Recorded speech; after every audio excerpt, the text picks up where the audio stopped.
Back in the airlock, we are continuing to get views of Nicole Ayers on the left. She's EV2 today during the spacewalk, as well as Anne McLean in the suit with the red stripes. She will be EV1. First spacewalk for Ayers and the third for McLean.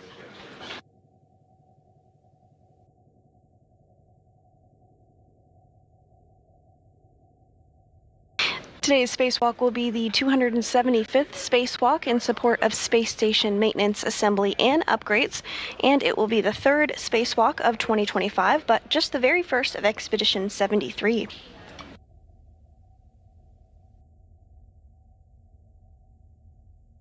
And pre-positioned in the airlock already, you see behind our spacewalkers today that long bag. That's the strut bag where some of the modification kit is housed. The crew will be utilizing that later in today's spacewalk to actually build the modification kit.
Three, two, one.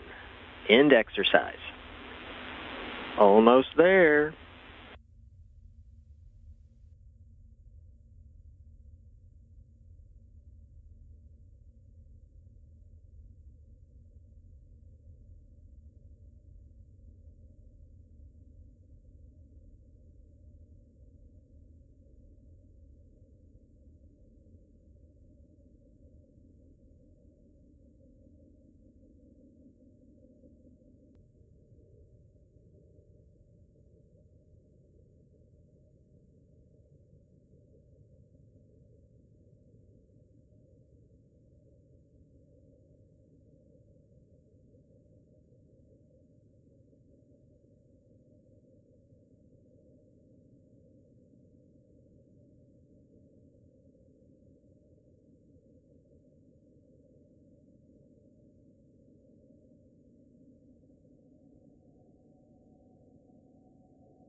And as NASA astronaut Anne McLean continues to get her safer, simplified aid for EVA rescue installed on her spacesuit, let's take a look at the tasks planned for today's spacewalk. The crew will start by removing the C2B2 boom from the base, attaching an extension to the base, and installing the boom at the end of the extension. This action shifts the antenna boom by 1.5 feet, clearing the antennas from structural blockage. These steps conclude the relocation of the C2B2.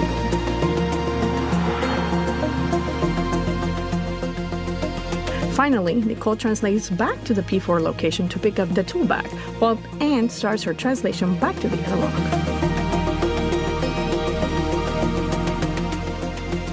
Shortly after, Nicole begins her translation back to the airlock as well. Both crew members will ingress the International Space Station through the airlock, completing their planned 6 hours and 30 minutes spacewalk.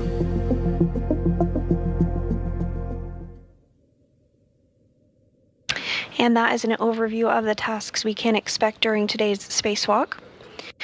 We are getting views back inside the International Space Station.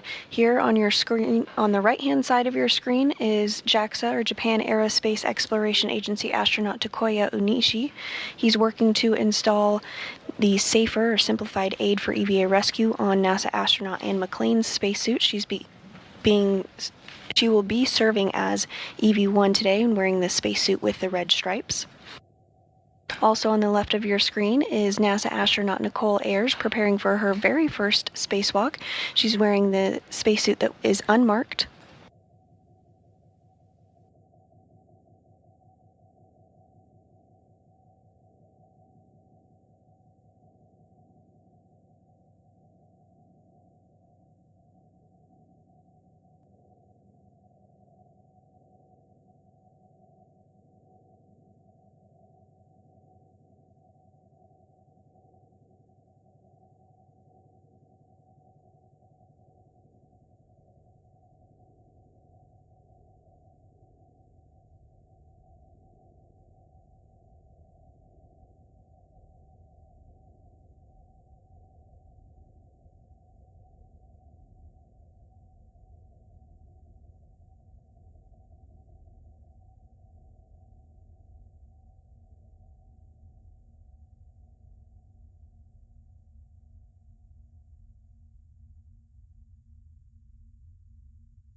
Airlock, step 61, the top of EV1 sublimated porous plate appears dry.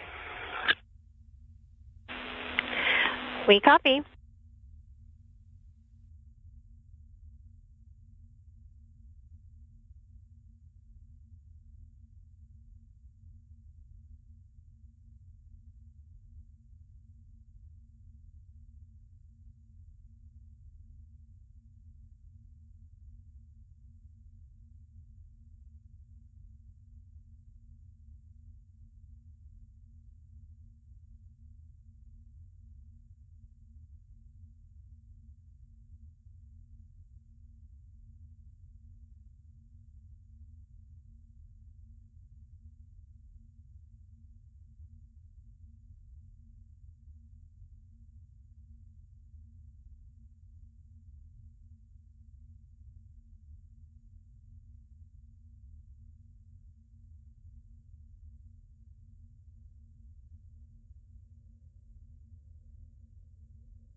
NASA astronaut Anne McClain, now in the middle of your screen wearing the spacesuit with the red stripes, is going to be assisted by NASA astronaut Johnny Kim and JAXA astronaut Takuya Onishi into the crew lock.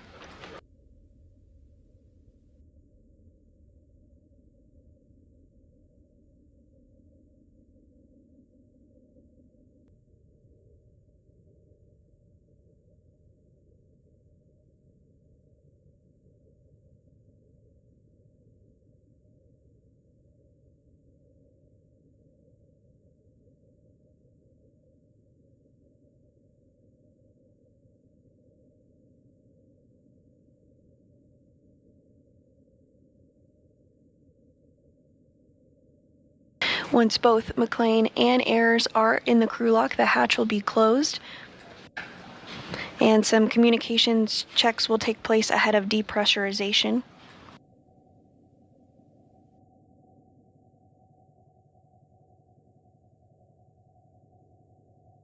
Getting a good view there on your screen of McClain as she is inside the crew lock now.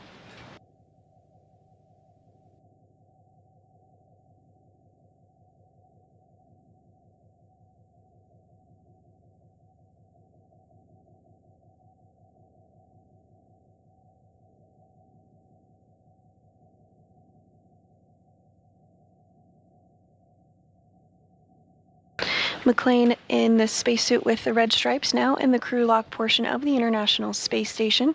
This will be her third spacewalk of her career. Next up to join her in the crew lock will be NASA astronaut Nicole Ayers, preparing for her very first spacewalk of her career. To Today's spacewalk will be the 275th in support of space station maintenance, assembly, and upgrades.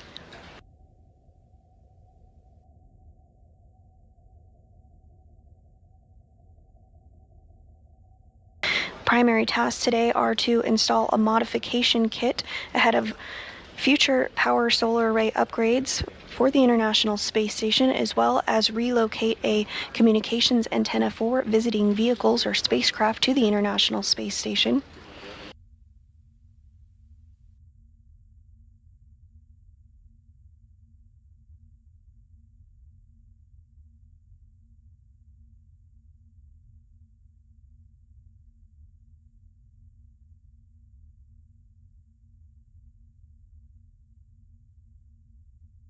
And now coming into your view, you see the SAFER again. That's that simplified aid for EVA rescue. NASA astronaut Johnny Kim and JAXA astronaut Takoya Onishi are going to work to install that on Nicole Ayers. That SAFER is worn as a precautionary measure in the unlikely event that a crew member should become untethered from the International Space Station. The SAFER is essentially a jetpack that would allow them to get back to the International Space Station to retether themselves.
And we are in a brief handover period between our satellites, but do expect to gain communication and view with the crew again here shortly. Here in the room, the team of Orbit 2 flight controllers are being led by NASA Flight Director Deanna Trujillo. She just completed a poll of the flight controllers here in the room for a go, no-go for depressurization. Everything looking good and on track for today's spacewalk, the 275th in support of space station maintenance, assembly, and upgrades.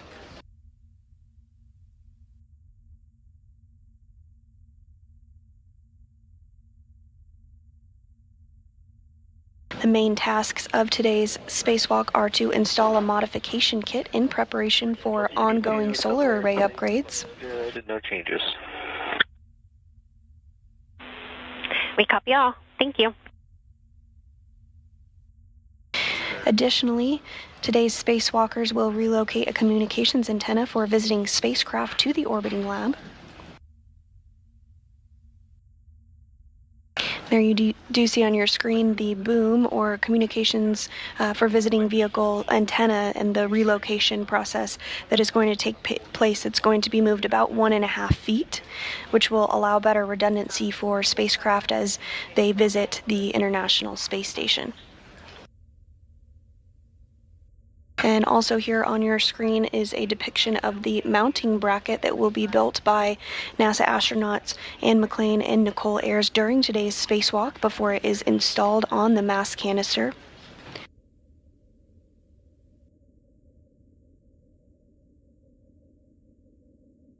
All of this work is done in anticipation of a future spacewalk to install an ISS rollout solar array, or IROSA, on the 2A power channel of the International Space Station there in yellow. Previously, we have completed solar array upgrades on 4 of the other power channels, so we just have 2 more remaining at this time.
And if you are just joining us this morning, we're continuing to bring you live coverage of a spacewalk outside the International Space Station to install a mounting bracket ahead of upcoming solar array installation.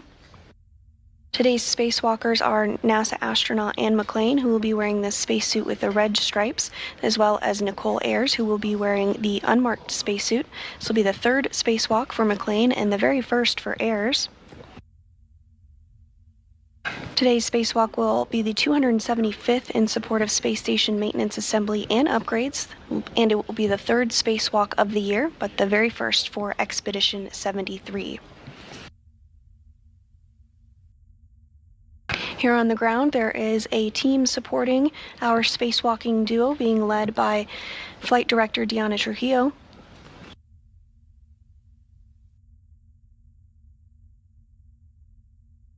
At this time, McClain and Ayers are suited up in their spacesuits and are preparing for depressurization here shortly. We are in a brief handover period between our satellites, but we'll get views again of the crew here shortly.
And if you're just joining us, we're continuing to bring you live coverage of today's Spacewalk, the 275th, in support of space station maintenance, assembly, and upgrades. We are in a handover period between our satellites, but we do expect to gain communications with the crew here in a little less than 8 minutes. So let's take a look at some of the tasks for today's Spacewalk.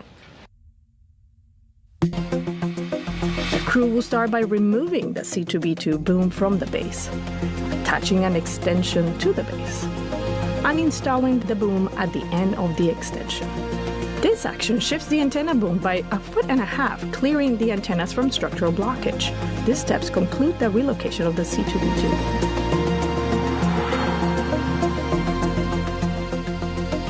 Finally, Nicole translates back to the P4 location to pick up the tool bag, while Anne starts her translation back to the airlock.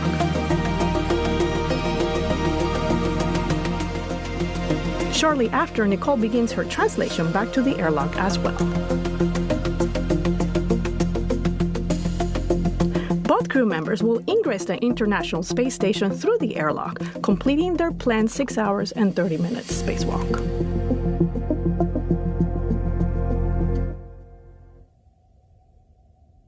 And that was an overview of some of the tasks that we can expect during today's spacewalk. Today's team here in Mission Control Houston is being led by Flight Director Deanna Trujillo.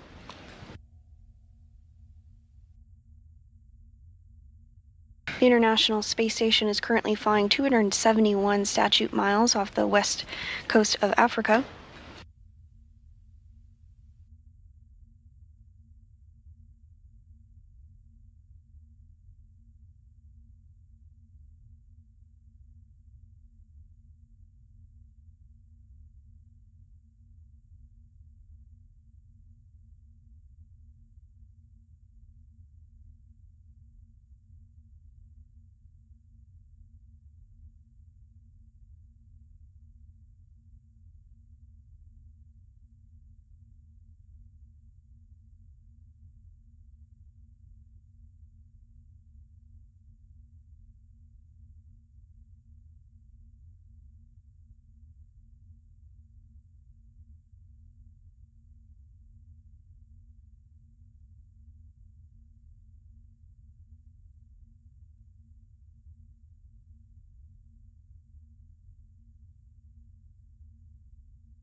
Today's spacewalk will be the 275th in support of space station maintenance, assembly, and upgrades. It will be the third spacewalk for NASA astronaut Anne McClain and the very first for NASA astronaut Nicole Ayers.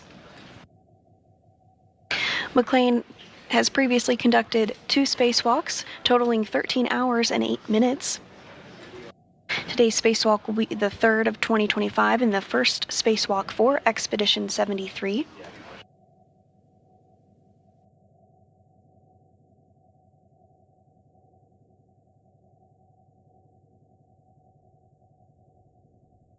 McLean and Ayres arrived to the International Space Station on the SpaceX Crew Dragon Endurance on March 15th, following their launch the day prior. They are currently suited up and stepping through procedures ahead of exiting the airlock today. And there on your screen you do see a graphic of some of the spacecraft that are currently docked to the International Space Station. One of the tasks during today's spacewalk is to relocate a communications antenna, a common communications for visiting vehicle antenna, just 1.5 feet over to provide better redundancy for communications for all of those visiting spacecraft that you did just see on your screen.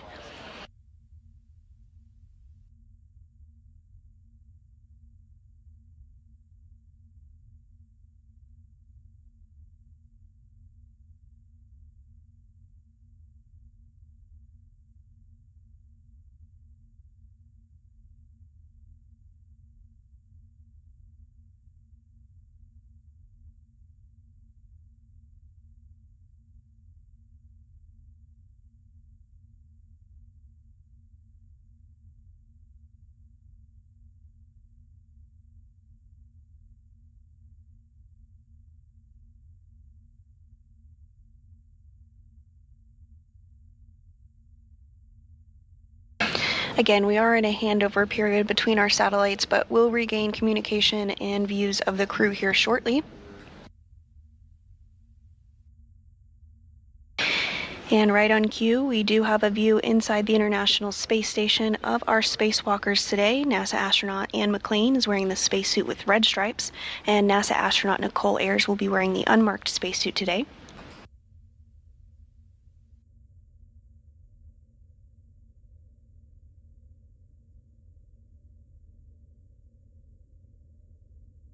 Assisting on your screen is NASA astronaut Johnny Kim, as well as coming into view now JAXA, or Japan Aerospace Exploration Agency astronaut Takuya Onishi.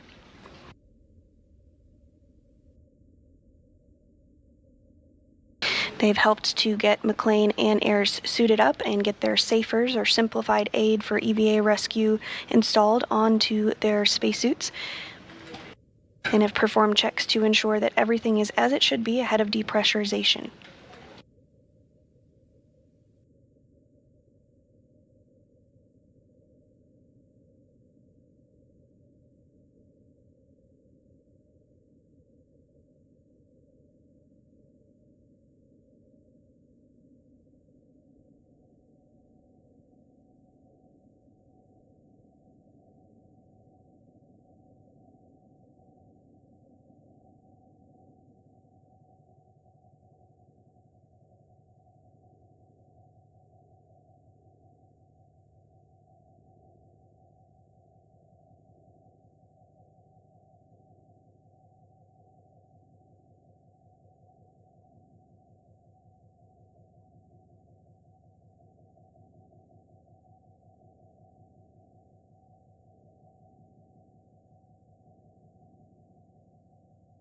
At this time, both McLean and Ayres are in the crew lock portion of the International Space Station.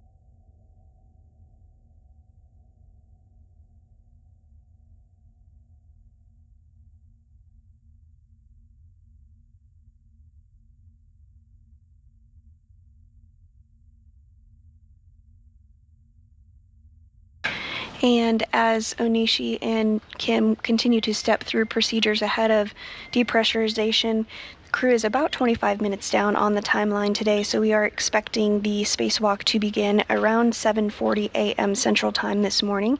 We mark the beginning of the spacewalk from the time that the spacesuits are switched on internal battery power.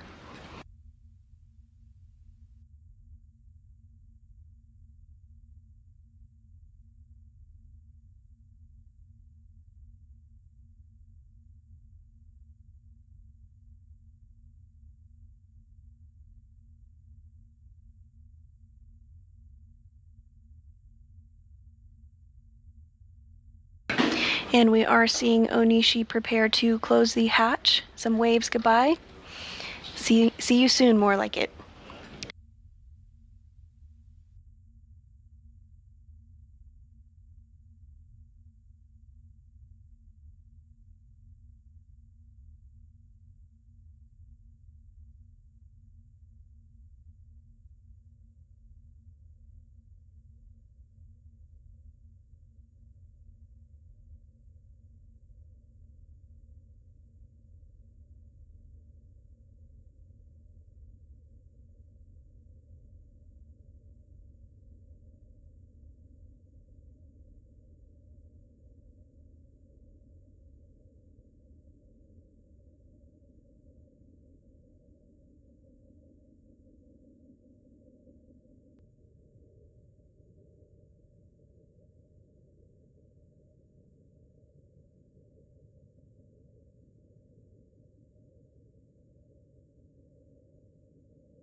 Kim and Onishi are continuing to work to get the hatch closed today.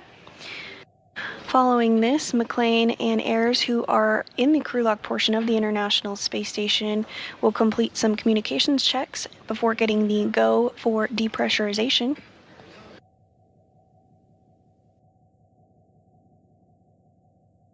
Inside the crew lock, the pressure is about 14.4 pounds per square inch. That eventually needs to get down to vacuum before the hatch outside the International Space Station can be opened and the crew can float out to begin their spacewalk. We are anticipating today's spacewalk to begin around 7:40 a.m. Central Time this morning and last approximately 6.5 hours.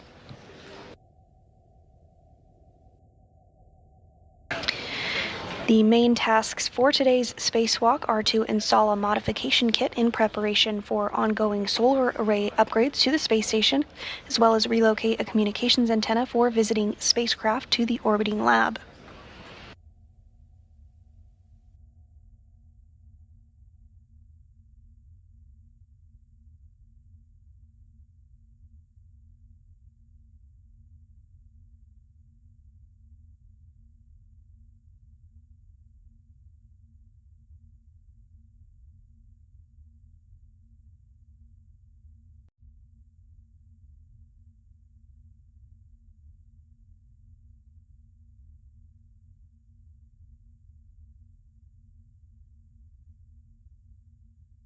Personnel, EMA pre-release, step 76 and 77 complete.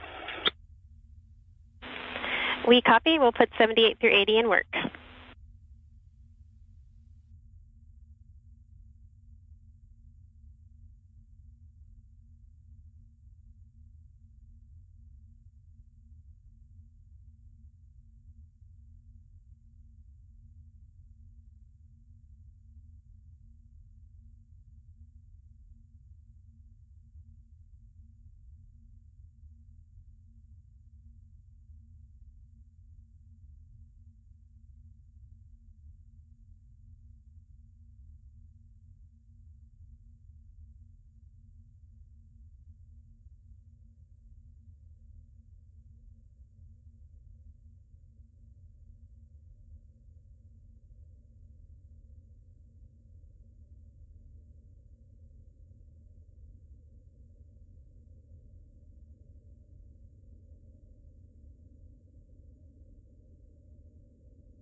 Airlock Houston, EV crew are hot mic'd on space to ground 1.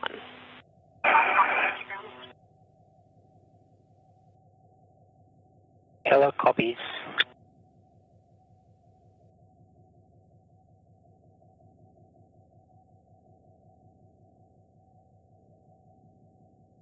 So EV1 and EV2, you guys are now hot mic 2 on SG1, and for EV2 on UIA, check switch depress pump power is off, OFF. Depress pump power is off, OFF. Verify depress pump enable LED is on. The enable LED is on. It's on airlock looking for go for step 84.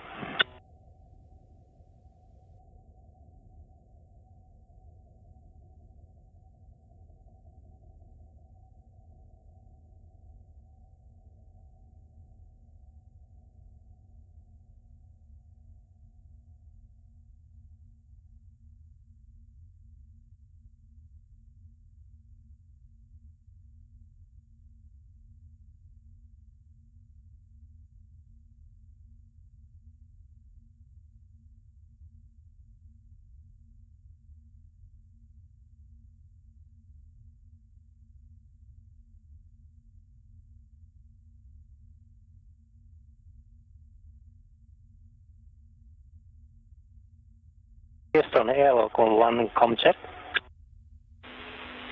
We have you loud and clear. How us talk? Okay, loud and clear. Looking for go for step 84. An excellent job this morning. You are go in step 84. We got to transition to the crew lock depress Q card. Okay, for EV crew members, we are now in a depress Q card, crew lock depress. For EV2 on UIA, switch depress pump power to on and wait 10 seconds for complete startup.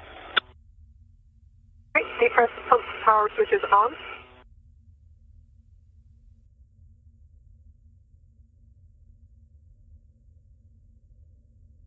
And the Okay, for EV2, you can open depress pump manual isolation valve and EV crew expect alert tone.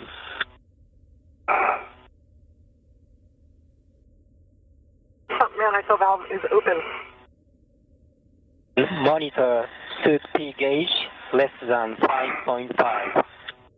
EV1 copies. EV2 copies.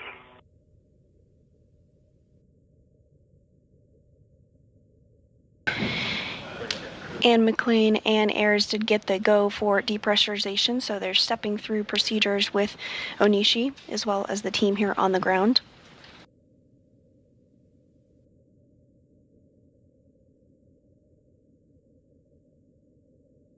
Depressurization is underway. Pressure inside the crew lock is now at about 13 pounds per square inch. As a reminder, it does need to get all the way down to 0, or the equivalent of vacuum, before the airlock can be opened.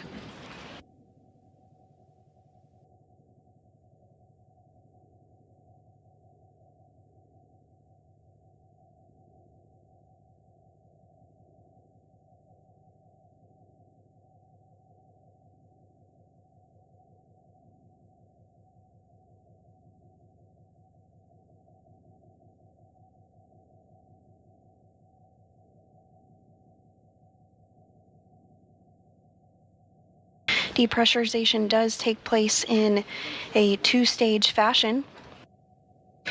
The pressure inside the airlock will get down to 5 pounds per square inch, at which point they'll pause depressurization to do a system check, make sure everything is configured properly before continuing to depress down to 0 or vacuum. Once it does get to vacuum, McLean and Ayers will conduct another suit and communication check with Mission Control Houston before they put their... Houston on 1, can we read the star block in step 2 of the Q card?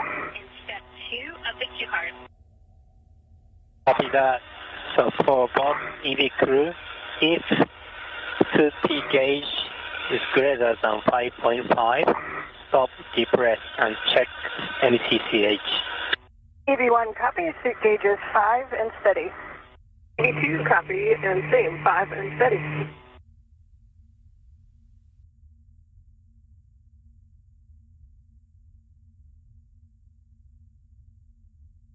And again, once the suits are switched to internal battery power, that will mark the official start of today's spacewalk.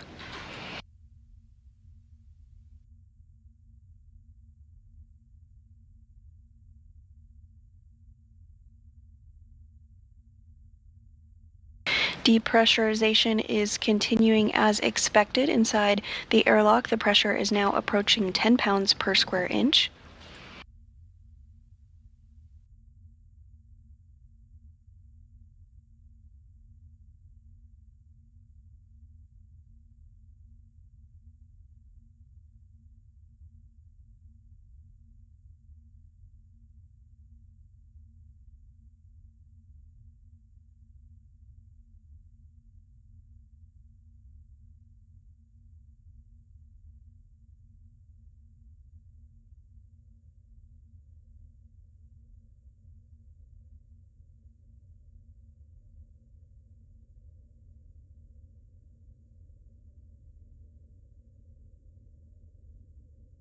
This view on your screen of NASA astronaut Johnny Kim on the left and Japan Aerospace Exploration astronaut Takuya Onishi, who have stepped through procedures to assist McLean and Ayres this morning to get suited up, and now working through depressurization procedures as well.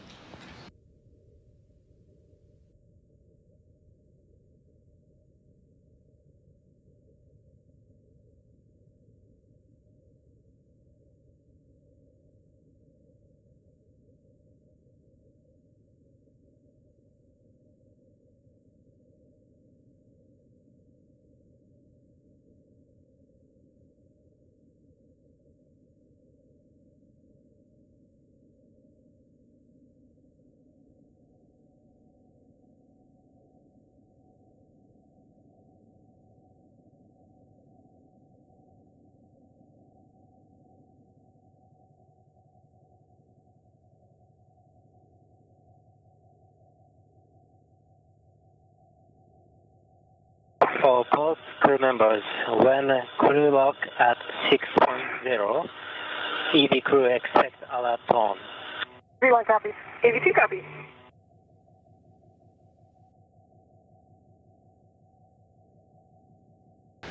Pressure inside the crew lock now approaching 8 pounds per square inch.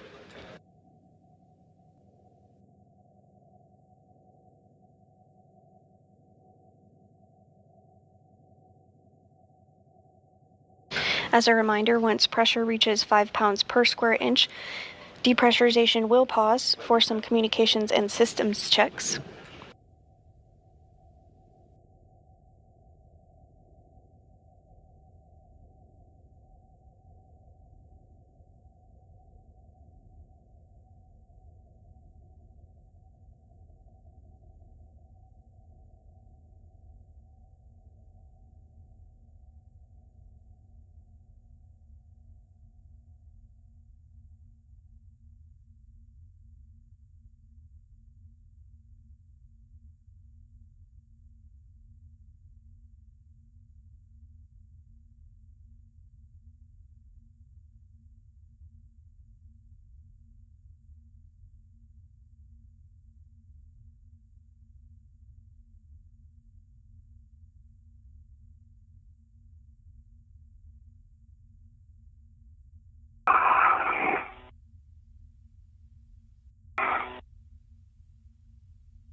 And if you are just joining us this morning, NASA astronauts Anne McLean and Nicole Ayres are in the process of getting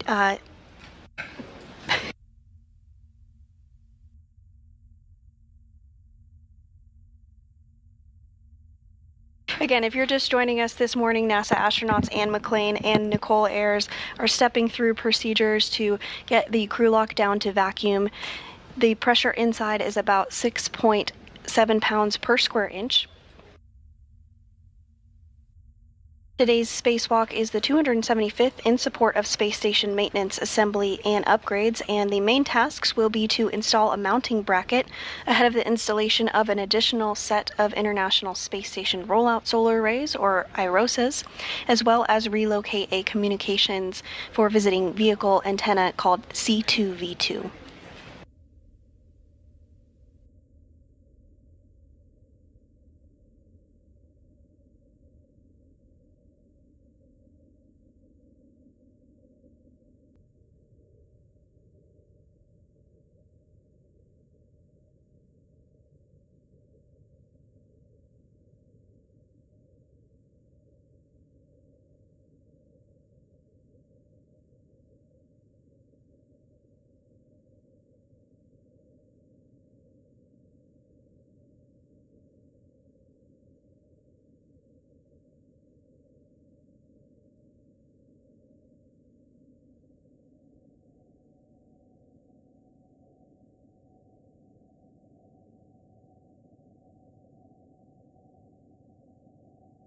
The next step is for EV2. When crew lock pressure is at 5.0, you can close depress pump manual isolation valve and EV expect alert tone. Copy.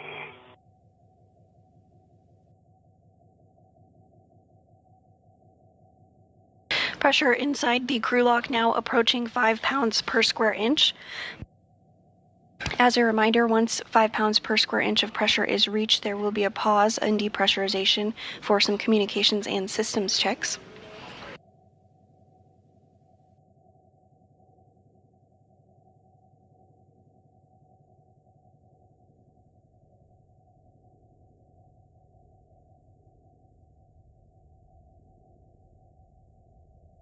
For EV2, I'm not seeing the airlock key on my DCS anymore, so can you let me know when it's at 5?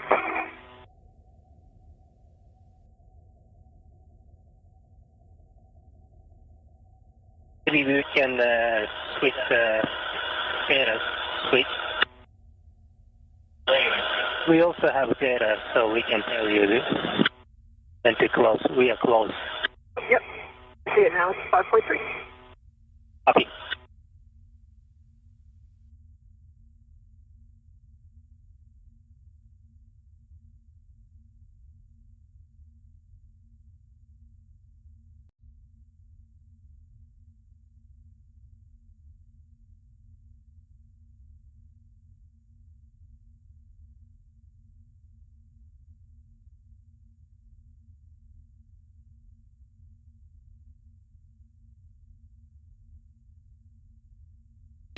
And we are seeing that the crew lock is now at 5 psi. And ISO valve is closed. Copy that. For both crew members on DCM, switch display switch to status until leak check question mark displayed, and hold yes for 2 seconds and follow displayed instructions for leak check. Okay, EV1 is starting leak check. And leak check wait.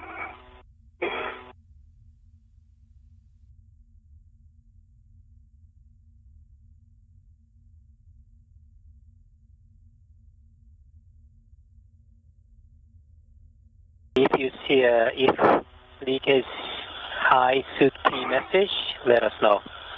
Okay, copy.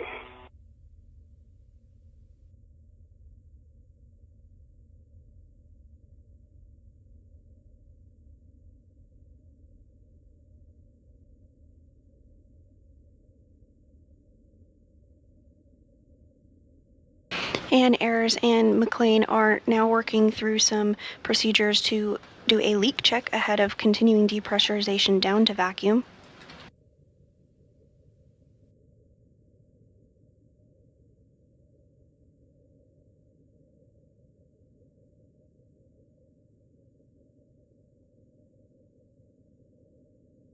EV1 is going to tracks ready to EVA. 2, same. Good call.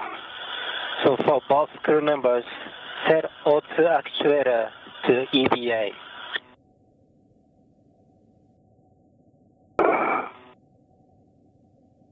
B1 is an EVA.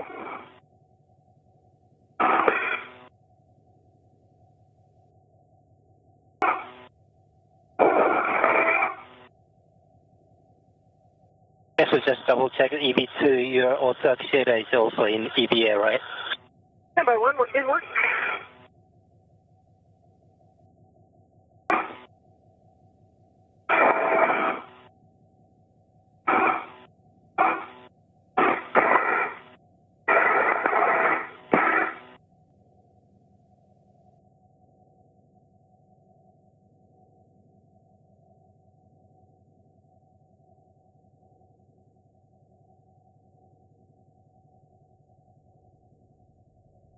Paper while you're working that, just wanted for baseline glove check. On my right index finger, I just noticed a small slice about 2 millimeters long in the RTV. Through it, I can see one single white string.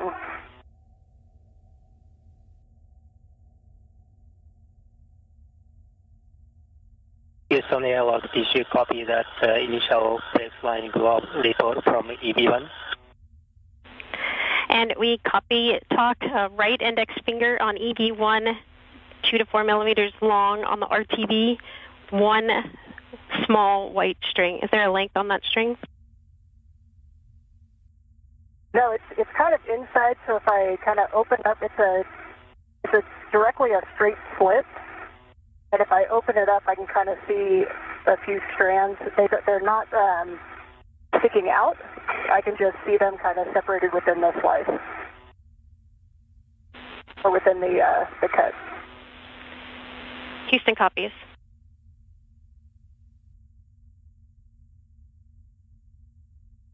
And it was in EVA. Nice job, Beck. And for next step is for EV2. Stand by. Houston Airlock. Do we have go for further debrief? And talk, we have additional question for Anne for her right index finger on that string. Is it cut or loose in any way? I'm trying to evaluate. It's I can't tell if it's cut. It does not look like as tightly woven as the other white string, if you will. I assume, are you allowed to look at HECA right now?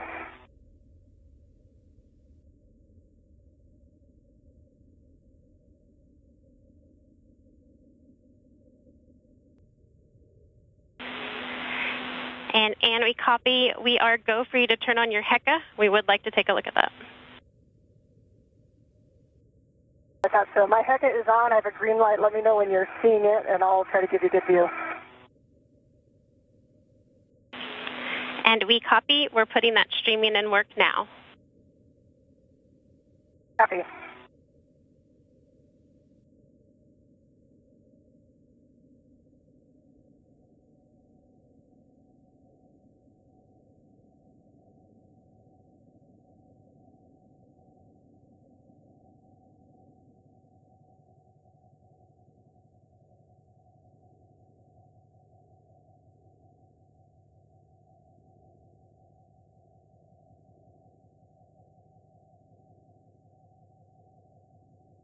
And as part of a baseline glove and HAP check, NASA astronaut Anne McClain did report out some wear on one of her gloves. The team on the ground has asked Anne McClain to turn on her helmet camera and are going to take a look at that to get some more information.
EV1, this is Houston with follow-up question. We're still working on the streaming. It'll be about 3 to 5 minutes. While we wait, we're looking for a more clear location of where that string is. Is it on the middle of your finger or the edge? Okay, if I'm looking at the side of my right index finger, is where the white back of the glove goes to the RTV. It is about half a centimeter below that. If the white is on top and the RTV is on the bottom, it's about half a centimeter below that. And it is not in the very first gap in the RTV toward the fingertip. It's in the next one down. Right on the, kind of on the edge of where the finger bends. We copy, Ann. Thank you.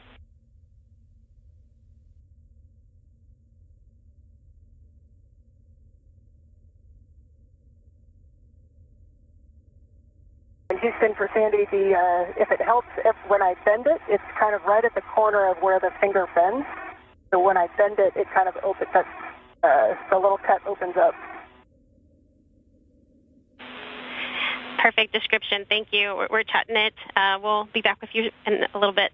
Still working on streaming. Okay.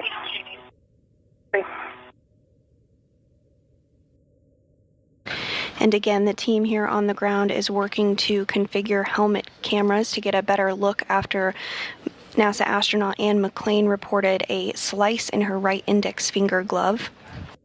The team on the ground, again, is working to configure those cameras just to get a better look at that.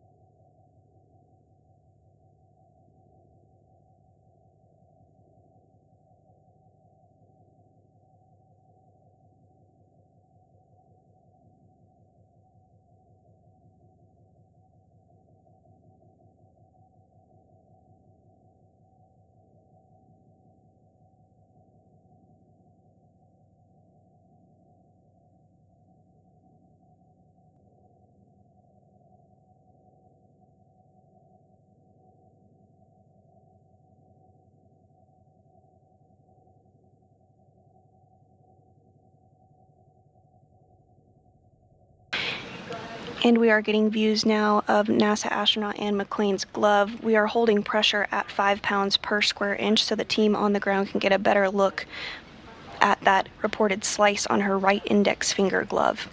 AV1, this is Houston. We do have streaming and we can see your glove now. If you want to move it a little closer, we can maybe get a closer view.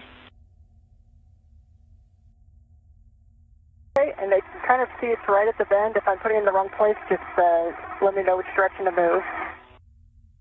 When it's straight, it's... If you could move it away from the light, it's kind of bleaching it out, so more across your body. Perfect, and stand there.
EV1, this is Houston. Thank you so much for your video. We are assessing and discussing it on the ground.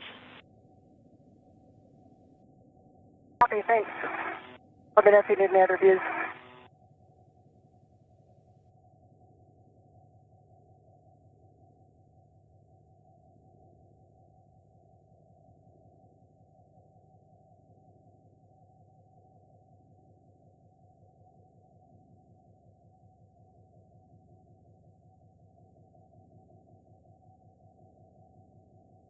And if you are just joining us this morning, we are holding at 5 pounds per square inch of pressure as the team here on the ground has turned on the helmet camera of NASA astronaut Anne McClain as she reported out a slice on her right index finger glove. The team is continuing to assess on the ground and get some more visual inspection of the glove.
EV1 Houston, back with you. Thank you so much for that video. Taking a look, it is a string from the turtle skin along your finger, along the seam of your finger. So we are go to continue with that being the case. Please check and keep an eye on it during your glove checks, but no additional checks needed other than keep reporting if you see anything more off nominal. When you are ready, we are go for you to turn your HECA off. Thank you. Okay, I will turn that HECA off. Thank you. It is off.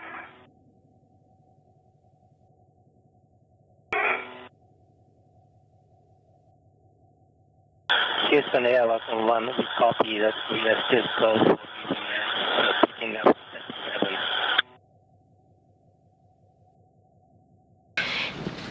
Airlock Houston, we are ready for you to resume the depress. Copy that. So for EV2, you can open depress pump manual isolation valve and EV expect alert pump. Depress pump manual valve is open. And we will open emergency MTAB open on this side.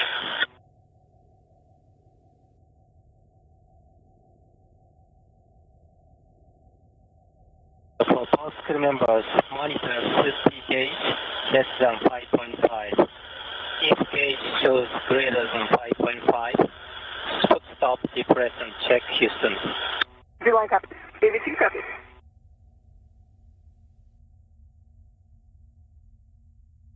And following visual inspection using the helmet camera on NASA astronaut Anne McClain's spacesuit, the team on the ground is comfortable with proceeding with today's spacewalk following a slice reported by NASA astronaut Anne McClain on her right glove. Depressurization has continued and is now back underway, pressure approaching 4 pounds per square inch.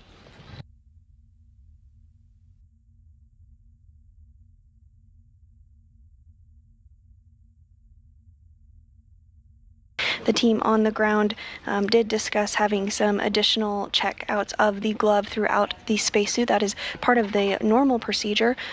We have glove and what is called HAP, or helmet absorption pad checks, regularly throughout the entire spacewalk.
And the pressure inside the crew lock is now 3 pounds per square inch.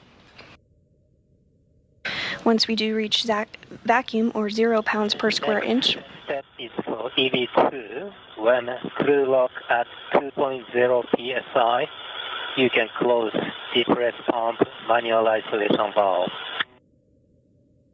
Copy.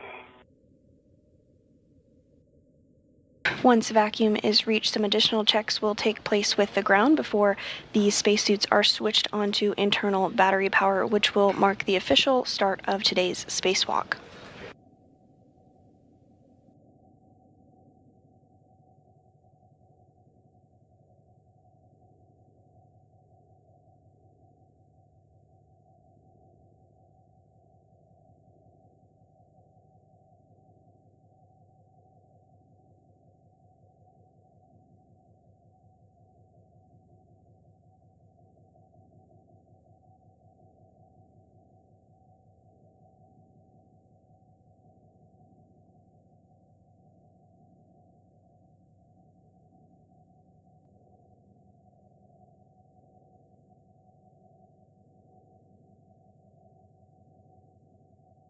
NASA astronaut Johnny Kim and JAXA astronaut Takuya Anushi are continuing to step through procedures ahead of depressurization.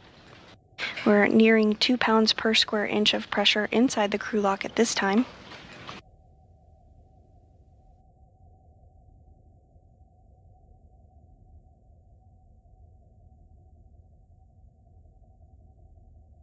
Man, isolation valve is closed. Copy, and the next step is for also EV2. On UIA, switch depress pump power switch power to off, OFF. Press pump power is off, OFF. With that, and I will hand you guys over to Marcos on the ground for the Jedi configuration check. Copy. Great job today, Talk, and Johnny. Thanks for getting us ready. We'll wait for you guys. Thank you so much. I think you guys, that was awesome. And in vapor, 10 seconds, so I'll hand over. We'll catch you on the other side. Hey, Marcus.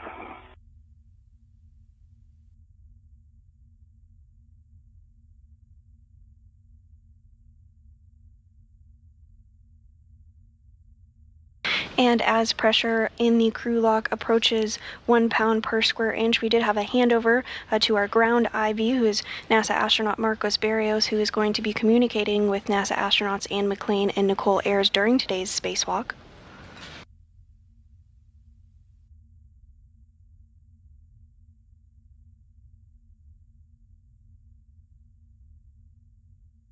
Again, the goal of today's spacewalk is to install a modification kit ahead of upcoming solar array upgrades, or IROSAs, as well. For your essay, I kind of shifted off to the right, so when we go to open the hatch, we'll have to do a little another shift.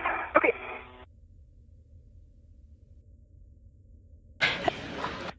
Good morning, Anne and Vapor. The sun is shining outside the airlock right now, and we're ready to continue. So with that, we'll have you report our initial tether configuration. And good morning, Marcos. This is EV1 Anne. I will start off and then hand off to Vapor. I will start with my right D-ring extender. I have a waist tether, locked, gate closed, slider lock, black on black. That right waist tether is connected to the EV2 safety tether. I see my right waist tether, gate closed, slider lock, black on black. That is hooked to EV2 safety tether anchor hook, gate closed, slider lock, black on black. That goes to her green reel, which is unlocked. See her yellow hook, it's attached to her green reel, gate closed, slider lock, black on black. The green hook of the green reel goes to her red reel, which is unlocked. Green hook is also unlocked. And then I'll pass that on to her for the rest of that tether or that path, and then I'll give you my left side. Okay. I've got my small red hook on my right ring extender. It closed the clock, black on black. My right waist tether is on my right ring extender. It closed the clock, black on black. That goes to the airlock ring extender. It is closed the clock, black on black. And then I've got a left waist tether on my left ring extender. That gate is closed the clock, black on black. And the large hook of my left waist tether is on my mini workstation. All right, so back to EV1. On my left D-ring extender, I have a waist tether, gate closed, slider lock, black on black. That hook just goes to my mini workstation. And then my safety tether, red hook, is on my left D-ring extender, gate closed, slider lock, black on black. Goes to my red reel, which is unlocked. To my red reel is my green hook, which is unlocked. From my red reel, my yellow hook is gate closed, slider lock, black on black, attached to my green reel, which is unlocked, and the anchor is on my workstation.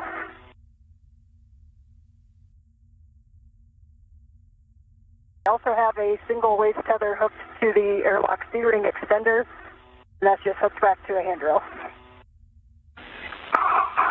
Copy, Anne and Vapor, and that is a good configuration. So next, when the change of pressure in the crew lock is approximately 0, expect an alert tone. One copy. 2 copies.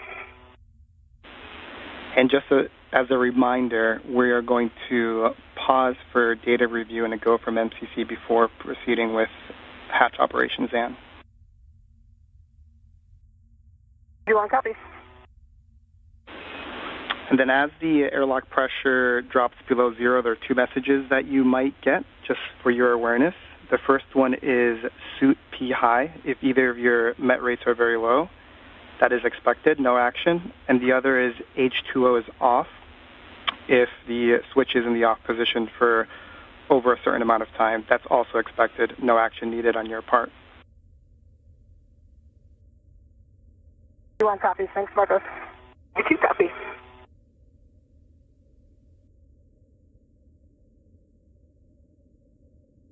Pressure inside the crew lock now approaching 1 pound per square inch as McClain and Ayers completed some checks here on the ground to make sure that their tethers were all configured properly.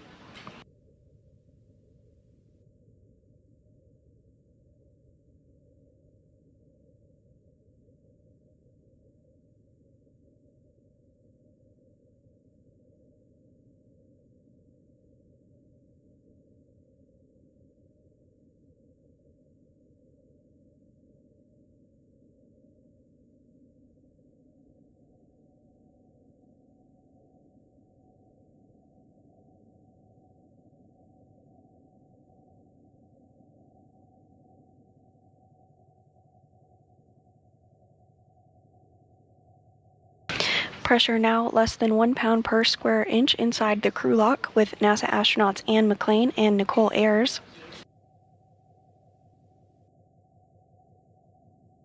Once the crew lock does reach vacuum, the duo will get the go to switch their suits onto battery power, which will mark the official beginning of today's spacewalk.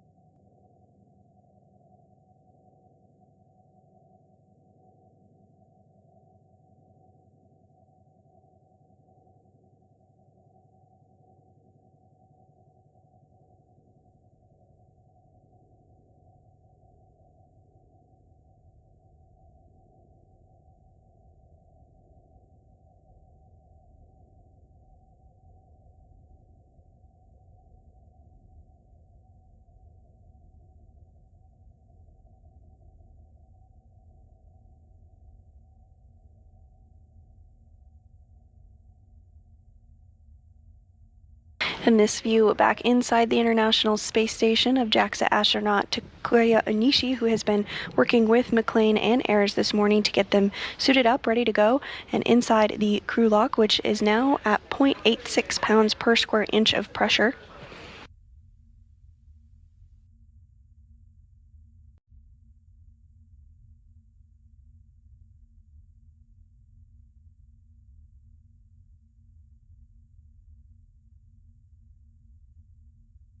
Today's spacewalk will be the third for McClain and the first for Ayers, and the 275th spacewalk in support of space station maintenance, assembly, and upgrades.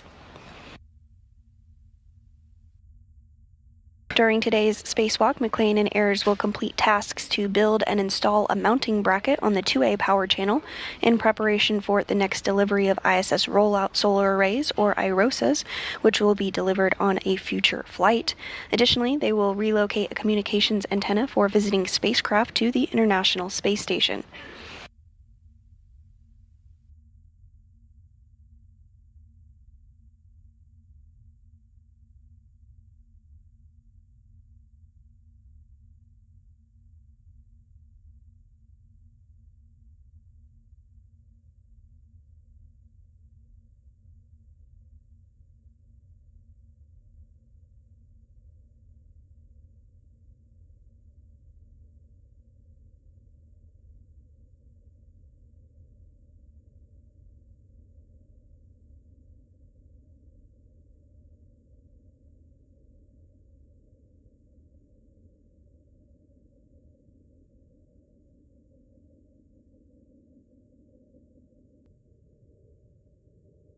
Pressure inside the crew lock now at 0.75 pounds per square inch.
Pressure inside the airlock now at 0.64 pounds per square inch.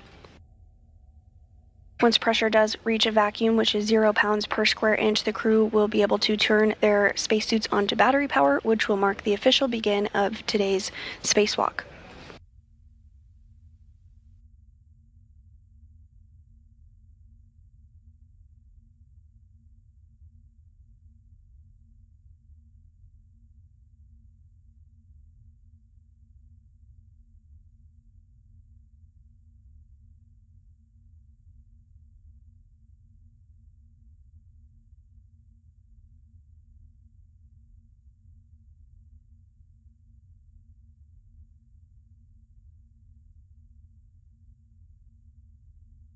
And this view on your screen of NASA astronaut Marcos Berrios, who is the ground IV and will be interfacing with Ayres and McLean this morning. And Vapor, I know you both heard this earlier today, but we just wanted to repeat it for your situational awareness. Throughout the EVA, we're going to have 4 prolonged KU band loss of signal. And so the impact there is that we will not have your HECA or station camera views. We will have S-band during that time, so we will be able to talk to you. That first one is coming up in about 30 minutes. Do you want copies? Copies. And Marcos, how long are those expected to last? And anywhere between 20 to 35, 40 minutes. We'll give you a heads up as to how long. The first one will be approximately 20 minutes.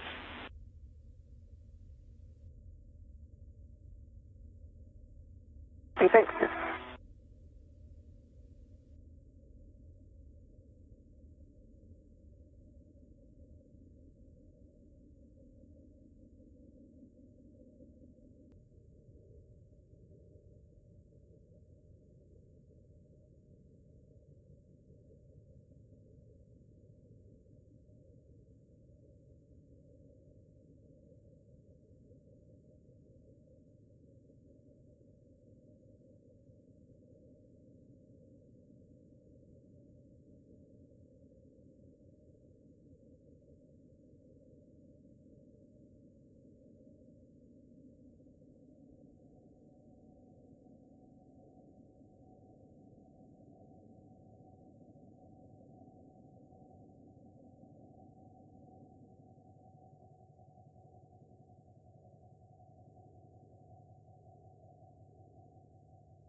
Pressure inside the crew lock now at 0.51 pounds per square inch.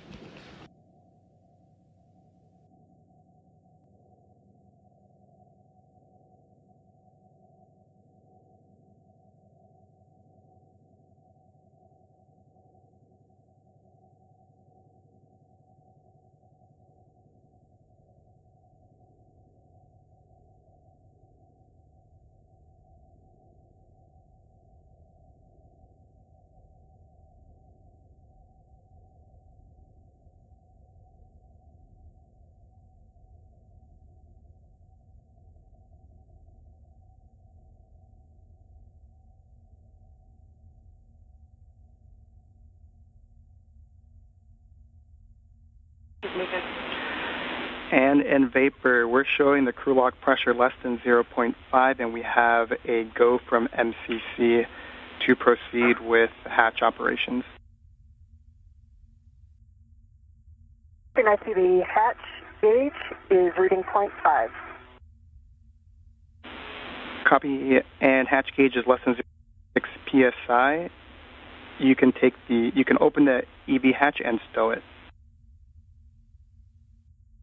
Copy and work. All right, Gabe, I'm going to shimmy your way a little. Yep, you got room.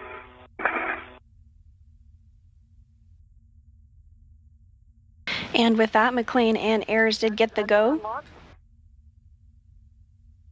The go to open up the hatch, so we will see them float out here shortly.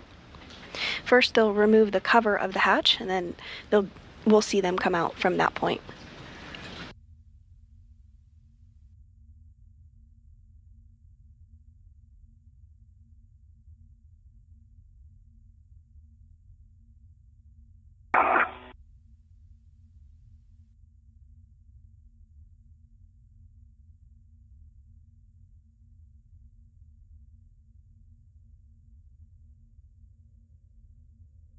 coming down your way a little more.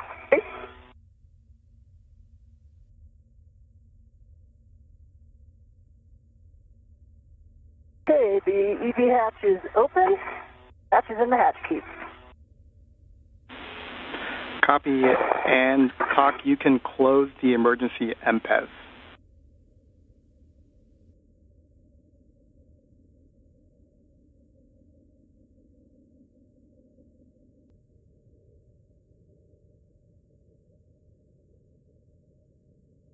Emergency MPES is closed. Copy, talk, and then and vapor. We're going to pause again here for another data review before continuing with the post-depress procedures. If you want copies. You copy. And vapor, for your situational awareness, one more message that you might receive is the SCU power avail. That is when we go to the bat on the power switch and the SCU is still connected for a certain amount of time. No action required. You want copies?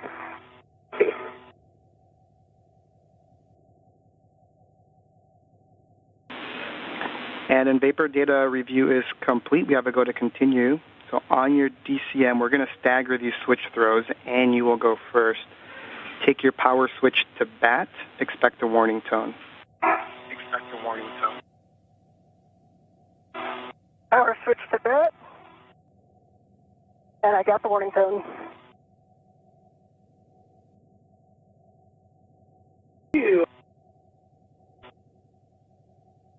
Power is in bat with the warning tone. You can take your display. Marcos, my display is functional. Copy and vapor, you can take your display switch to pro. Display functional.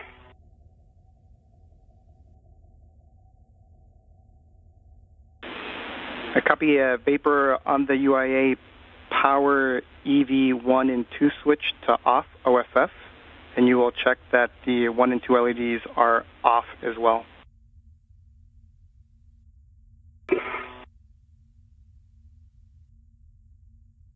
EV1 power is off. LEDs are off and volts are showing 0. Thursday H2O is off. Message for EV1, that's expected.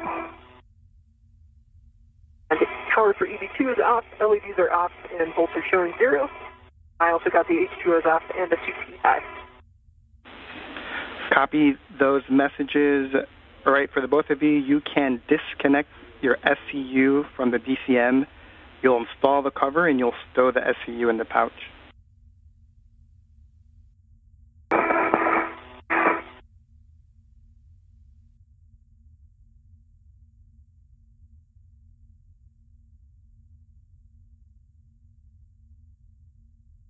V1, SCU is removed in the pouch. My cover is back on my DCM. Copy, Ann.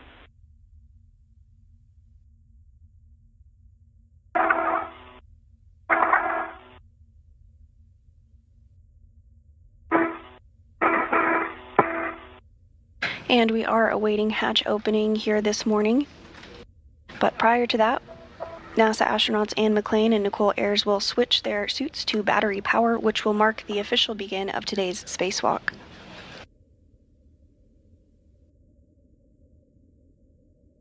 EVT SC is removed from the DCM in the pouch and cover is on.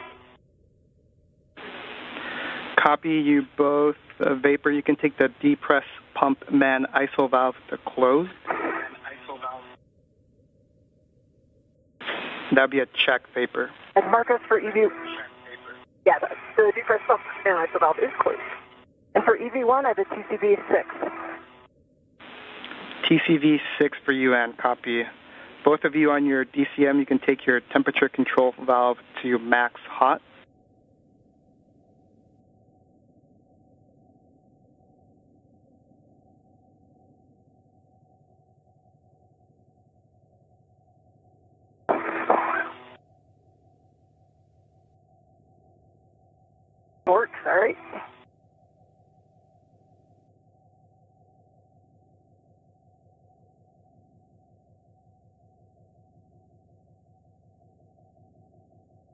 right, EV1 has temperature control valve and max hot.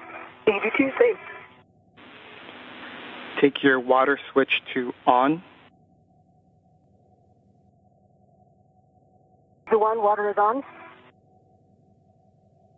Water on. Check that your DCM is blank, bites off. DCM is blank for EV1, no bites.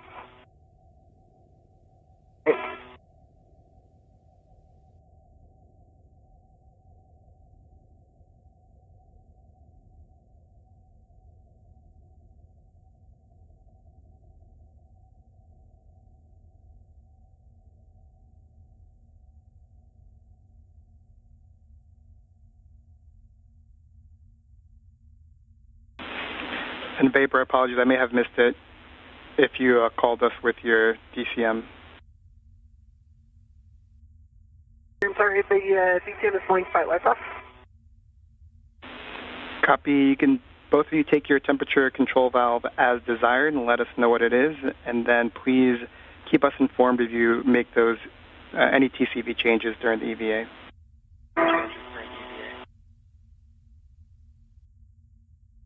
Copy, and EV1 is at TCV 6. 2 TCV 5. Copy 6 and 5 for EV1, EV2 respectively, and both of you can report your P-suit gauge.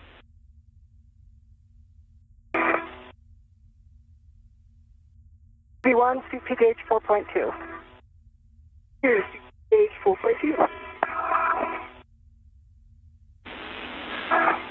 Copy 4.2 for the both of you. Visors as required. The sun is out for the next 28 minutes.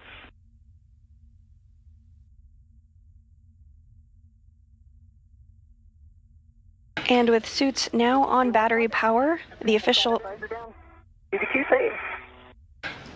start time of today's spacewalk is 8:05 a.m. Central Time this morning. Keep ready.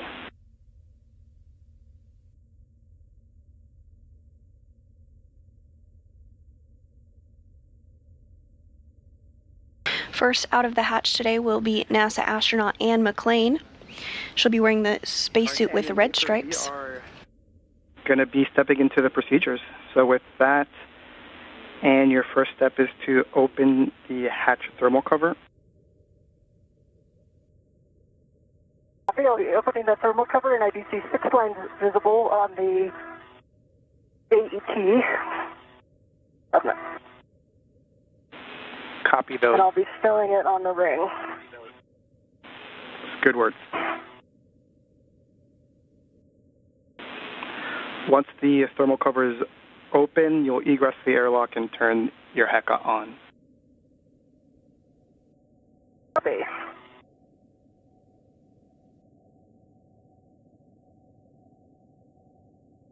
Right, it is stowed back onto the ring, and I still see 1, 2, 3, 4, 5, 6. We copy? And the thermal cover is now open.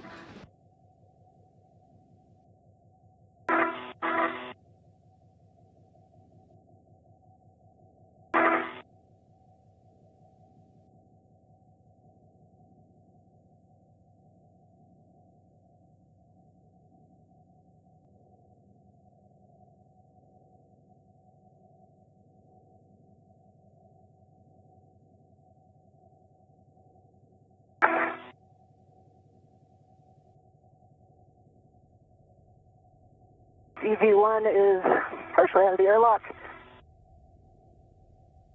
HECA is on.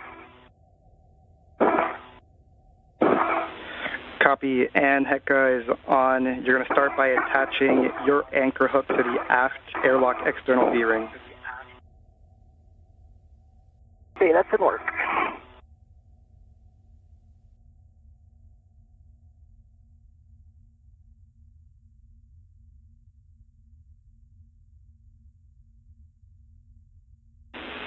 And Vapor, for you as you wait. Vapor. Yep.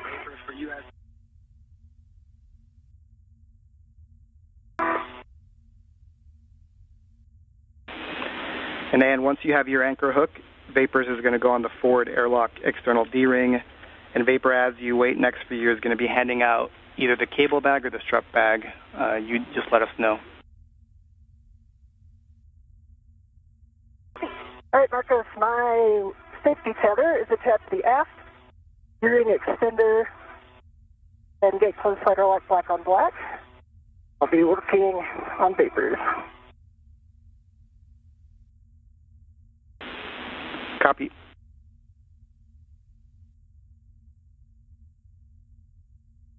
And first out of the airlock is NASA astronaut Anne McClain. This is the third spacewalk of her career. She's again wearing the spacesuit with the red stripes.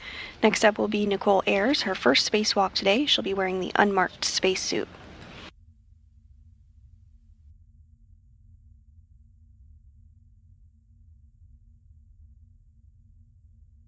First order of business for our spacewalkers today will be to... Right, UV2, safety tether anchor is on the forward forward airlock D-ring. Gate closed, slider locked, black on black. Copy. And you can give Vapor a go to release her waist tether from the airlock D-ring extender when it's applicable, and then next will be to receive the bag from Vapor. Okay. Vapor, you can do your waist tether anytime you want. You have a good tether path. Okay, copy that. I've got the cable bag. I see it. Out, ready for you. I'm coming into a good position to grab it here. Stand by one. First order of business for McClain and Ayers will be to get the 8-foot-long strut bag out of the airlock, as well as the tool bag that will be utilized during today's spacewalk. They'll then translate to the port side of the International Space Station, heading to the work site of the modification kit structure, or mod kit. Okay, so we're going to cable back first. Copy.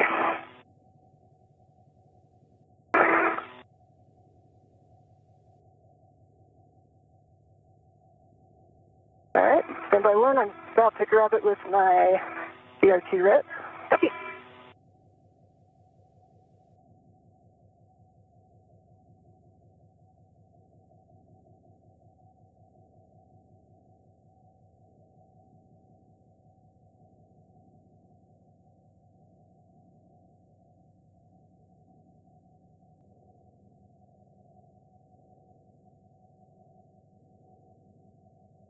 All right, my BRT ret is on the cable bag.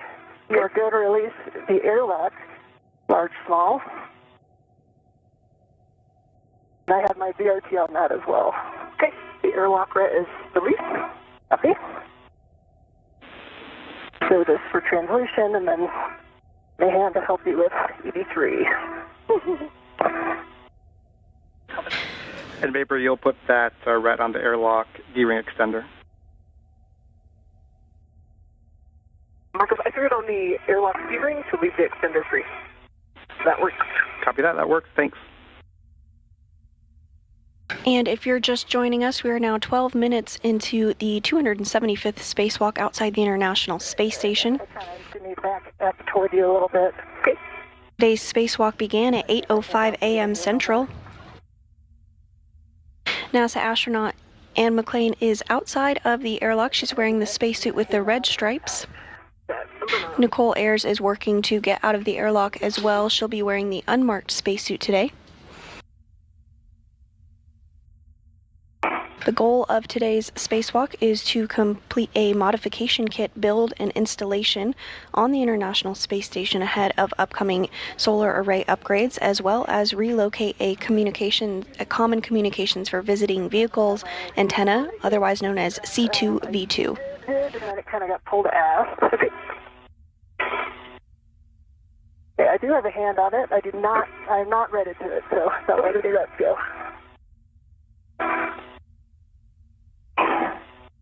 And to help it, pull on it here. At this time, McClain and Ayers are working to remove the strut bag from the crew lock, as well as the tool bag that will be utilized during today's spacewalk. So if you just stabilize it, I can get my red on it. Okay.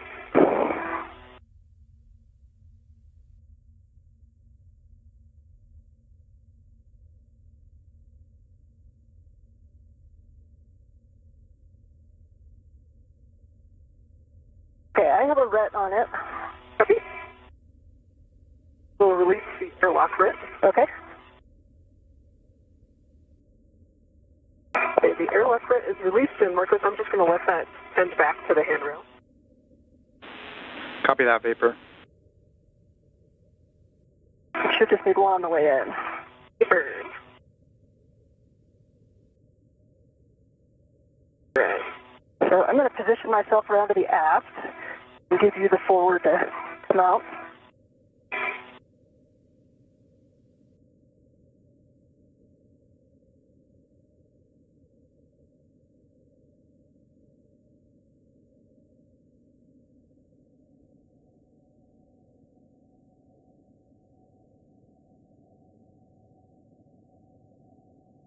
The strut bag that McLean and Ayers are working to get out of the airlock is about 8 feet long, Okay. and it contains the pieces of the modification kit that will be assembled during today's spacewalk.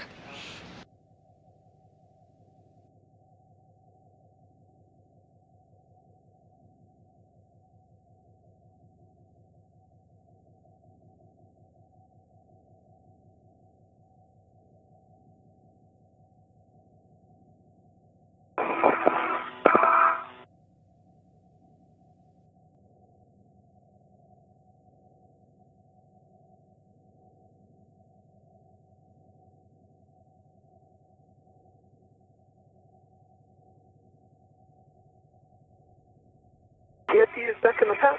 Both look good. Copy. I think you're clear to egress. Got the forward side.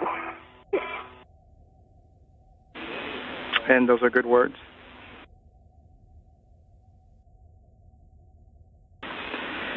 And if you have a free hand, it looks like your HECA was turned off, so if you can turn it back on for us, we'd appreciate it. Okay, it's back on. Green light. Copy.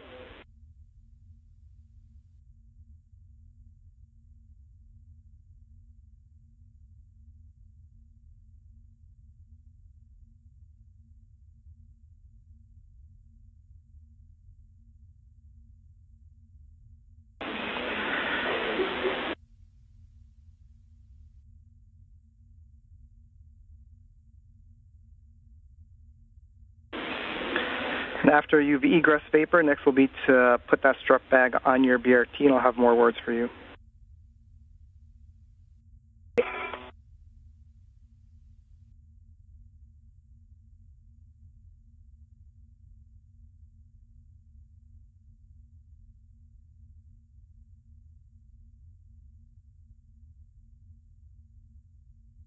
And now out of the hatch is NASA astronaut Nicole Ayers. Again, today is her first spacewalk, and this is the third for NASA astronaut Ann McLean in the suit with the red stripes.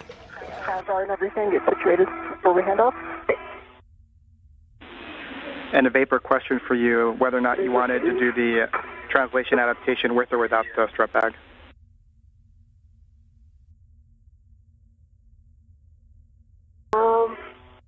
I feel like I did a lot of translation adaptation in my airlock, but Yeah, whatever you feel comfortable I'm feeling is good for you. For Copy. everybody's okay with that, yeah. Copy that. Then you can continue with the strut bag. Tape towards your head. All right, you can kind of GCA me because I can't totally see the handrail. Okay, so the is towards my head. Tape it a little bit. We'll get your ret to the non-taped end of the handrail stanchion, Vapor. Okay.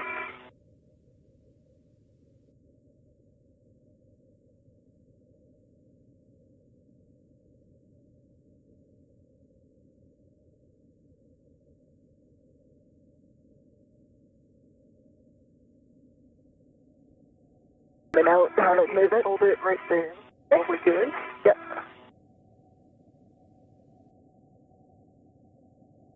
The ret is on the non-taped end, the handrail. Okay, you have a ret on it?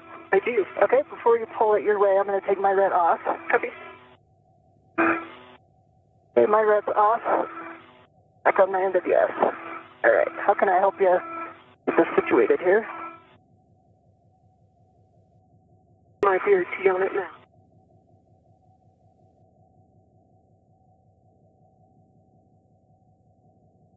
She is on it. Basically, the end that's by my feet is up towards. I get mine back where it was.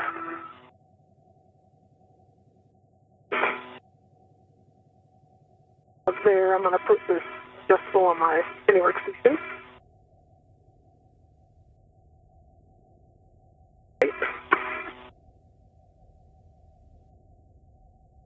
And now out of the airlock is also that strut bag, that long 8-foot long strut bag that has the pieces of the modification kit that will be assembled and installed during today's spacewalk.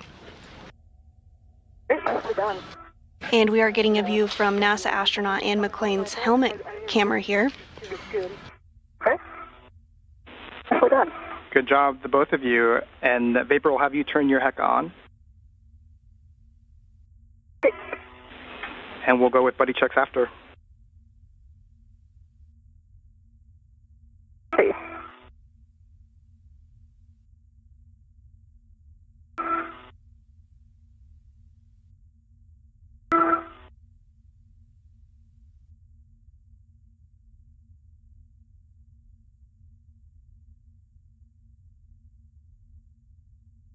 With the strut bag and the tool bag out of the airlock, McClain and Ayers will now work to translate to the port side of the space station. I can see your safer handles down. I can see your HEC light.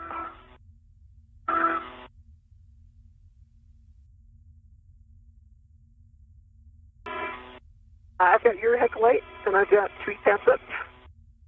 To your left, safer handle is down. Now to your left, just a little bit right, safer handle is down, so both safer handles are down. And your tools and tethers look clean to me.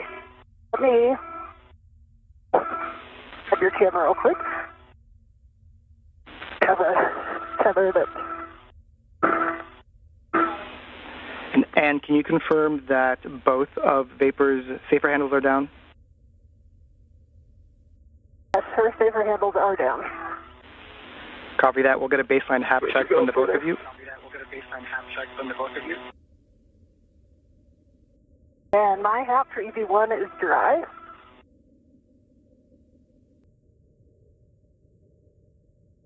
Yep, can you lean forward a little bit?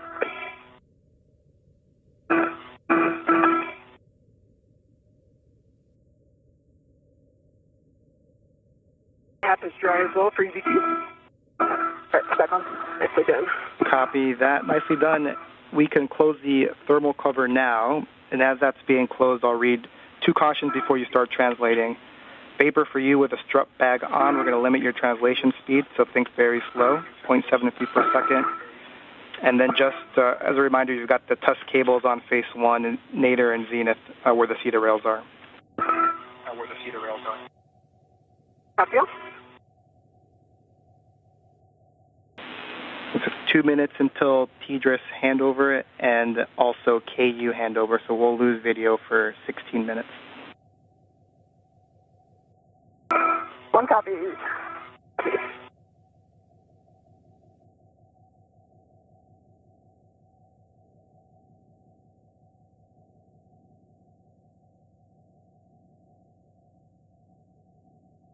Thermal covers closed. Copy, thermal covers closed. We can start translating port for the both of you. Vapor, you are going to lead. First step is going to be green hook drop off. Good.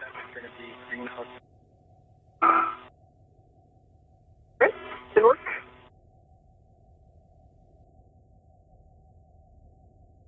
And with the thermal cover now closed, both McClain and Ayers will work to translate to the port side of the International Space Station, which is the work site of the modification kit structure for today. You also heard the duo perform what is called buddy checks. This is essentially a check to make sure everything on their spacesuit is working and looking as expected. These will take place throughout the spacewalk and include looking at gloves, looking at the helmet absorption pad, as well as making sure that their safer is in the proper configuration. Copy.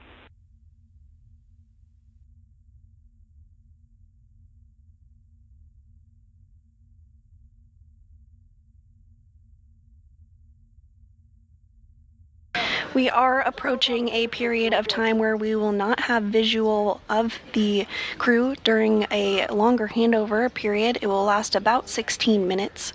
However, we will be able to communicate with them still during this handover period. These handover periods are expected and occur due to handover between satellites.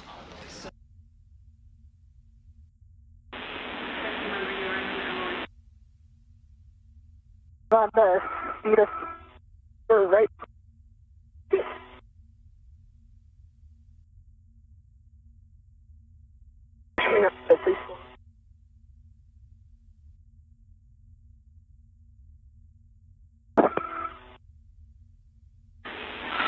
And can we have you pause for a second, take a look back at the airlock and see if the thermal cover is still on? We believe it may have popped open.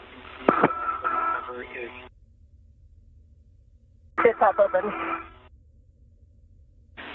Copy that. If you don't mind going back to close it, we'd appreciate it. More.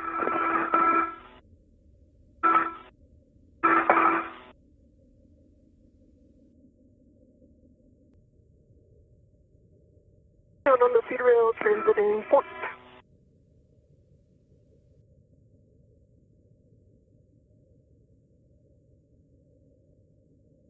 And before the loss of signal, the team on the ground did notice that the thermal cover had opened back up, so McLean is going to translate back over to the airlock to ensure that that thermal cover is closed.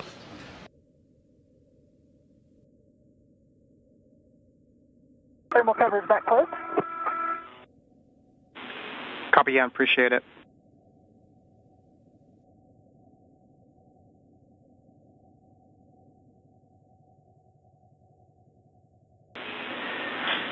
And Vapor, as you approach the FHRC, your green hook is going to be handrail 3651. It is the nadir one.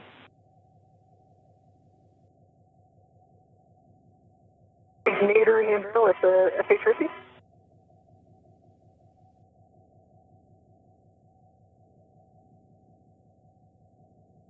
Can I come back up to see the spur? Copy, Ann.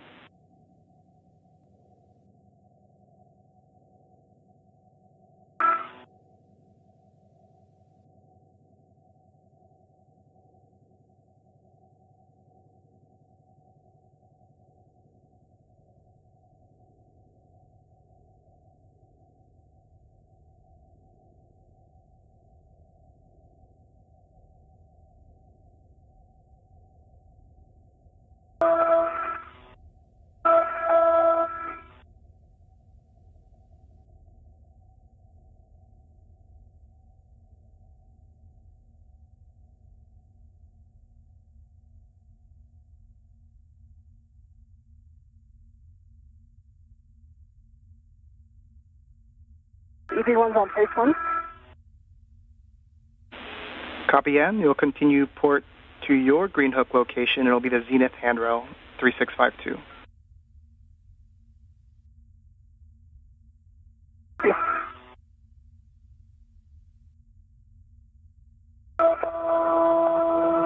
Vapor bag's looking good.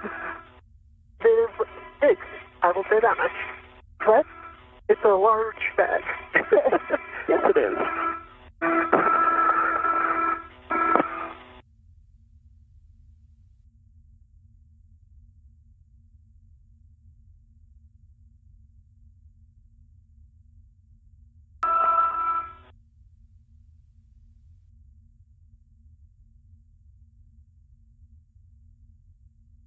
And if you're just joining us today, we are in the midst of a spacewalk. We are now 28 minutes into today's spacewalk to complete a modification kit installation on the 2A location of the International Space Station shown there on your screen. Previously, we have installed other International Space Station rollout solar arrays, or IROSAs, on the other locations that you see. At this time, NASA astronauts Anne McLean and Nicole Ayers, who are doing their third and first spacewalk respectively are translating to the 2A location, where they will begin to build the modification kit and attach it to that location that you see on your screen.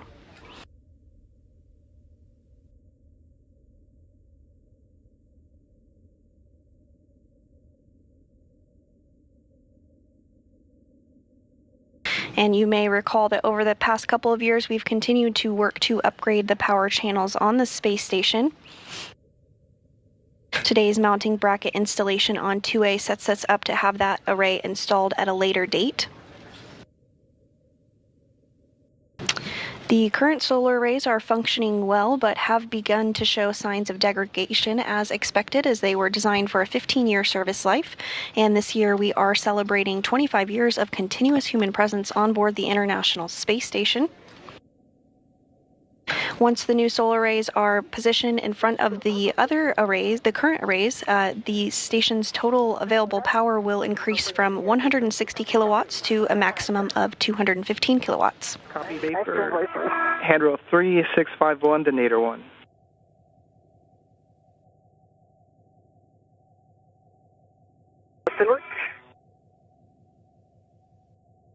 Additionally, during today's spacewalk, McLean and Ayres will work to relocate a common communications for visiting vehicle antenna, or C2V2, 1.5 feet over, to provide better redundancy for visiting spacecraft at the International Space Station.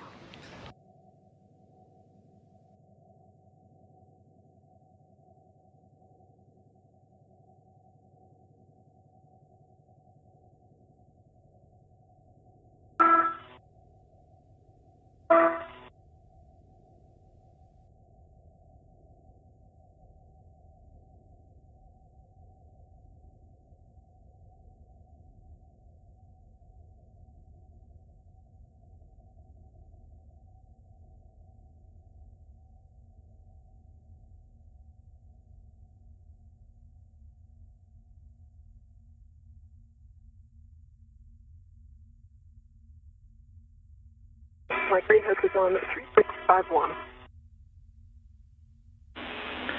Copy vapor. Once that's complete, you'll continue port to the work site. Just make sure your gauntlets are in place prior to crossing the Sarge.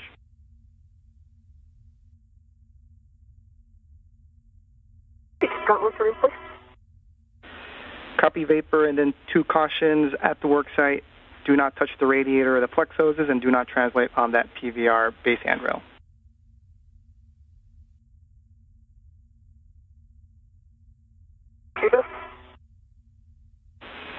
And I'm at 3652 and working on the green hook.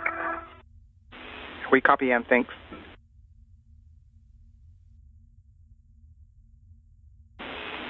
And the vapor, you're going to be going nadir at the Sarge to your work site, and you will be fair leading along the inboard non-radiator corner of the IEA before dropping the strut bag.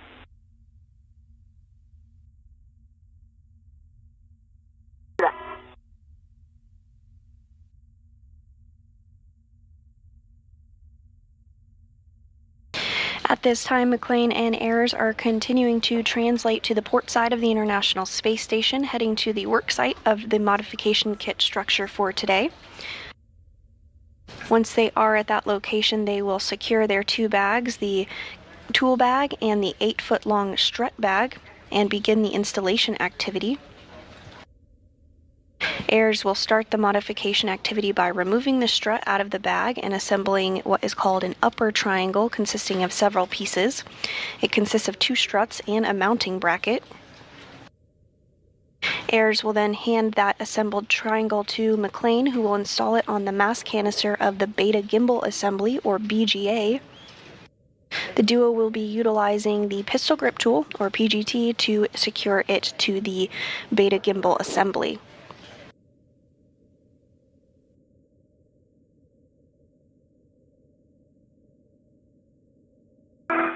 The upper Sarge gauntlets are still down. Say again for ground IV. Hughes, upper Sarge gauntlets still down. EV1's got green hook on 3652. Copy, and just ensure that your gauntlets are down and do not touch the radiator flick hoses or the base handrail.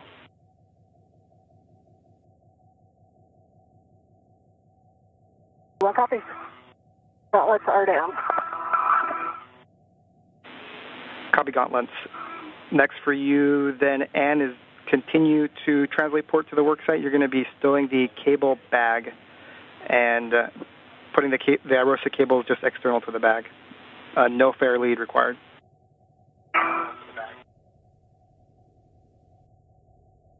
EV1 copy. Visiting aft on the IEA. Copy.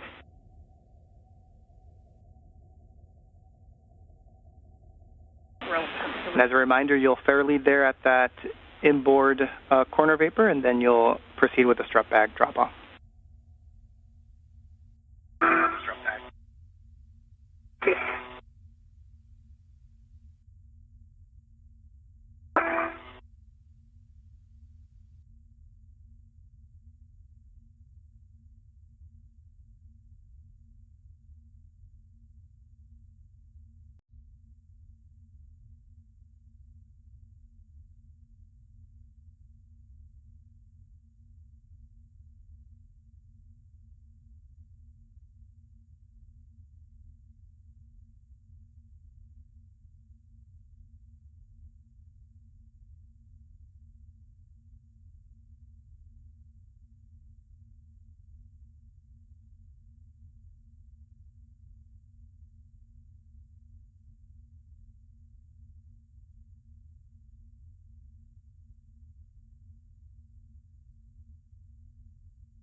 I'm at the start. Gauntlets are in place. Copy, and you'll go nadir to your worksite. And you'll go nadir.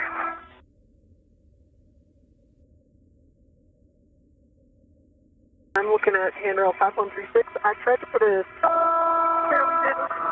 and you'll have to take a look at it when you get there. Make sure it's not in your way. Okay.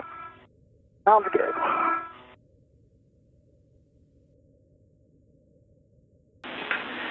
And vapor, I guess a copy, you are dropping the strut bag. Looks like you already started with one handrail. We can give the other ones if you need it. Just make sure that the handrail is towards the center of the IEA.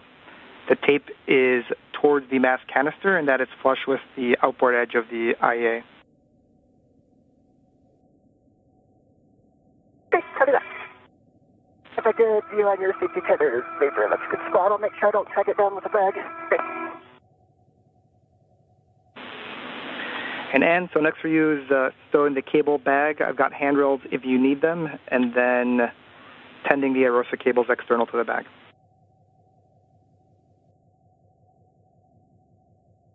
See.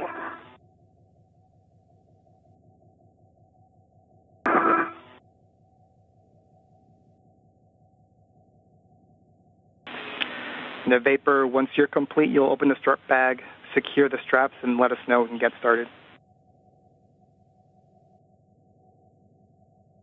See that?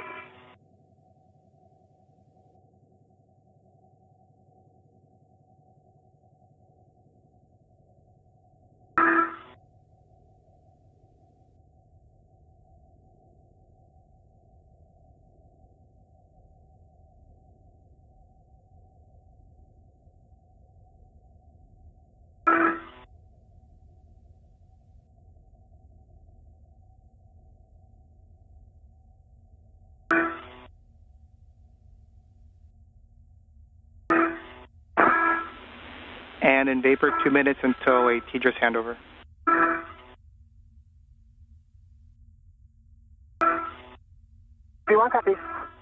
Copy.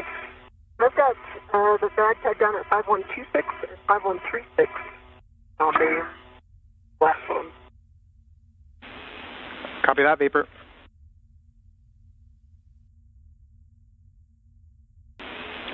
Vapor, after opening the bag, you will retrieve the mounting bracket and the right upper strap.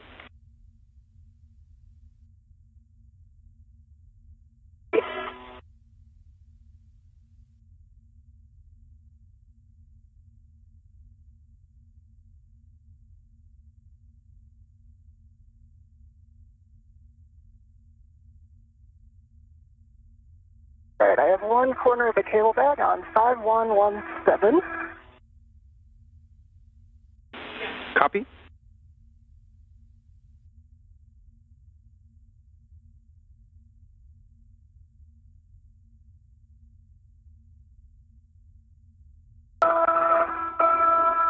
And if I verified your tether is still free.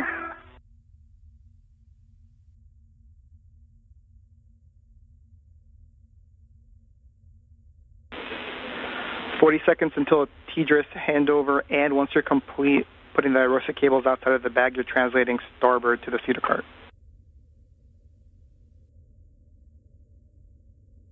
Copy.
Is that bag going?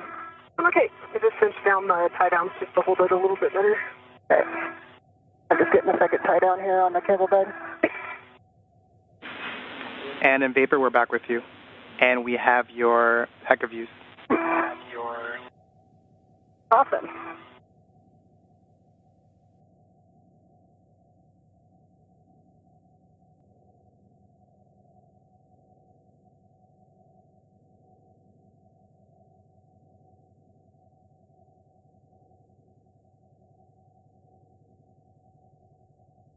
I have a second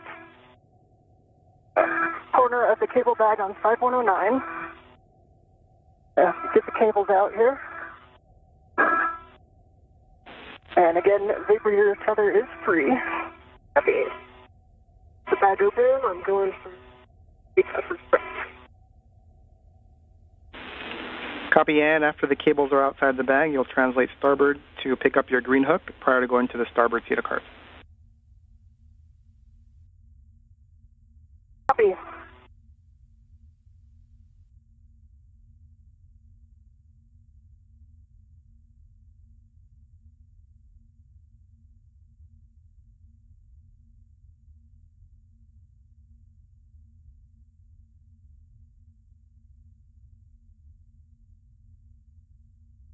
All right, cables are out. And Vapor, I think that our original plan, I think these will reach over there. Okay, you need it. And we are getting some views now on our screen of some of those cables that NASA astronaut Anne McClain is working to remove ahead of the build of the modification kit this morning.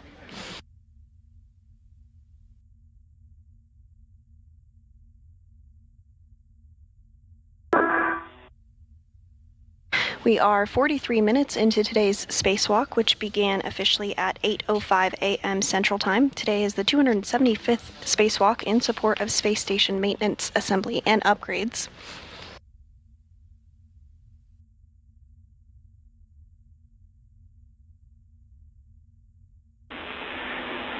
And we are not receiving your HECA stream. Do you mind pressing the HECA button again? Sure.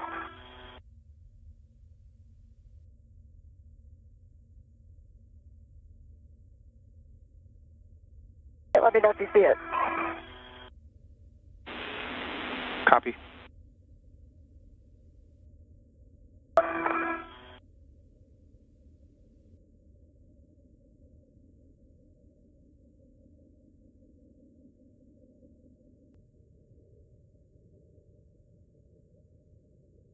All right, Vapor, I'm going to go on a little walk. I'll see you shortly. All right, have fun.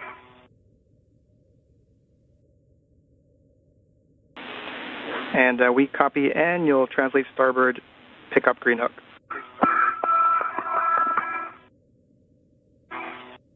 Copy inward. Because I've got the right upper strut out. 13 and 14. And my gauntlets are in place, Marco. Copy, and appreciate that, and just remember the tusk cable's on phase 1. Copy, Vapor, you've got the mounting bracket and the right upper strut. Make sure that the EV3 PGT is available for you, and you're going to be aligning the right upper strut with the mounting bracket. Is nearby? And Vapor, there should be a groove on the mounting bracket where the alignment tab is going into, and then on the side of the mounting bracket you'll have black lines to let you know that you're aligned.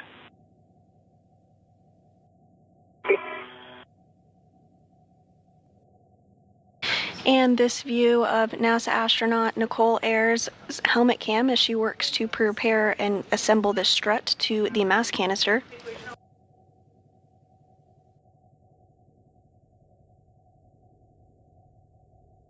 The upper triangle consists of 2 struts and a mounting bracket. Ayers will use the pistol grip tool, or PGT, to secure these pieces together before installing it onto the mod kit structure.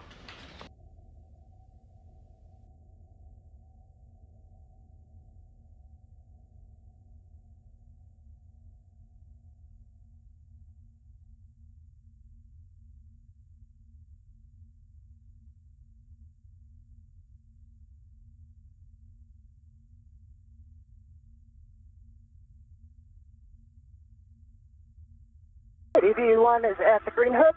Gonna work on picking mine up. Copy, Ann. After you'll go to the starboard cedar cart to pick up the bundle. It's WIF 1. It's inboard and nadir, down and right. Copy, thank you.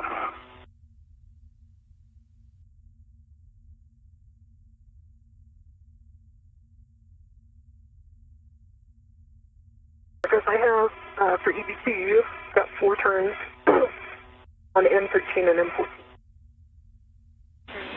Copy, good turns, M13, M14. Next, you'll grab your PGT and I'll have settings when you're ready.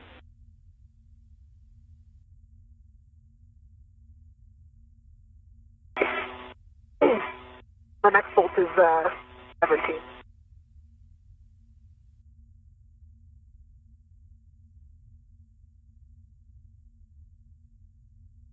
And a good view inside of the bag there with the remaining pieces that will be assembled today. You can actually continue and retrieve the left upper strut. It's a Velcro's straps 1 and 2. That's it. All right, EV1 has my green hook, and I'm going to continue translation. All right, we copy, and starboard cedar cart, WIF 1.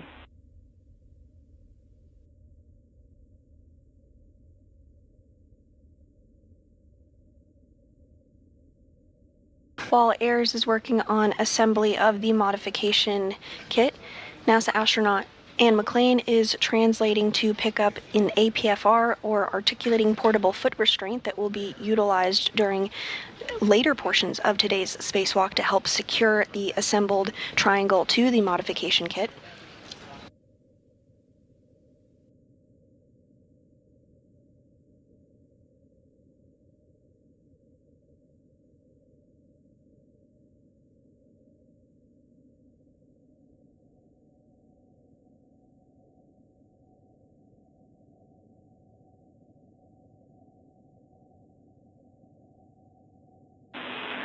And Vapor, with that left upper strut, you are going to align it with the center pad.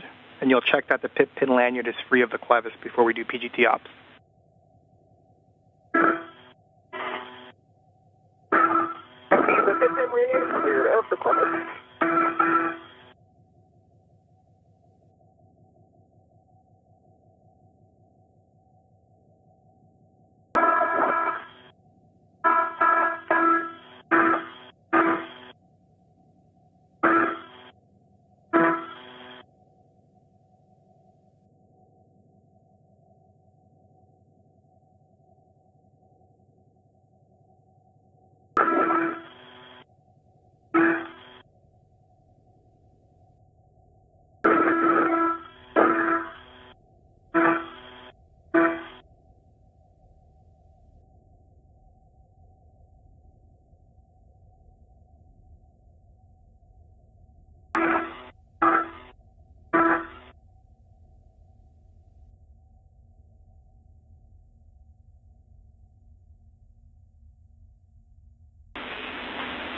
And we have your heck of view again. Sorry, I didn't tell you.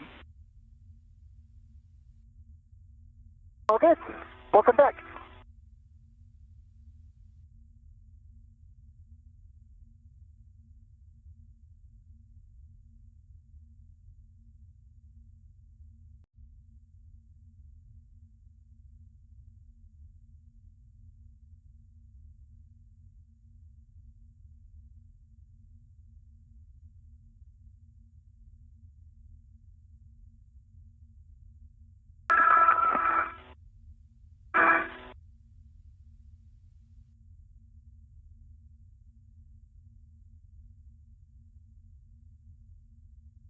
Just passing the seat of spur.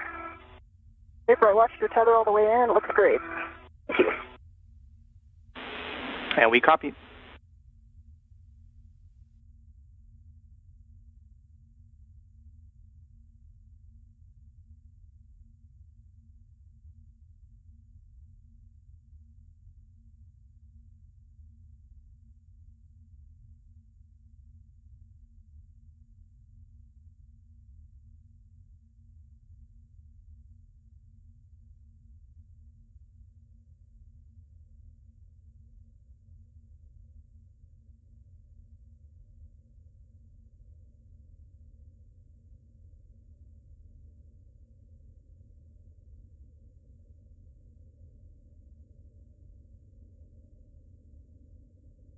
Passing the port seat of cart. And if you're just joining us this morning, we are approaching the 1 hour mark of today's spacewalk with NASA astronauts Anne McClain, who is serving as EV1 wearing a spacesuit with red stripes, as well as NASA astronaut Nicole Ayers, who you see a helmet view on your screen there as she works to use the pistol grip tool to assemble the upper triangle. And looking for WIF 1, bottom right, inboard nadir. Today's spacewalk is the third for McClain and the first for Ayers. The hand start on my levis, if Tina's giving me a little time on the work. The goal of today's spacewalk is to install a modification kit in preparation for ongoing solar array upgrades to the International Space Station and relocate a communications antenna for visiting spacecraft to the orbiting lab.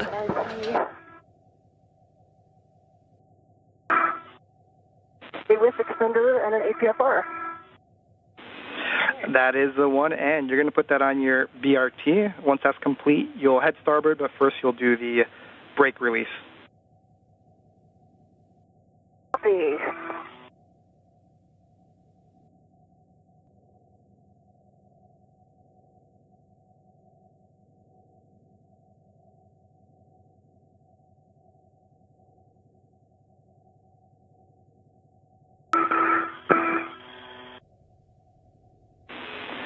And Vapor, from your heck of view, it looks like there may be a ret that is situated in a way that it's making it difficult to hold the upper triangle in place.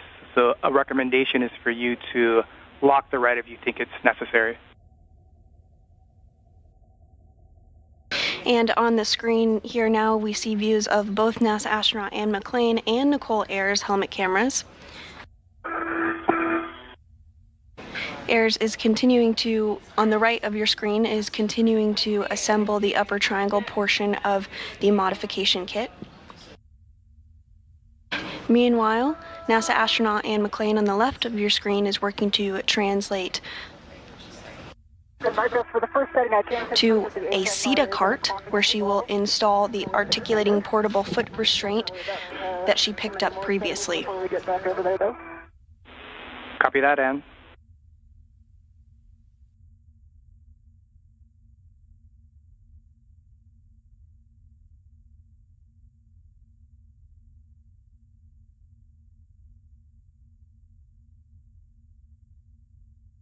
You have a BRT ret on it. And getting a good view now as Nicole Ayers works to assemble that upper triangle, you can really see it start to take shape.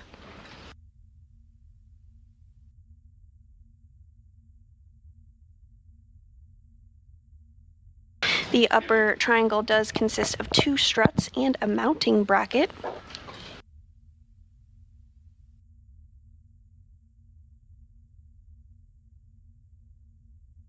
Once McClain joins Ayers, Ayers will hand that upper triangle to McClain, who will install it on the mass canister of the Beta Gimbal Assembly, or BGA structure.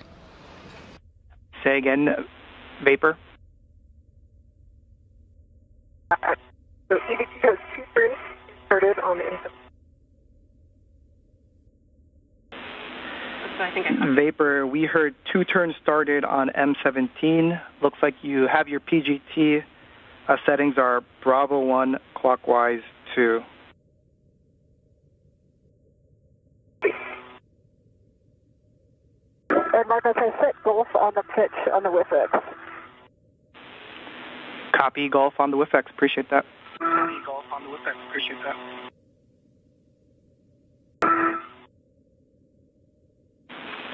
And again, Ann, once that's complete, you'll be headed back to your work site. Green hook, but first see the brakes. Copy.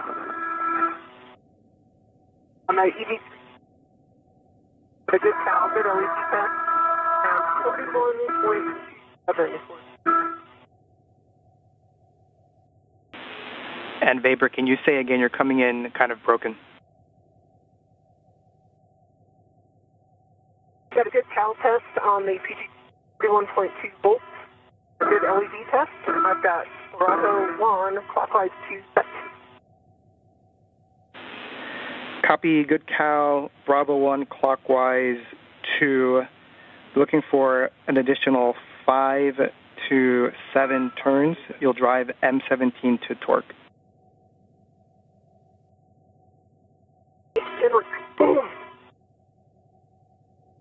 Marcos, I have 2 good pumps on the port CETA cart. Direction starboard. Copy that, and next will be the port CETA cart. And Ayers is using the pistol grip tool, or PGT, essentially a space drill, to help assemble that upper triangle we discussed. Marcos for EVT, that was 6 turns. Got a green light. 11.9 on that. Check under the MT. Copy, Vapor. If you can confirm that the black line is flush. Sorry, black line is flush.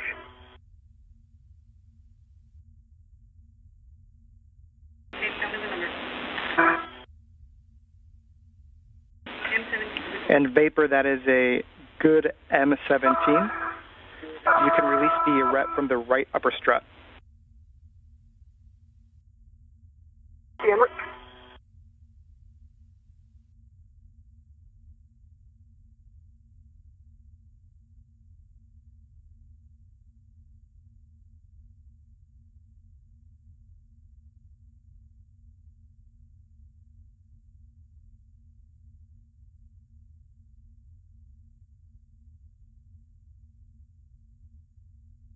Because I have 2 good full pumps on the port CETA cart, because you know what they say, Pumps a day keeps the burr away. Oh, we agree with that statement. Good job. And next will be to continue translating port to your green hook location, just the nadir of the FHRC. Same place as previous. Okay, copy. I'm going to pause here and get this APFR in a little bit of a different config. Just wanting to jump around a little more than I expected. And we copy. And this is a view of NASA astronaut Anne McClain. She is serving as EV1 during her third spacewalk today, as you can tell by the spacesuit she's wearing with the red stripes. She is working to readjust the APFR, or articulating portable foot restraint. And Vapor, just catching up with come you. Back out your way, Vapor. She will utilize this to help install the upper triangle that Ayers is building as we speak. McClain will need to use the APFR to help install the upper triangle on the mass canister of the Beta gimbal assembly. To the center pad grounding block.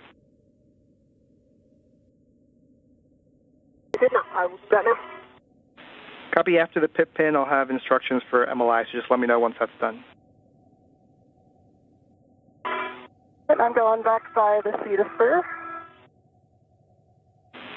Copy, Ann.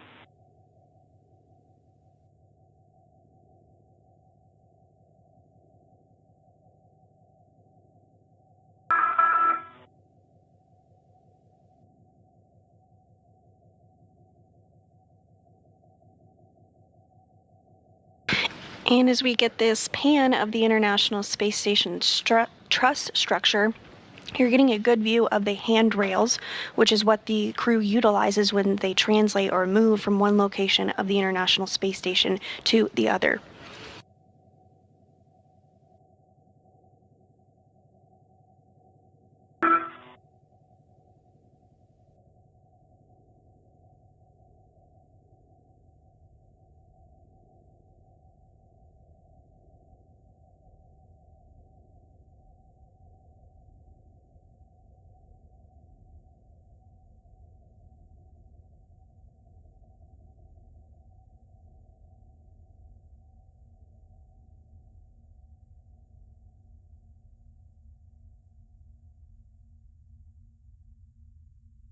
Marcos, the pip pin is installed.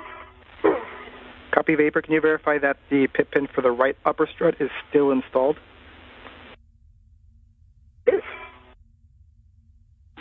Sweet. And then you can install the left upper strut MLI on the center pad, covering the L2 clevis, as well as the right upper strut MLI.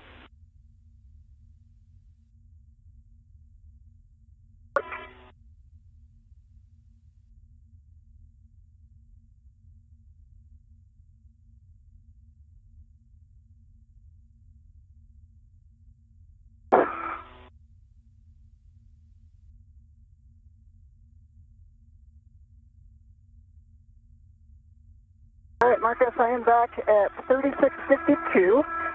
Work on the green hook again. Copy. And after that, you'll be continuing starboard to your work site to install the bundle. In this view of Nicole Ayers' helmet cam of the upper triangle, she has been in the process of installing multi-layer insulation, or MLI, around the upper triangle. It's that white fabric material that you do see. How many turns you started on M15? 4.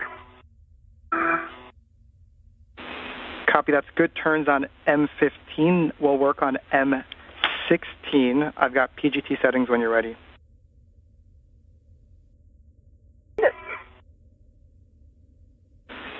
Bravo 3 clockwise 2 on EV3 PGT. Yeah,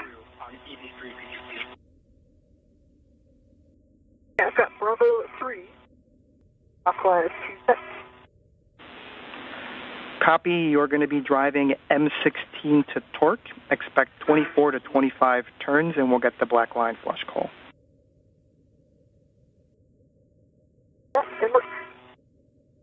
Green hook, EV1 on 3652.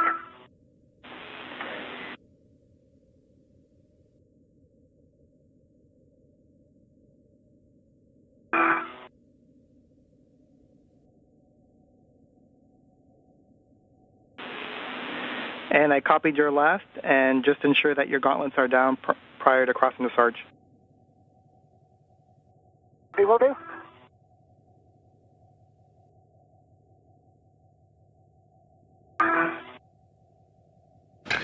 McLean is continuing her translation or movement over to where NASA astronaut Nicole Ayers is. Once there, she will assist her in finishing up the build of the upper triangle portion before they work together to install it on the mass canister.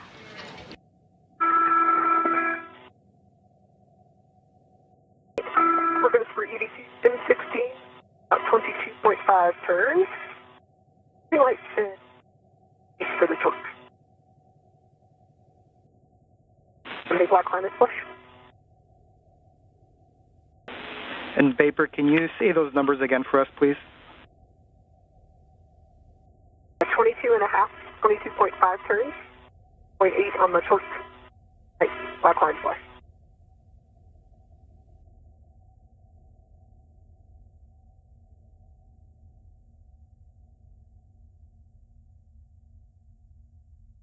For EV1, my gauntlets are in place. I'm switching to Sarge. And Vapor, we're talking here on the ground real quick, and copy your gauntlets are down. You're proceeding to the work site. Just note you've got the radiator and the PVR handrail. Do not touch, and you'll be dropping off the bundle on with 25. 20, actually.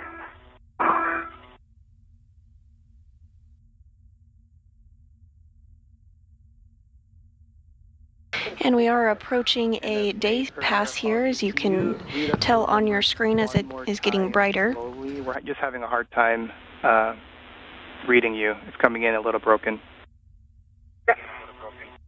The International Space Station is currently flying 262 statute miles over the North Pacific Ocean off the coast of Alaska. 1.8 on the torque.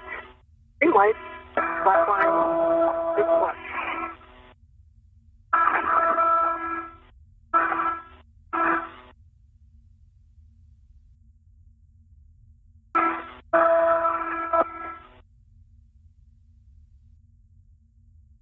I'm back on the IA with you.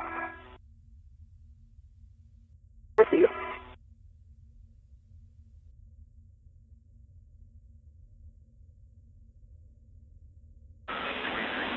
And we're discussing Vapor.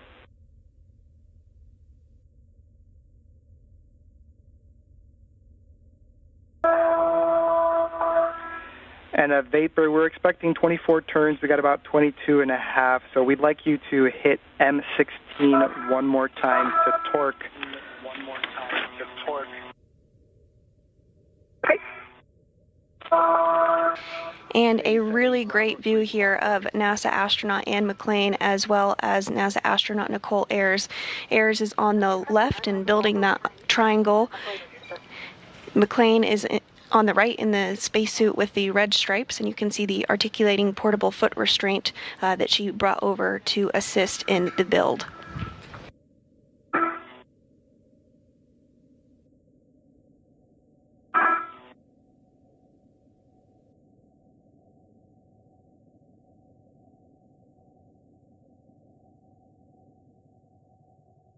Our work sites are going to get kind of close together, so let me know if I'm in your way. Okay. That's for easy. Scout 18.3 light, and that was no turn. Copy, no additional turns. We'll discuss.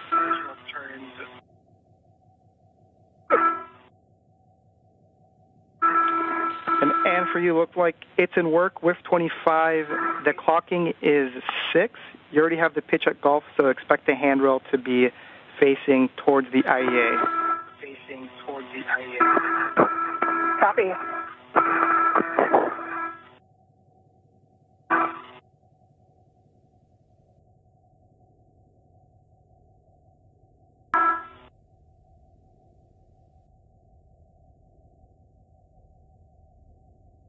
I'm stopping at 5145 to get a rich man's fairly in. And we copy, Ann. Thanks.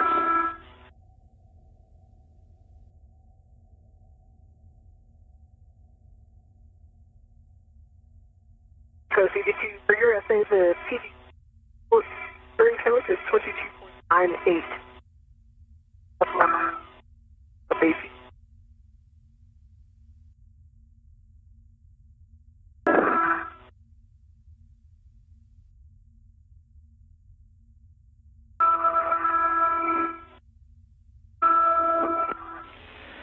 And in Vapor, we are going to proceed driving M15 to torque.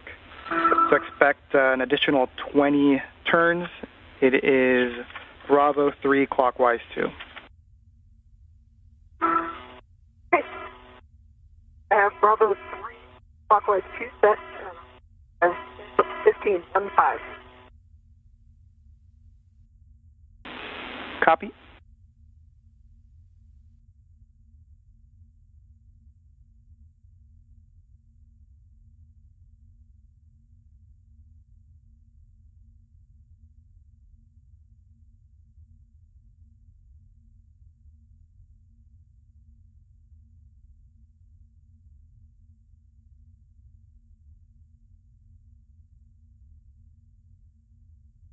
If you're just joining us this morning, you're looking at a live view of two NASA astronauts outside the International Space Station performing a spacewalk. On your left of your screen is NASA astronaut Nicole Ayers completing her very first spacewalk today.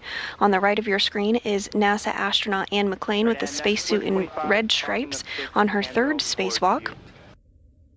The primary tasks for the spacewalkers today is to install a support bracket called a modification kit, which will prepare the site for future installation and deployment of the fourth of 6 new International Space Station rollout solar arrays, or IROSAs.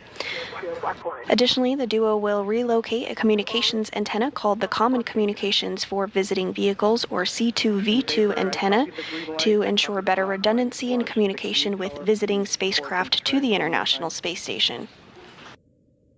And this view of McClain and Ayers' helmet cams showing them at their respective work sites.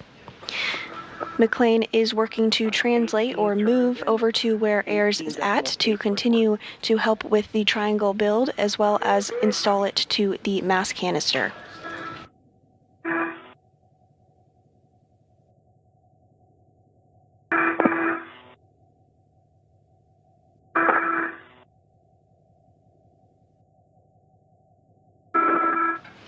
And through McClain's helmet camera on the left of your screen, you do see the Earth as the International Space Station flies 262 statute miles overhead. To torque, same settings, Bravo 3 clockwise 2. Bravo 3 clockwise 2, looking M15, 15 again.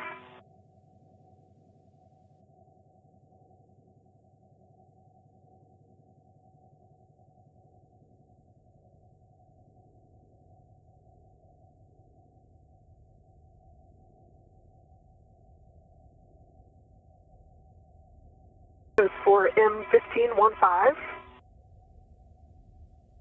Have a green light already out, but I have a green light with 18.4 on the torque and no additional turns. Copy, no additional turns, Vapor, we're discussing.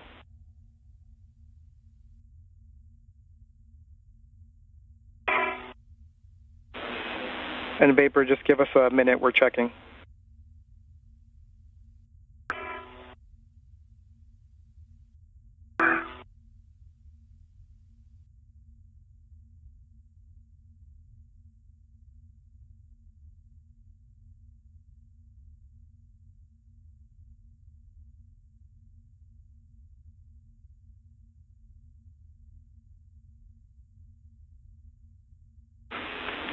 And Vapor, we have a troubleshooting step for you. Can you look at the interface of the struts and just make sure that nothing is caught in between, no MLI, and that it is flush?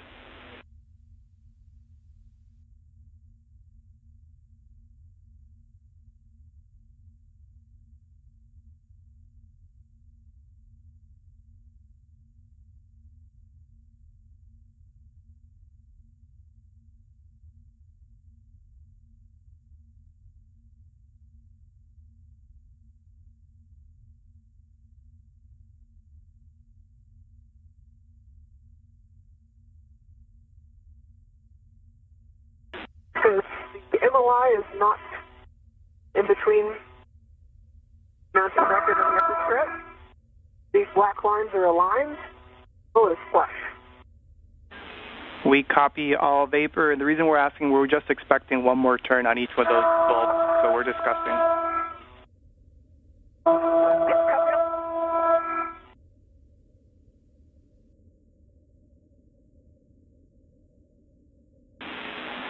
And looks like it's in work. The extension will be 5.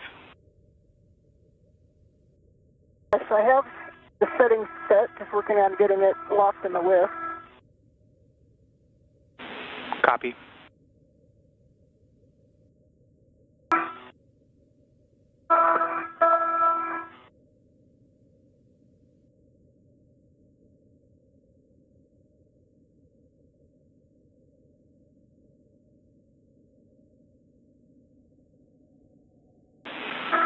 Now, vapor, good news. We are calling both of those bolts, M15 and M16, good. We will proceed. We'll have you release the ret from the left upper strut. Okay. See, good bolts and Marcos, I have 6 set on the whiff extender, good pull and twist test. I've got a golf on the pitch and a 5 on the extension.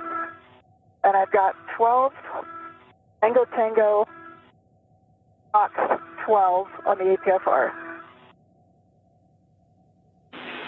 We copy, and I may have missed it, but can you confirm that the pitch knob of the APFR can be depressed? I will go do that now. And this view from Air's helmet camera as she works to continue the build of the upper triangle.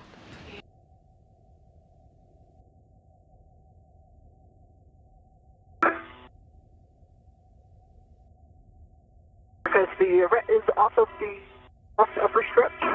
That's the MLI over the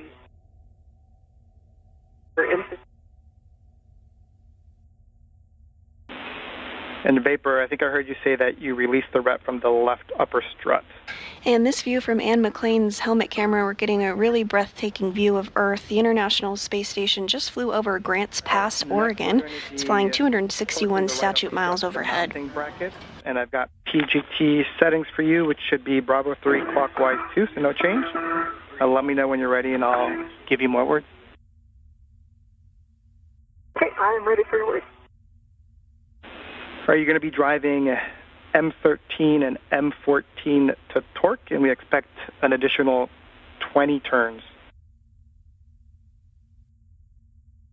M13 and M14 to torque. And for both Ann and vapor, the pitch knob can be depressed. Copy Ann, pitch knob can be depressed. It's about 1 minute and 40 seconds till Tidra's handover. Copy. And I've got Bravo 3 clockwise 2 set. Copy Bravo 3 clockwise 2, drive M13 and M14 to torque. Inward. And then, Ann, for you, looks like you're setting up the APFR, and if that's complete, you can Confirmed. assist vapor as needed. We might have some more words for you.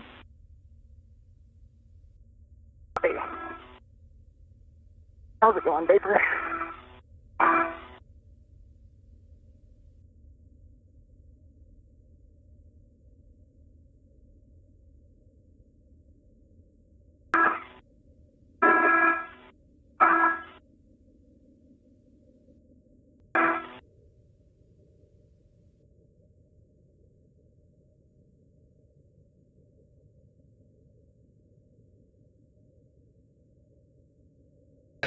And we are seeing that upper triangle that NASA astronaut Nicole Ayers has been working to build. She's wrapping up that task as we speak.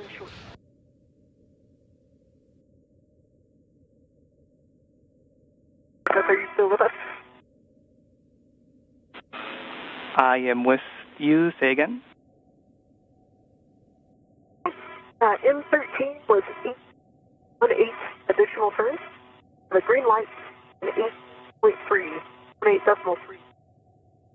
And these black lines, flush. Vapor, I heard torque 18.3, turns 18, green light, black line, flush for M13.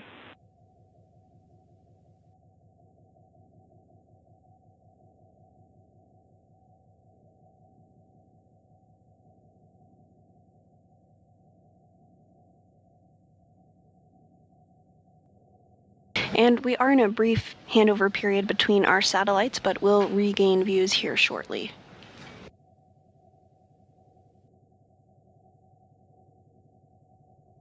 The team here in Mission Control Houston is being led by Flight Director Diana Trujillo today.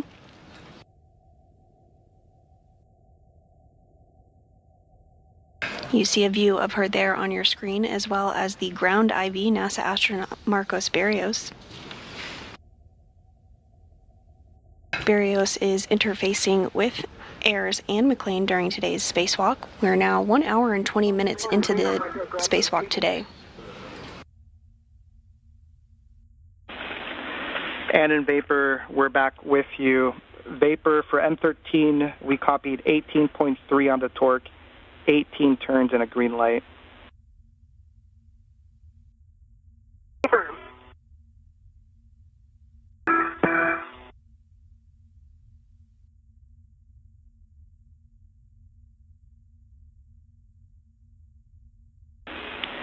And Vapor, that's a turn short, but we're going to press to M14. So you can drive M14. It should be an additional 20 turns. Additional 20 turns. Okay, copy that.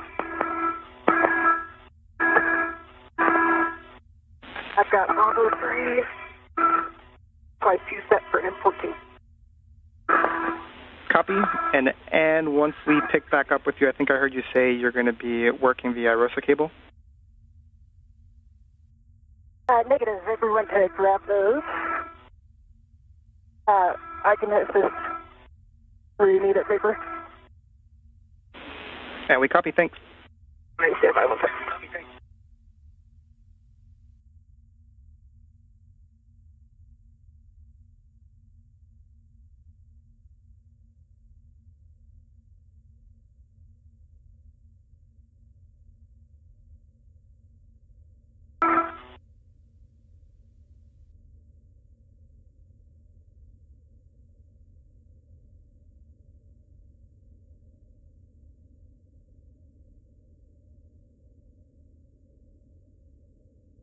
Marcos, for M14, I've got 18 additional turns, 1/8, 8.4 for the actual torque and the green light.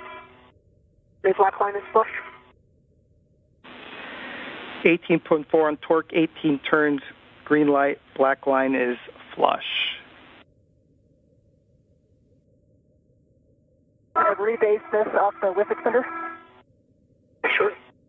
Yeah, I've got the other end of the AET right here. I can take it. I've already read it to it. Okay. And a Vapor, we are assessing. That's also turn short. And just in the meantime, we're trying to figure out good and bad times when we have comm with you. And so that last call was good comms. And so we don't know if when you rotate your head, the mic might get snagged with anything inside the helmet or the airflow, but we'll tell you when we have good comms just so you can gauge what position that is. Okay, yeah, that sounds good. While you guys discuss the bolts, I'm going to pick up the cable. Copy.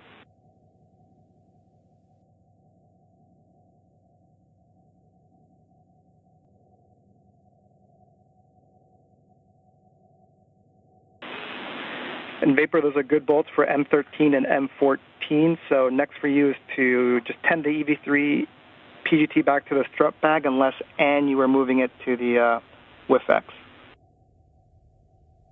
And the PGT and torque wrench are on an AET to the WIFX already. Sorry about that. Was calling. I think that was she's doing the bolt. And while I have you, Marcos, I'm redoing my glove check.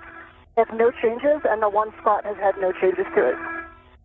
And my half is dry. Copy, good glove and hat check for you, and we copy that you've already transferred the V3 PGT and torque wrench to the WIF X. So next will be to copy the ROSA cable. Okay, and Vapor is grabbing those right now.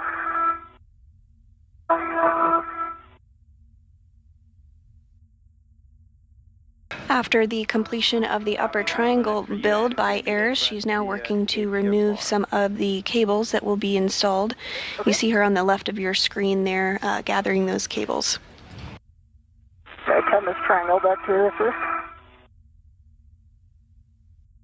And a bit of a better view there of those cables, specifically from Ayers' helmet cam. Cables on the mounting bracket, there's an oval cutout that has a adjustable free hook, and that's going to go on the D-ring on the adjustable that's on your cables.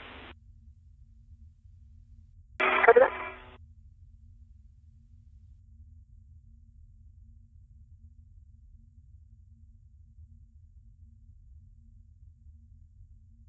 These cables will be routed on the rollout, so will be routed for future installation for the rollout solar array.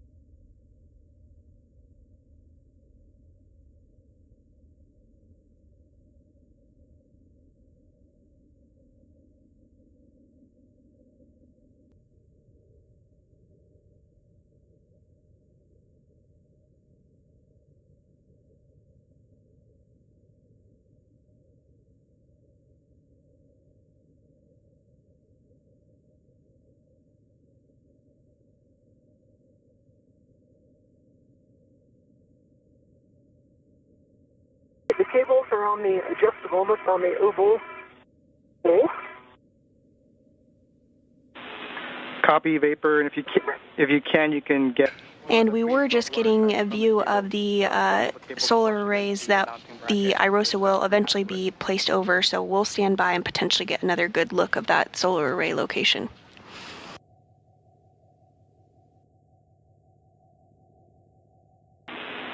And Vapor, there should be one pre-installed wire tie per bundle that you can attach to the mounting bracket. Yeah, that's in order.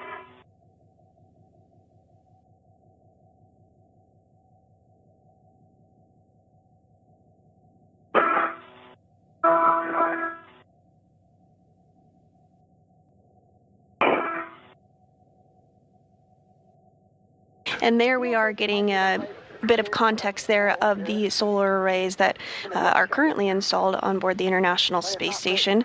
The ISS rollout solar arrays are quite a bit smaller, but will actually provide more power for the orbiting laboratory once fully installed. And Today's spacewalk is occurring on the P4 truss of the International Space Station. Yeah, it just moved. I'm going to put my safety tether, or waist tether rather, somewhere else so it doesn't do that again. Once the modification kit is wrapped up and installed, the duo will translate to the P3 truss to complete the relocation of the Common Communication for Visiting Vehicles antenna, or C2V2 antenna, to ensure better redundancy for visiting spacecraft to the International Space Station.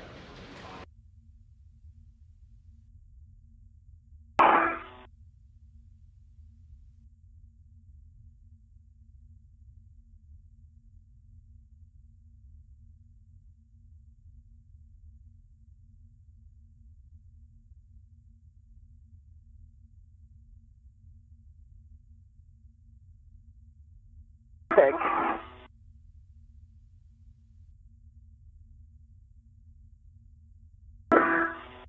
And you do see there in the center of your screen NASA astronaut Anne McLean. She is at the location where the triangle and mounting bracket that has been built will be installed. That's the mass canister of the Beta Gimbal Assembly, or BGA structure.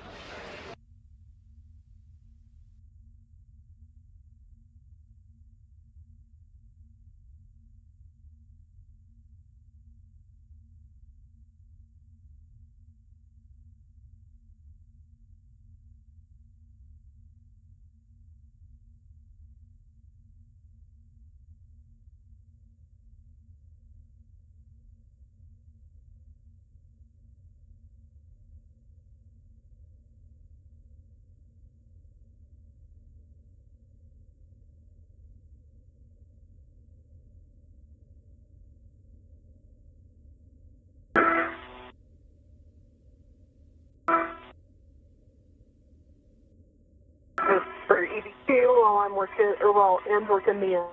And a bit of a better view there of NASA astronaut Anne McClain in the spacesuit with the red stripes working to get into the articulating portable foot restraint, or APFR. That will help her as she works with Ayres to install the triangle on the mast canister of that beta gimbal assembly. Hand the upper triangle to Anne, and we'll have more words for you with cautions before we proceed.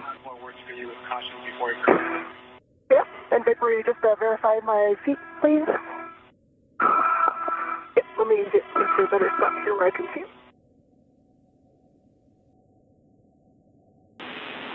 And Anne, let us know when you have ingress. We have some more words for enhanced glove check. And I'm just having vapor verify my feet. I believe I'm in. Yeah, they both look from touch to see your left heel, but your right heel is in. I'm sorry? Your left heel is touch to see, but your right heel is in. And I'm sorry, one more time on the left heel. Tough to see? Oh, tough to see. I see. Okay.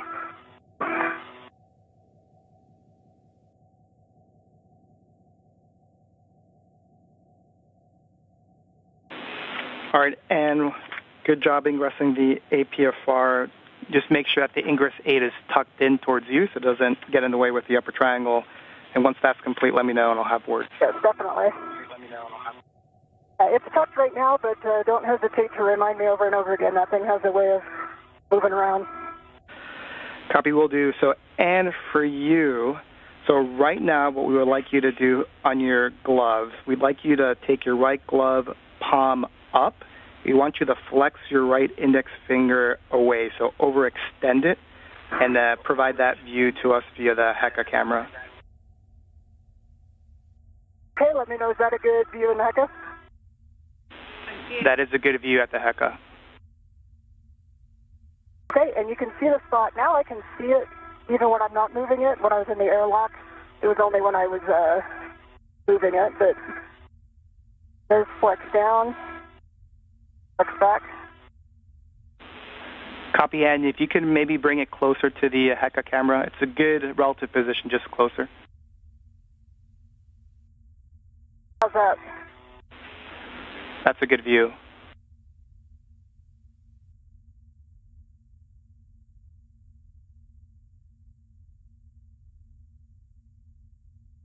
And teams here on the ground taking another look at Anne McClain's glove following a report of a slice in her right index finger prior to exiting the airlock. The team on the ground. Copy, Anne. We appreciate that view. We are good with that glove inspection. We do ask that you perform the same type of inspection every time you do your glove check, but you do not need to show us on the HECA. You can just perform it yourself. Understand, thanks. I'll let you know if there's any changes. Copy that. Okay, Vapor. Copy that. And the team on the ground reports that the glove is looking good. McClain is in the articulating portable foot restraint and will receive the triangle from Ayres next. Thinking very slow, so slower than when you were translating with a strap bag on the BGA. Avoid cyclic loading on the mass canister in BGA. Max lateral loads is 40 pounds. And do not impart any forces into the mod kit struts before they're fully installed. Give me one copy. Please. All right, next, Vapor, you can present the left or non-tethered end of the upper triangle to Anne. So let me know, I can't really see. We're going to land off here. Yeah, just 1 second, I'm getting my workstation. Okay, out of the way here. Walk up, okay. Go up about another 12 inches, I think. I have a hand on it. Okay.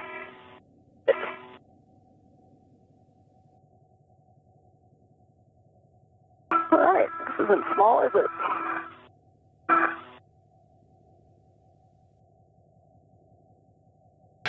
And Ayres has handed the upper triangle to McClain following her build of it. Installing the center pad on the mass canister, arrow up. McClain will now install it on the mass canister of the beta gimbal assembly or BGA structure. Your mini workstation tabs And for soft engagement, left to right, which is what you're doing, and once that's complete, you can rotate the upper triangle so it's neutral and you have access to the bolts.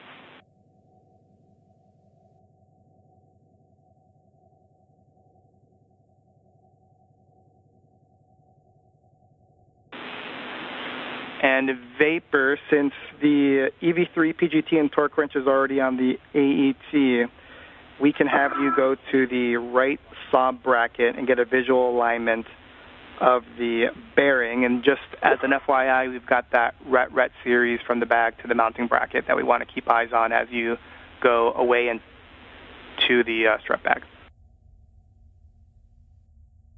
Yep. Center pad is soft dock. I'm going for my PGT, I believe. 2 turns on each. It'll be Alpha 2 clockwise 2 and is exactly... And this view of Anne McLean's helmet camera as she positions the upper triangle on the beta gimbal assembly. All right, for the Fairchild fasteners... If you're just tuning in with us this morning, we are 1 hour and 35 minutes into the 275th spacewalk in support of space station maintenance, assembly, and upgrades. This morning, the spacewalking duo, which consists of NASA astronaut Anne McLean and Nicole Ayers, worked to build the upper triangle portion that you do see on your screen there that is going to be installed on the mass canister of the beta gimbal assembly.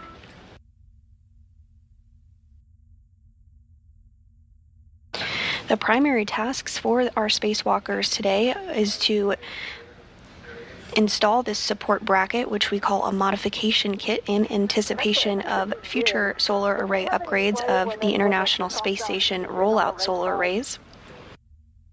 The duo will also work to relocate a communications antenna called the Common Communications for Visiting Vehicles, or C2V2 antenna, to ensure better redundancy in communication with visiting spacecraft to the space station.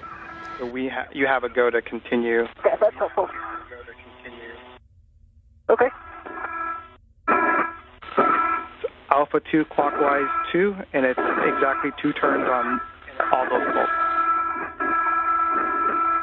Alpha 2, clockwise 2, 2 turns.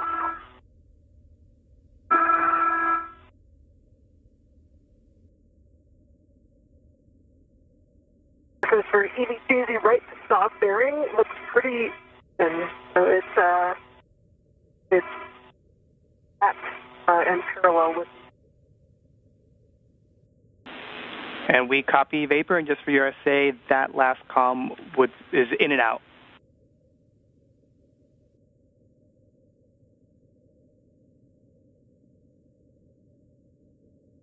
Marcus, I have Alpha 2, clockwise 2 set, and for 2 turns on each. Good words.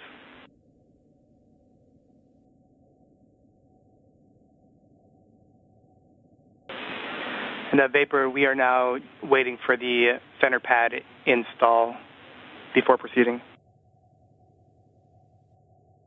Copy that. 2 turns on M6 and M5. Wait for 2 turns on M8. Copy, good turns on 5 and 6.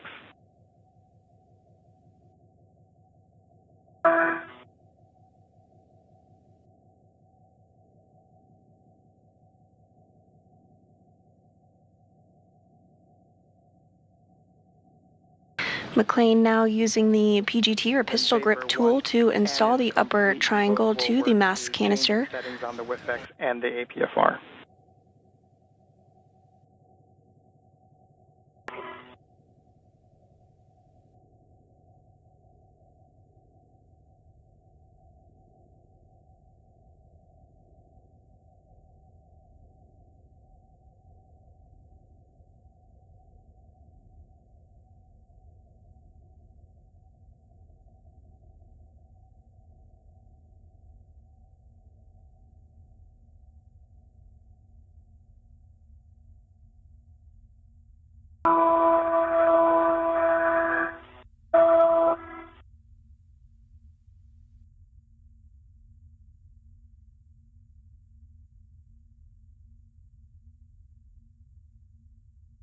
I have 2 turns on 6 or 8 and 5. Especially pop back out. I don't think it was all the way in to get those 2 turns again. And we concur, Ann. Thanks.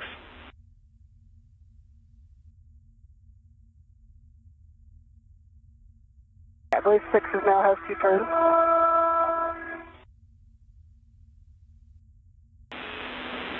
And copy, Ann. We're following. All right, 7 has 2 turns.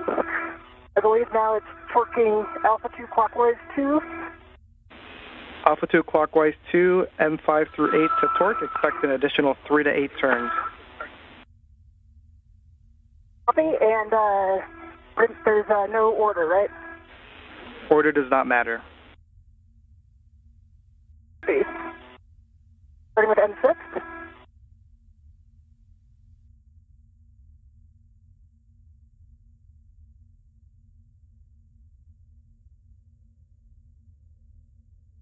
M6 got 5 turns, 3.6 torque green light.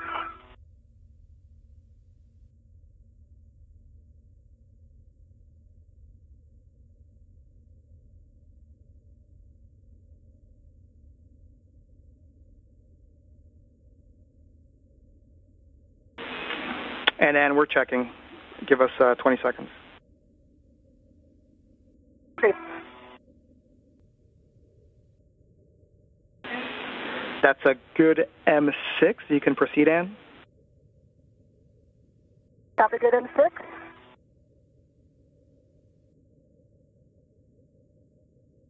And Marcos, I have 3.7 torque green light and 5 turns on M5.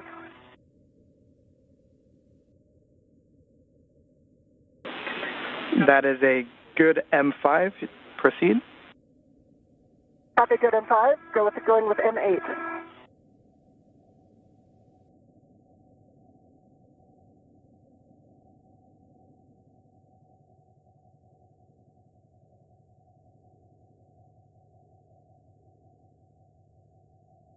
There's 4.5 turns on M8. Green light, 3.6 torque.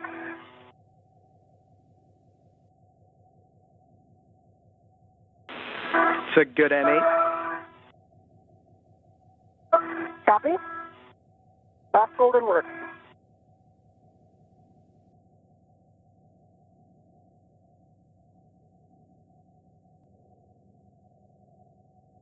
Okay, got exactly 4 turns on M7, 3.8 torque, green light.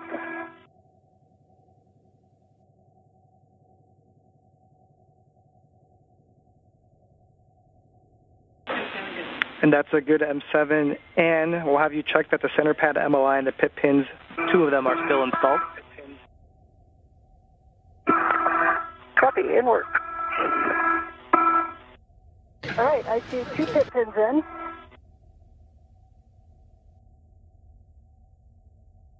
Good job on the MLI. Vapors nice and tight. And with those 4 bolts being driven by NASA astronaut Ann McClain on the mask canister, the next steps will be to install the left and right lower and upper struts to continue to attach the triangle to the mask canister.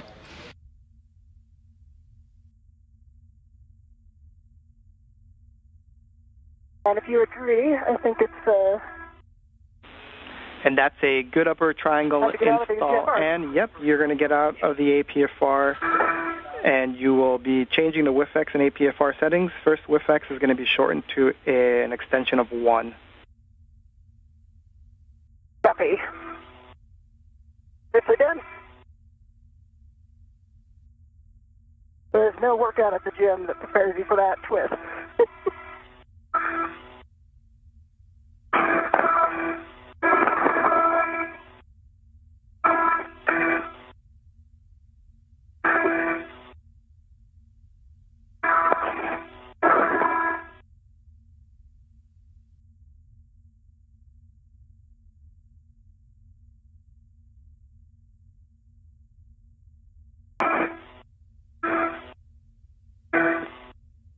We are now 1 hour and 44 minutes into today's spacewalk. The crew is about 10 minutes ahead of the timeline.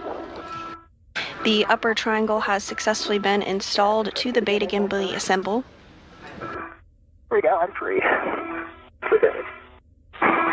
And for the both of you, just be aware that you still have that ret going from the bag to the mounting bracket. The crew will now proceed with the installation of the right lower strut and right mid strut on the right side of the mass canister before doing the same on the left side.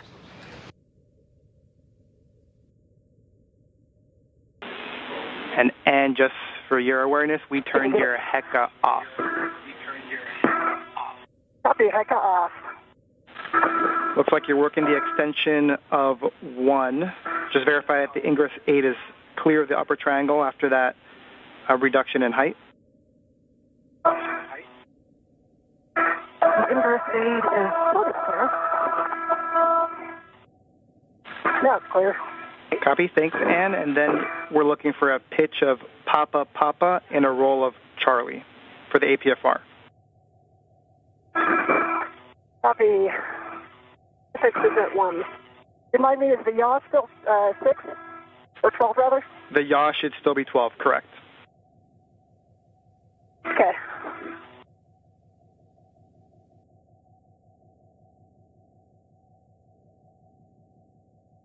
All right, so 12 Papa Papa, Charlie 12. Good words.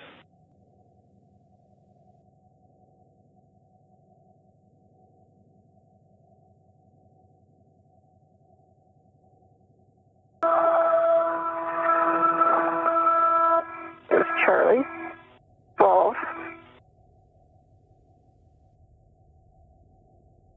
And you can see the... And this view from Nicole Ayer's helmet camera as she works to get the right lower strut out of the bag. Papa Papa. There is a right lower strut and a right mid strut which will be attached on the right side of the mass canister to further secure the upper triangle that has previously been installed.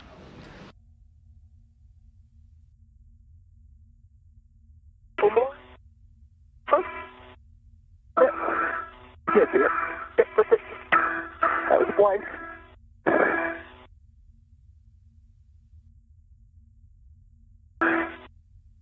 All right, Papa Papa is set on the pitch on the EPFR, and the button can be depressed. Copy, those are good settings. And in Vapor, appreciate that. And next for you is going to be a socket swap. You're going to swap to the 5/8 by 2 inch, which is in your trash bag. Copy that. And then Vapor, we are going to wait until Ann does that socket swap. She's going to ingress the APFR, and then we're going to verify access to certain locations on the mounting bracket before proceeding with the mid-strut and lower strut handoff. Okay.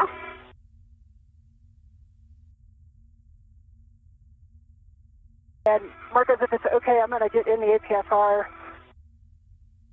and then do the socket swap while I have 2 hands. Sounds like a great plan, Ann. And just another reminder on the ingress 8 and the upper triangle. Copy that.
For an update on the gloves, I've got a nudge on my right index finger. It looks like the shirt starts from at the bag. And I've got several other black smudges on the tips of several fingers. And Vapor, I think I heard you have several smudges, black smudges, on your gloves that you think came from the strap bag. Is that accurate? Mostly black and one red. One black and one red. All right, we'll discuss you on the ground. Marcus, it's several black smudges, not just one. Copy. Several black smudges, and if you don't mind, if you can, one hand at a time, just put it over your heka.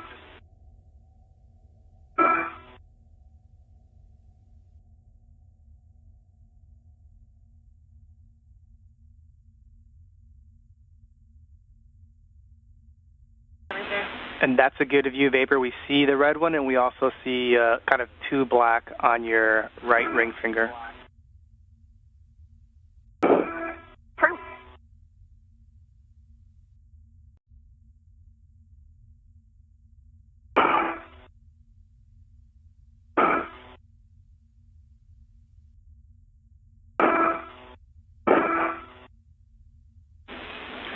And Vapor, appreciate those views. We are good to press it. We're being told that it's not uncommon to get smudges at the IEA. We'll keep you updated.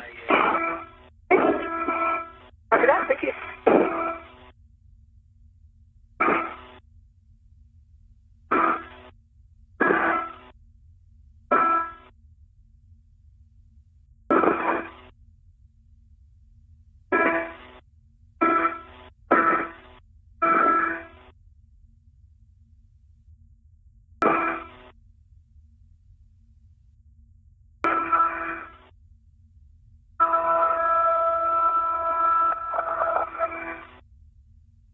You were just to the right of the two loop, like you might have yadded a little bit.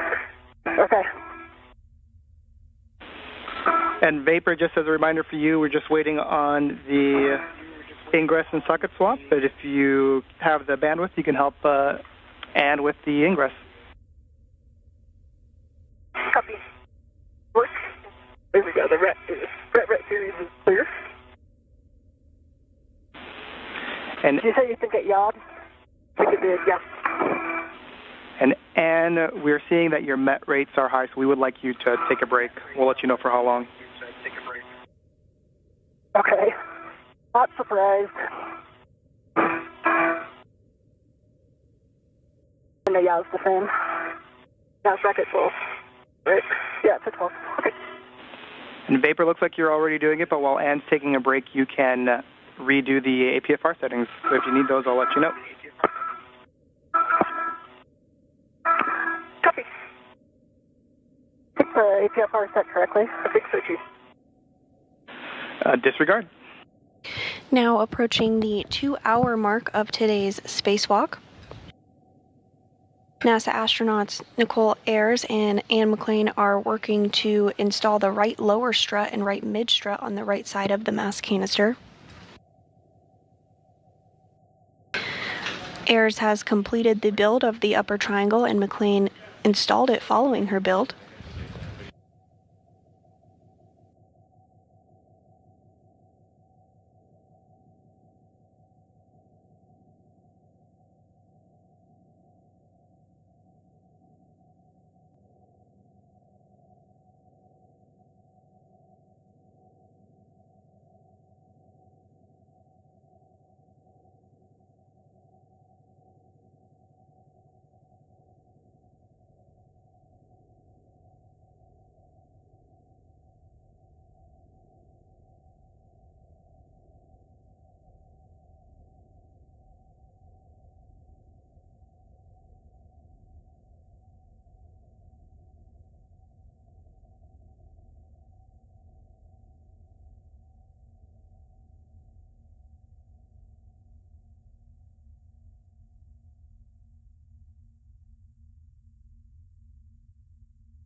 And Ann, we're going to hold you still for approximately 5 minutes. We'll let you know.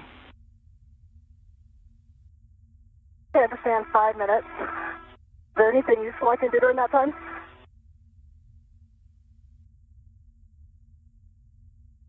I think that's safer. Pictures, whatever minimizes your movement. Copy and Smile, understand. yeah. Laugh. Back. So take in the views.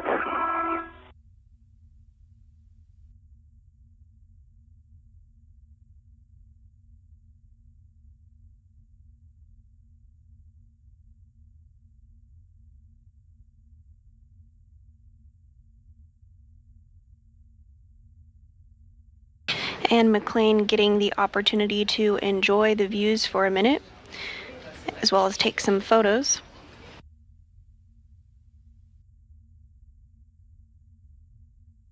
The International Space Station is currently flying 272 statute miles off the southern tip of Africa.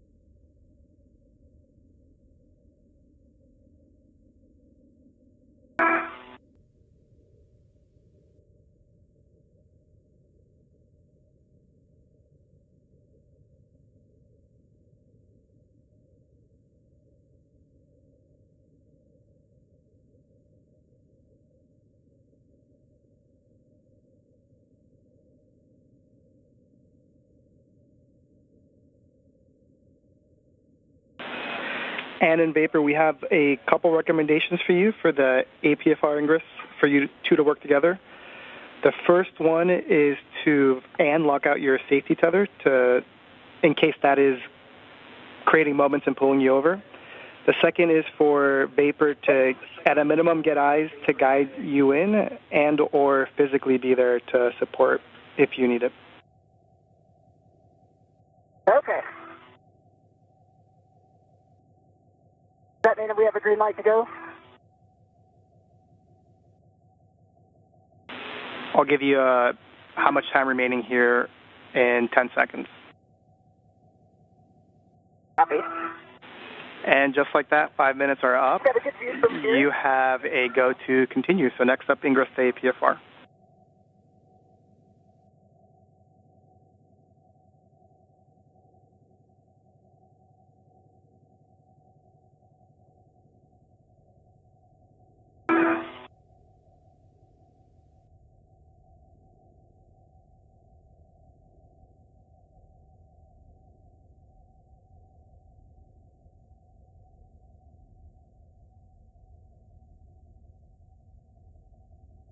NASA astronaut Anne McLean now going to work to get back into the APFR, or articulating portable foot restraint, there in the center of your screen. 2 minutes until TDR's handover. 2 minutes until TDR's handover.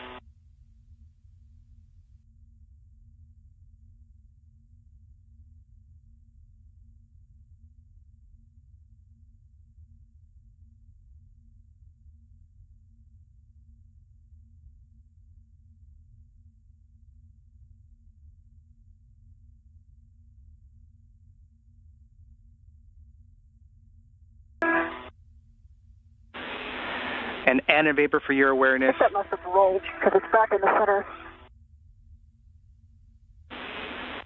Anne and Vapor, it's a minute and 20 seconds until TDR's handover, but we'll also have a KU handover, so we're going to lose all video for approximately 30 minutes.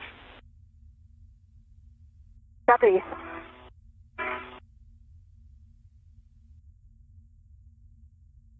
Tethers look clear on my legs. Apron. Yep. And before this handover, for the both of you, we'd like Vapor to come over and help out with the APFR ingress. We'll get you on the other side.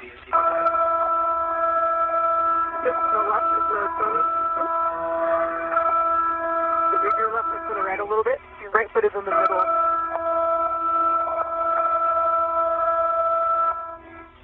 Maybe your your right foot to the right a little bit.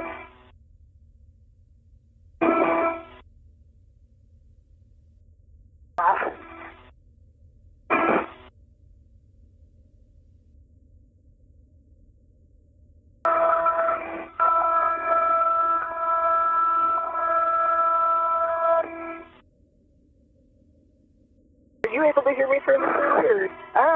You come in a little broken. It kind of like takes a minute for your voice to break. Okay. I'll try yelling.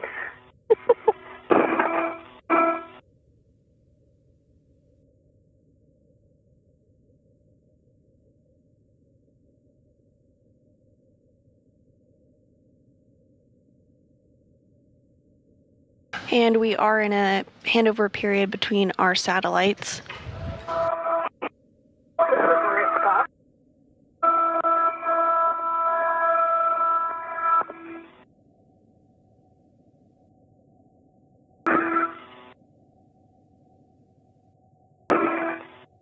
The team here in Mission Control Houston today is being led by Flight Director Deanna Trujillo.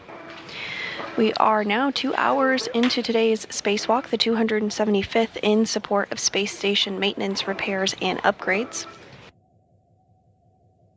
Right foot in, right foot looks in. I need to give us 8 minutes. And in Vapor, we're back with you with Left CAMS. foot's still out, so your right foot's in. The left is not in. Copy. The left heel is on top of the hook. There it is. Left heel's in, both are in. Awesome. Very nice. Thank you. All right, I'm going to release this upper triangle right to you. Actually, before doing that, and we'd like to do access checks. Okay. All right, and so... I can access the L6. Sorry, go ahead. Yeah, we're looking for you to be able to access the RET, which looks like you were about to do. On the mounting bracket, you've got a clevis where the lower strut is, access to that, as well as the grounding block, as well as the mid-strut clevis that goes on the upper strut. Yes, I can touch all four of those. I see the L6, L7, bolts 20 and 24 where those go, and I see the fit pin and the red. Copy, that's great. And you can perform the socket swap as well as release the mounting bracket red. Okay, it's for the red. Ready. It's coming back.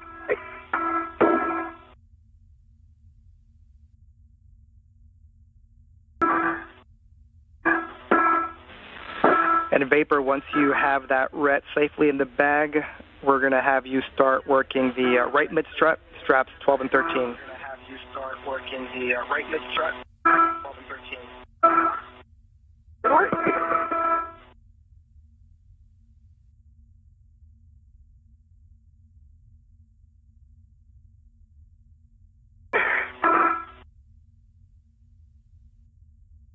Are you working the socket swap right now? And during this handover period between our satellites, we will have communications with the crew. However, we will not have visuals of them. This loss of signal period has about 40 minutes left in it until we have visual of the crew again.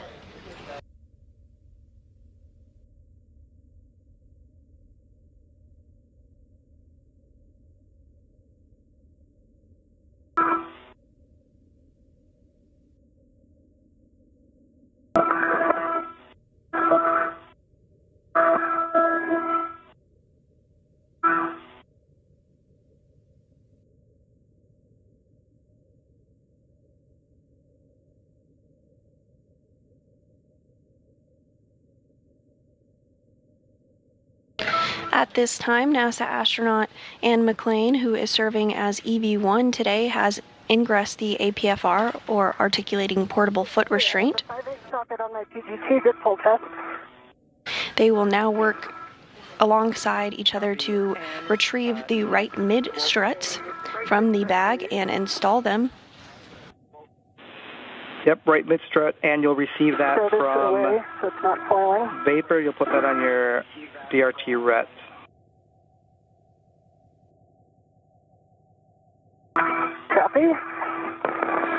And that'll be to the handrail stanchion that's closest to the side Getting pad. cleaned up in the socket top.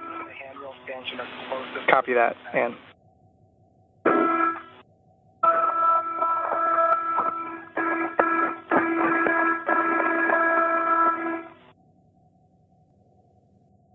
All right, Vapor, I am ready for the right mid strut. The BRT ret ready. A little further, yeah. And you said a ret furthest or closest to the mid pad, is that right? Seems opposite. Can I release it for you? Okay, if you release it, I'll put it over there closer to you. And here comes the large soak back. Okay. And while Ann is putting that on her BRT vapor, you can go ahead and grab Okay, the the right mid-strut lower is on my BRT. BRT vapor, you can go ahead and grab the right lower strut. Okay.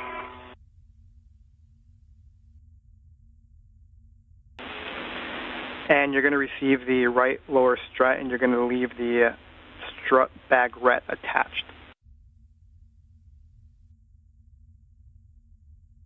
Okay, strut bag ret attached.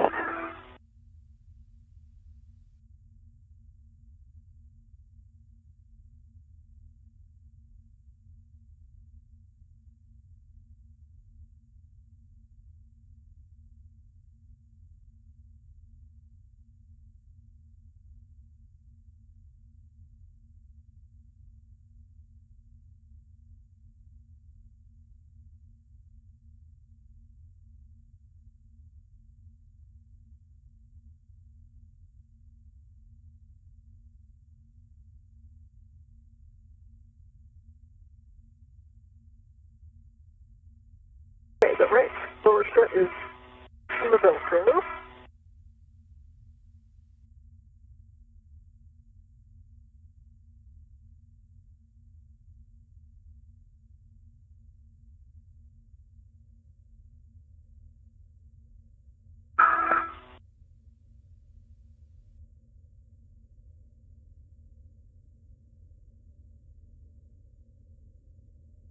Pivot the.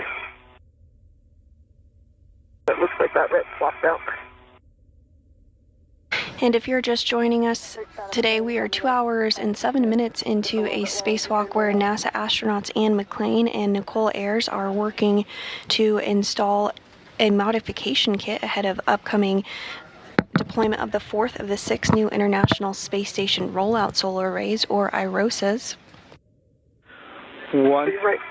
Additionally, the duo will relocate a communications antenna called the Common Communications for Visiting Vehicles, or C2V2 antenna, which will ensure better redundancy in communication with visiting spacecraft to the space station. I think I have the saw bolt in my hand. So far this morning, NASA astronaut Nicole Ayers worked to start the modification activity by building the upper triangle portion of the modification kit, which consists of 2 struts and a mounting bracket. McClain then installed the upper triangle on the mass canister of the beta gimbal assembly, or BGA structure. And the crew is now working to install the right lower strut, and then we'll move on to the right mid strut on the right side of the mass canister before doing the same on the left side. Once the handoff is complete, we are in a handover period where we do not have views of the crew. We have about 35 minutes left in this loss of signal, but we do have communications with the crew at this time.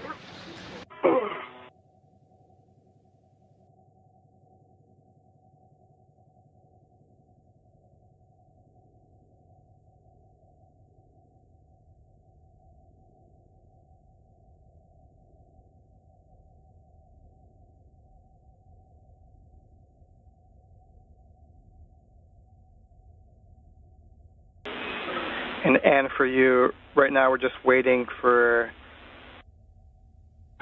vapor to drive the bolt at the saw before continuing with your portion of the strut. Copy and understand.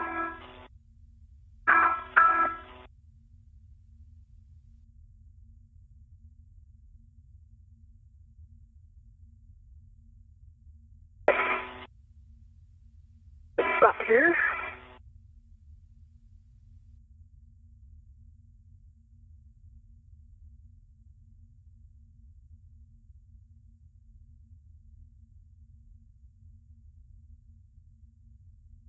I'm ready to, okay.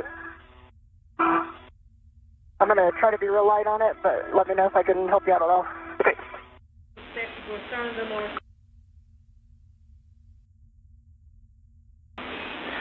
And Tilt it towards the bolt for me. Tilt it towards the bolt. Yeah, it's like 3 feet from the bolt right now. Yeah, thank you. I don't know how much you can down here. Can when I lean back. But here we go. Here we go.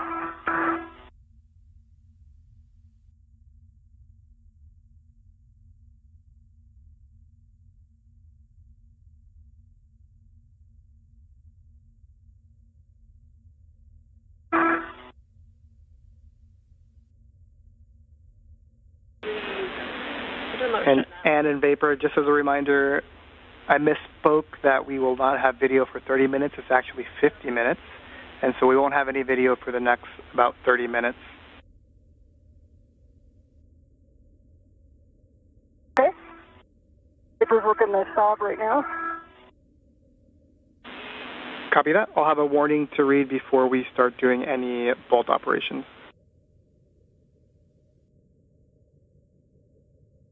Okay, we're ready for the warning.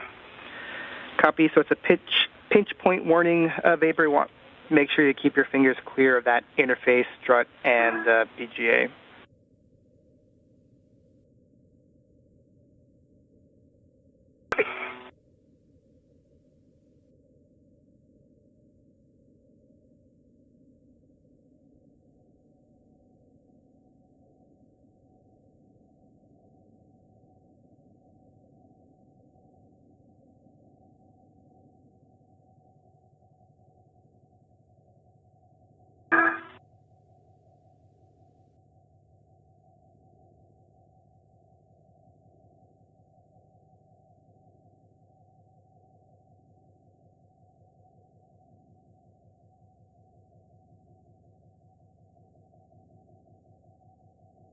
Good job. That's a hard angle.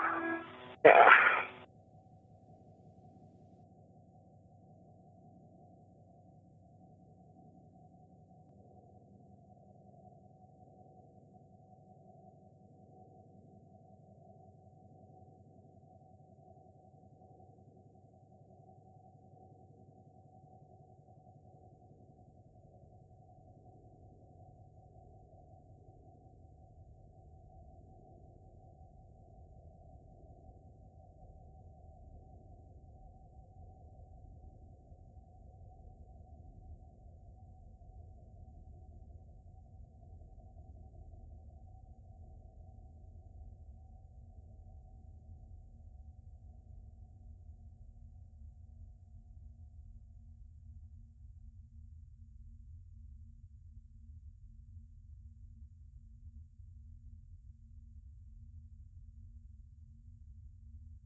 Don't mind, can you just hold it up towards the bolt a little bit? The ret is pulling it back? Yeah, the lock for the ret is right next to your left, right next to your heca if you want to lock it.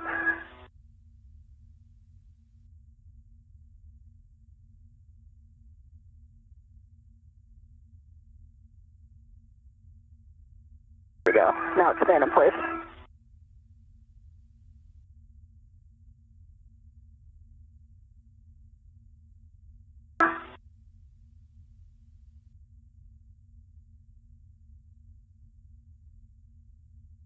Your end effector on that handrail may also provide you some coverage. It's for the just getting it turned without it popping out. I see. If you're just joining us today, we are 2 hours and 14 minutes into the 275th spacewalk in support of space station maintenance, assembly, and upgrades. This is the third spacewalk of the year, and also the third spacewalk for NASA astronaut Anne McClain, and the very first for Nicole Ayers. This is the first spacewalk of Expedition 73. The primary tasks for the spacewalkers today is to install a support bracket called a modification kit, which will prepare for future installation and deployment of the fourth of 6 new solar arrays called IROSAs. The crew will also work to relocate a communications antenna called the Common Communications for Visiting Vehicles, which will provide better redundancy and communication with visiting spacecraft to the International Space Station. Once Vapor is done finishing with the turns, you'll be driving M20 exactly 2 turns. Okay, exactly 2 turns on M20 until 6. So far this morning, the duo has worked to build and install a upper triangle portion of the modification kit and are now working to install the right lower strut and the right mid strut on the right side of the mass canister. 2 additional turns.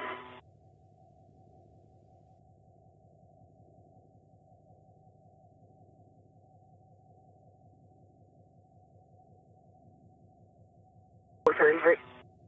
Yeah, 4 turns total? Yeah. Marcus, did you copy her question? It is 4 turns total, so 2 hand start and then 2 with the PGC.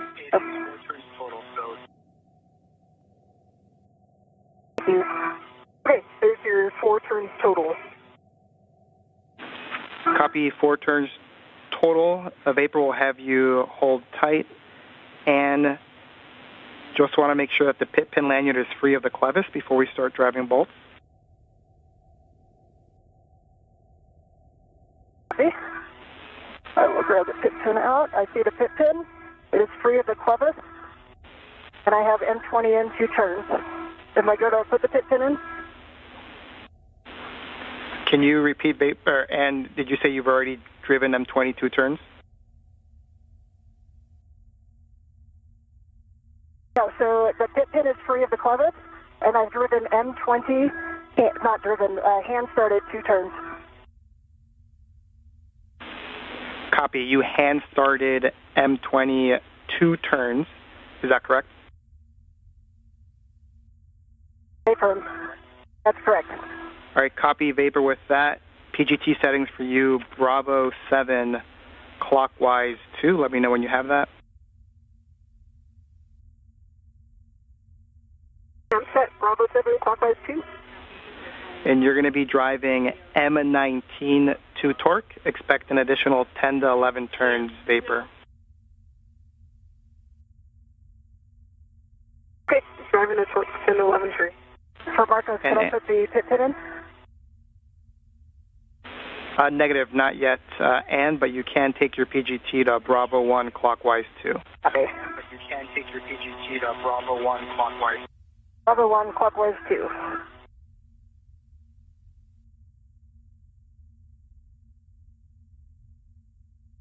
Okay, that was 8 additional turns on the stop bolt. Got the green light. 55.5 on the torque. I copied 8 additional turns. Stand by.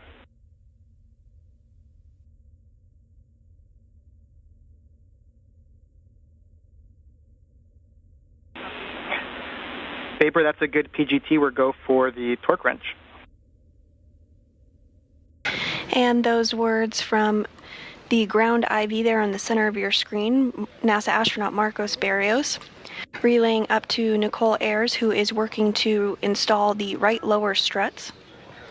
Well, last check, I've got a torque wrench. Ayers is using the PGT or pistol grip tool to secure the strut. And I'm ready to drive when you guys are. Copy. Thanks, Ann. We'll wait until we're done with Vapor's bolts and we've done all the checks. I am And a bye.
Marcus, that was 2 breakovers, like a quarter turn. 2 breakovers, quarter turn, we'll discuss. And for the both of you, just for our latest consumables check, limiting consumable is Medox for EV1 with a PET of 622.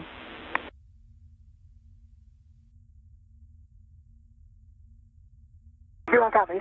Copy. And what total time are we at right now, Marcos? We're at 221, and then we expect this number to get better, the limiting consumable, as time goes on. Copy.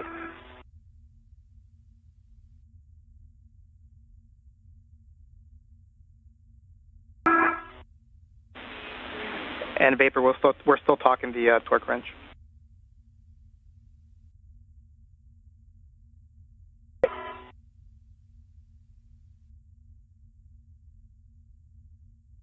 Call you on field. In Vapor, we're going to do the additional checks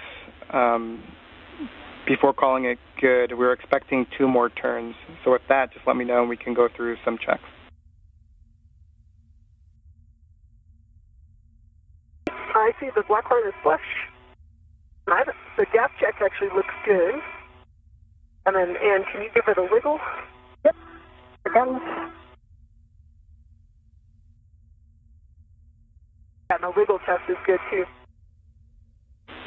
Copy black line, no gap, good wiggle test, just looking for the lower strut MLIs covering the strut pad.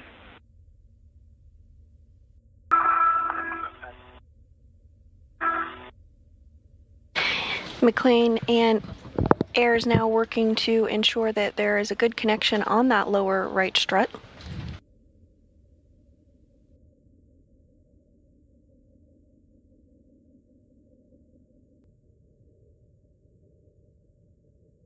The lower MLI is covering the strut pad. Copy about the MLI, and we were just told that that is a good M19, and so, and you have a go to drive M20 to torque. Expect an additional 5 to 7 turns. Bravo 1 clockwise 2. Copy. Bravo 1 clockwise 2 set M20.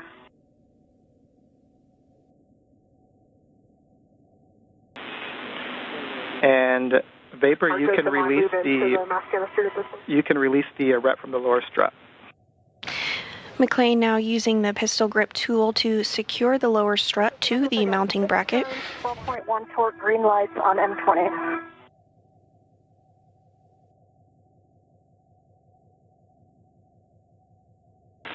And we copy Ann and we're checking. And Ann, can you confirm that the black line is flush? Following this, the next step will be to cover the strut with multi-layer insulation, or MLI, and then route cables of the solar array in support of future spacewalks. Until we get a heck of view.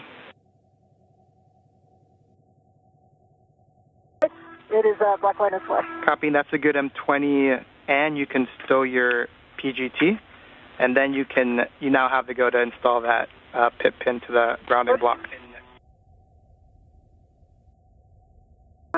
Copy and work. Marcus is released from the lower right strut. Copy, Vapor. You can go ahead and translate to the right side pad location for the mid-strut.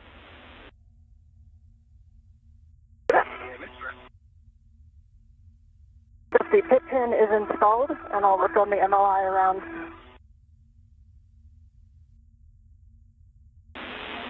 Copy, and just let us know.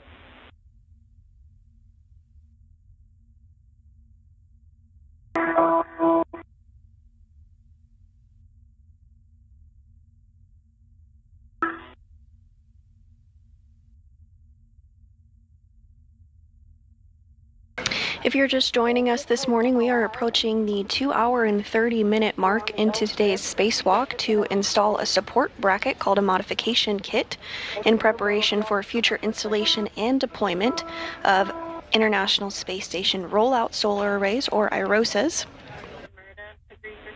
NASA astronauts Anne McLean and Nicole Ayers are working to install lower struts on a mass canister that they have already built on the upper triangle of the modification kit.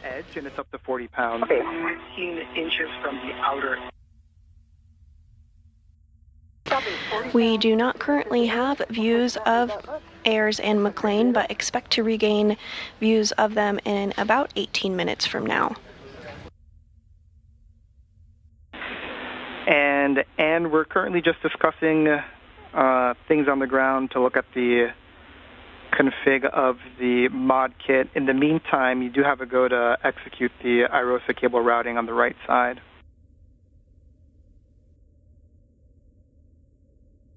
Copy. And Vapor once. And I do have the IROSAs wire tied with 3 wire ties. Go ahead.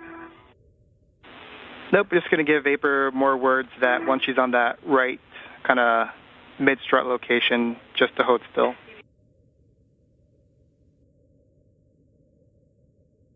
Here.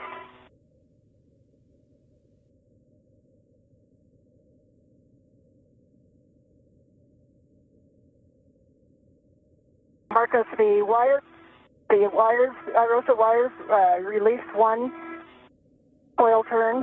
So the black mark is now wire tied with 3 twists and set to low profile on the LR handrail at the lower strut. That's great, Ann. Appreciate it.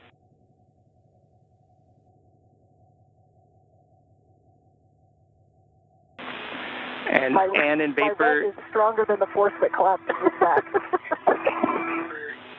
Ann and Vapor, just wanted to give you an update for the day. We have reached min config. The target was 2:30 PET, and we're at 2:27, so we're about 3 minutes ahead of the timeline, and so we're going to proceed. Proceed with the day, and we'll get you more words on what we're doing next. Good news. Copy all.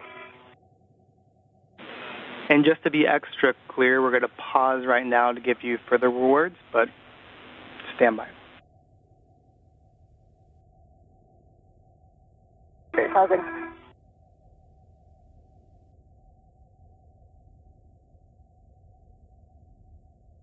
NASA astronaut Anne McLean has successfully routed cables on the right IROSA strut.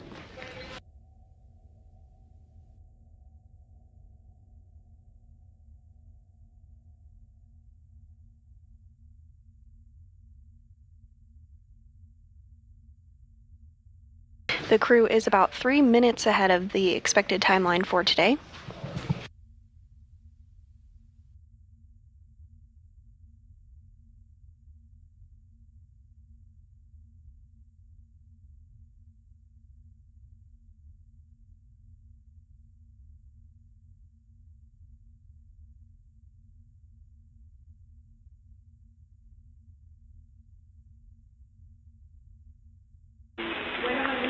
And in Vapor, we're still discussing what our going ahead plan is.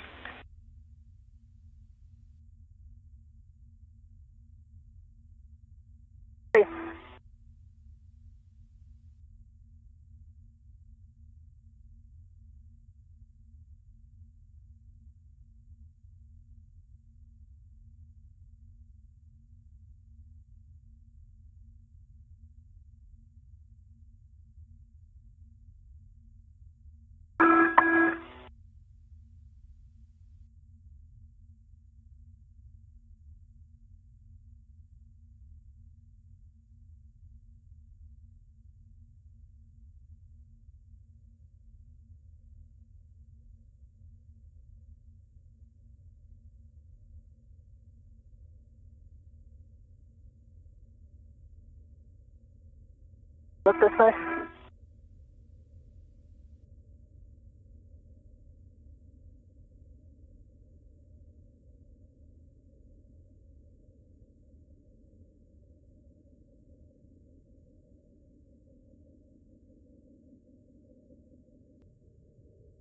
I can lock this right out so it's not pulling it.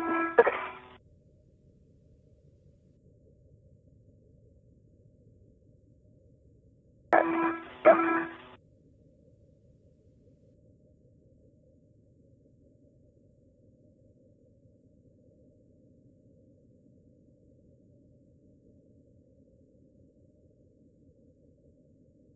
I'm going to ask you why. And in Vapor, just an update, we have reached the min config. We have decided to clean up and prioritize the C2 V2, and we're going to get additional words to you soon.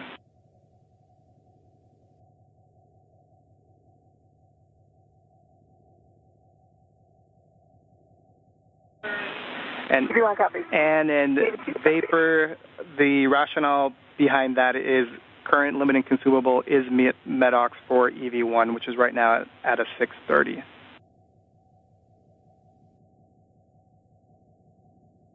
Understand.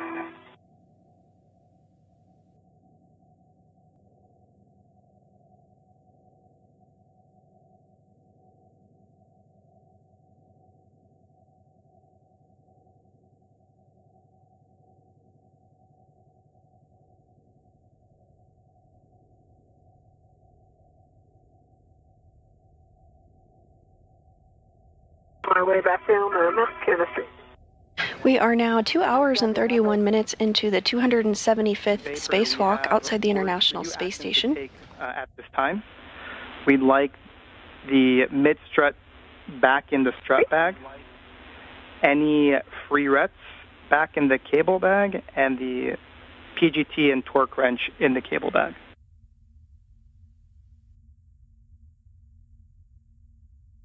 Okay, copy. So mid-strut is going back to the bag, and then the wrench going to the cable bag. And I've got the mid-strut when you want it cut off your right hand. Okay. Good words, Vapor.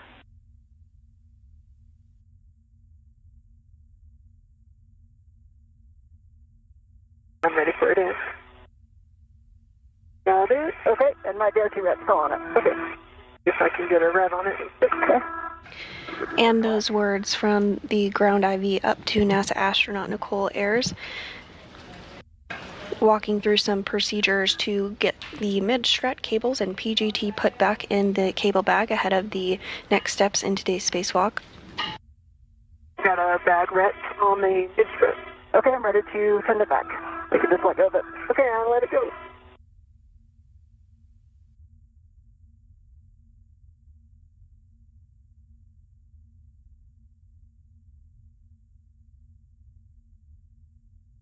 Because the mid-strut is ready to the bag, I'm not sure I'm going to be able to feed this Velcro through the D-rings in a specific glove hand. Make sure that's okay. Yeah, Vapor in it. The strut does not need to be inside the Velcro. As long as it's inside the bag and secure, we're good with that. To be inside the Velcro, as long as it's inside the bag. Okay. And Marcus, I assume I'm not staying up here anymore. I'm going to hop off.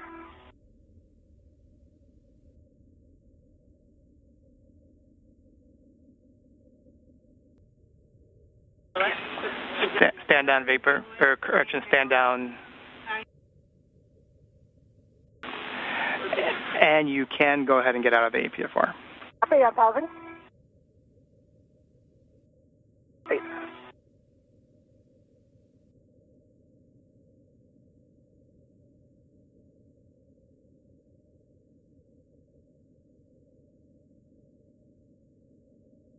I'm out of the APFR. Nice. Only took 1 calorie to get out.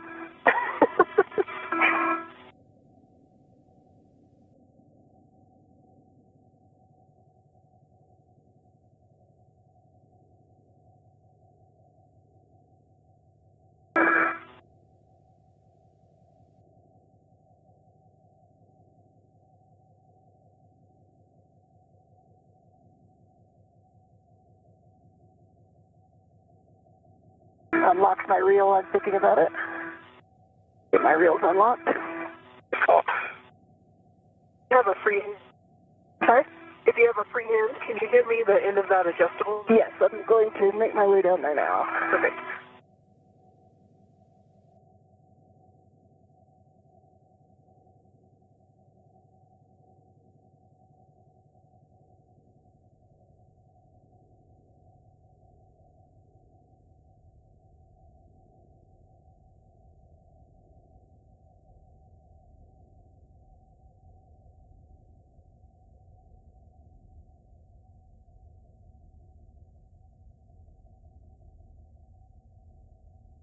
And here it comes.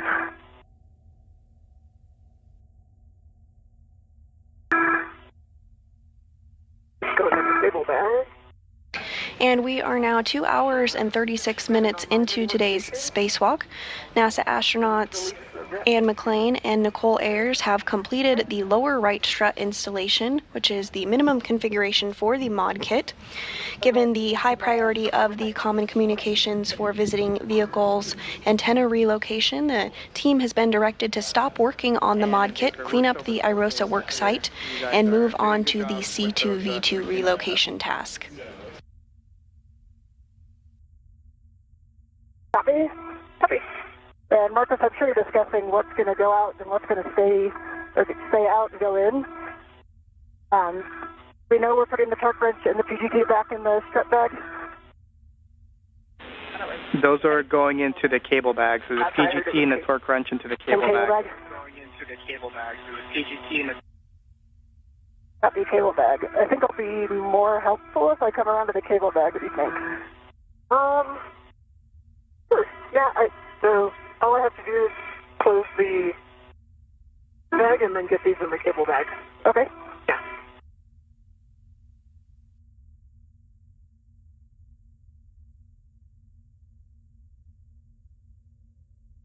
Probably be taking this HFR with extended S.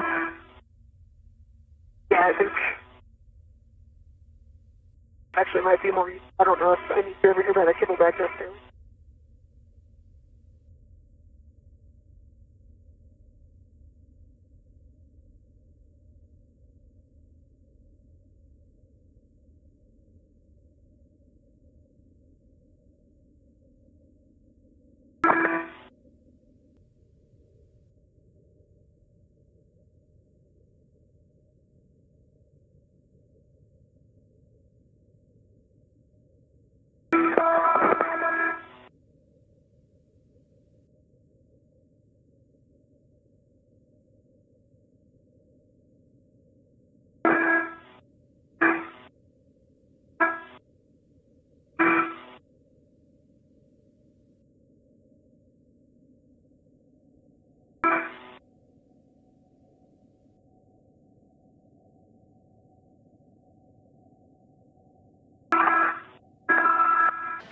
At this time, NASA astronauts Anne McClain and Nicole Ayers are working to reconfigure the work site, including adding the mid-struts, cables, and PGTs back in the cable bag as they clean up this work site and prepare for the common communications for visiting vehicle antenna relocation task.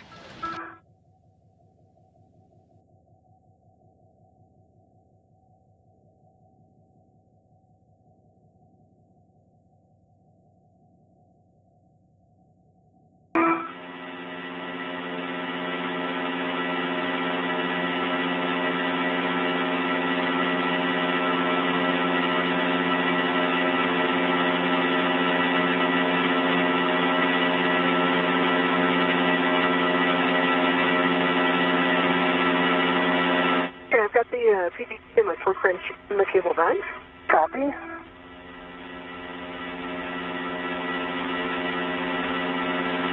Move it back to the strut bag. And in vapor in about 4 minutes. And the HFR to lower profile for transmission. In about 4 minutes. In about 4 minutes, we're going to have a TDRS handover of approximately 18 minutes. During this time, we're just going to ask you to enjoy the view and take pictures. If you both can right now, turn off your HECA and we'll pick up with C2V2 once we're done.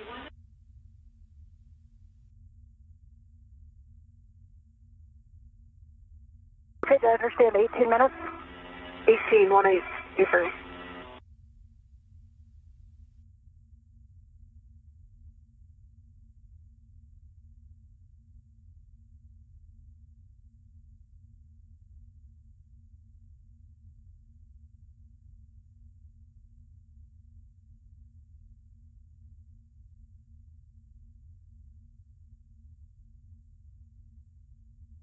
McLean and Ayers are continuing to clean up the ModKit worksite ahead of the C2V2 or Common Communications for Visiting Vehicle Antenna Relocation task.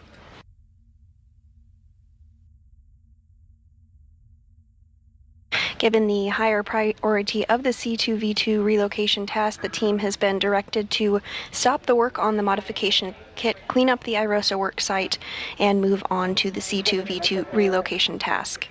That's going to tighten it down. Okay.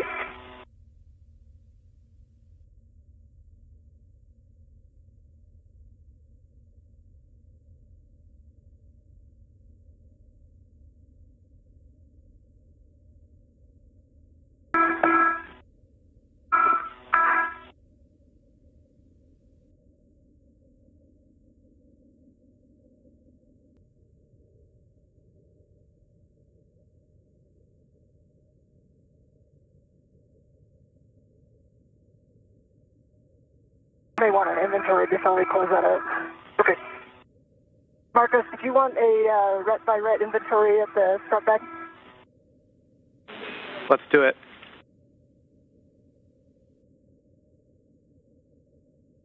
All right, I'll sit on this end. And we've got 2 minutes until that handover. That's going to last 18 minutes.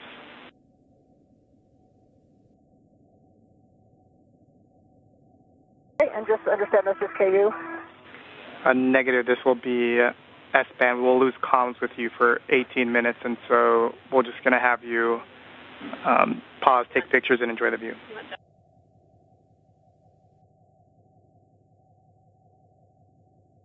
Okay, we have number 14 on the outside of the bag. We have number 10.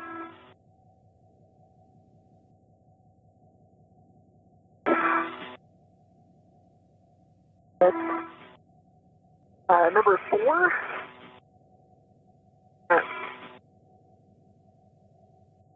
Number 1. Number 2.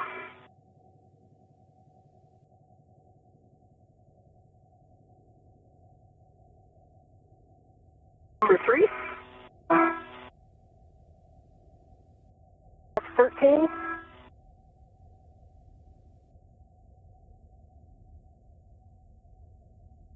This guy, number 7. Number 11.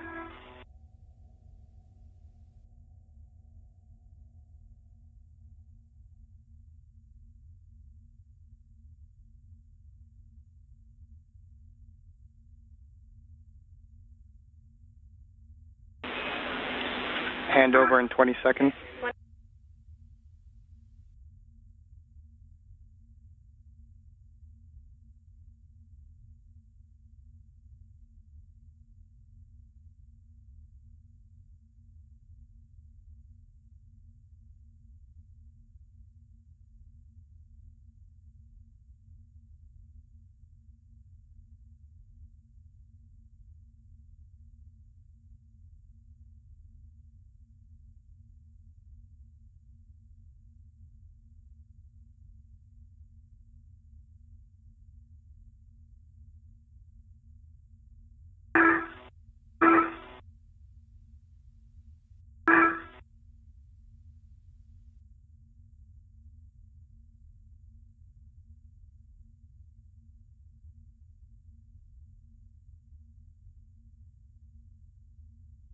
And at this time, we do have a approximately 18-minute long time period where we do not have communications or views of the crew due to a handover period between our satellites.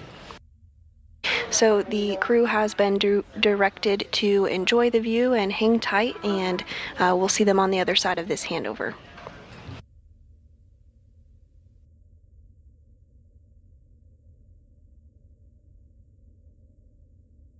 If you are just joining us, we are 2 hours and 45 minutes into today's spacewalk. NASA astronauts Anne McClain and Nicole Ayers worked to install a support bracket called a modification kit on the International Space Station. As part of this, they installed and built the upper triangle and attached it to the mass canister and installed the right lower struts and upper struts as well. This is what is considered the minimum configuration for the mod kit. Given the higher priority of the Common Communications for Visiting Vehicles relocation task, the team was directed to stop working on the mod kit, clean up the IROSA work site in this configuration, and move on to the C2V2 relocation task.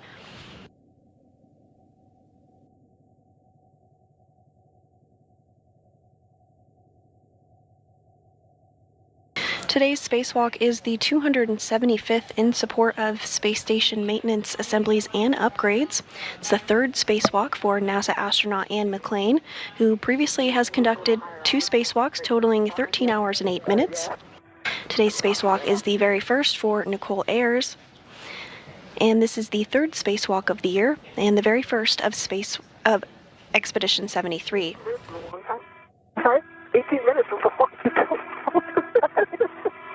It's a really long time. Right? The airport's really cool right now.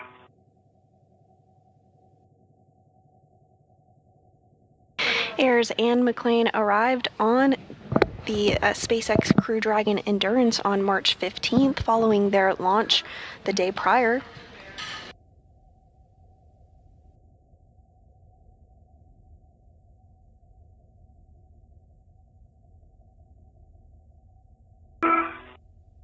Are doing it with your visor up? Yeah.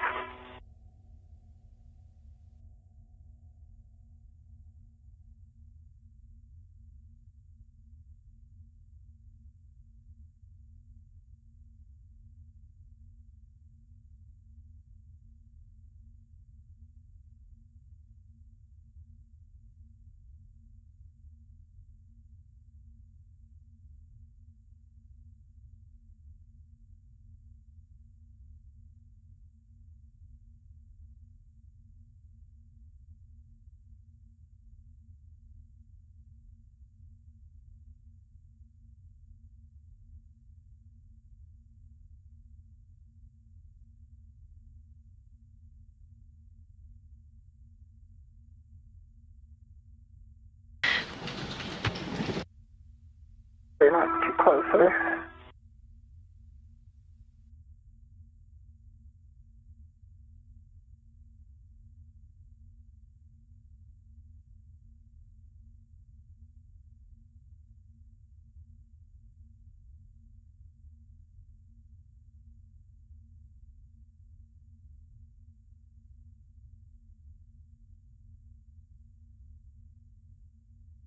While NASA astronauts Anne McClain and Nicole Ayers are enjoying a break between a handover and our satellite communications, let's take a look at the crew that is on board the International Space Station.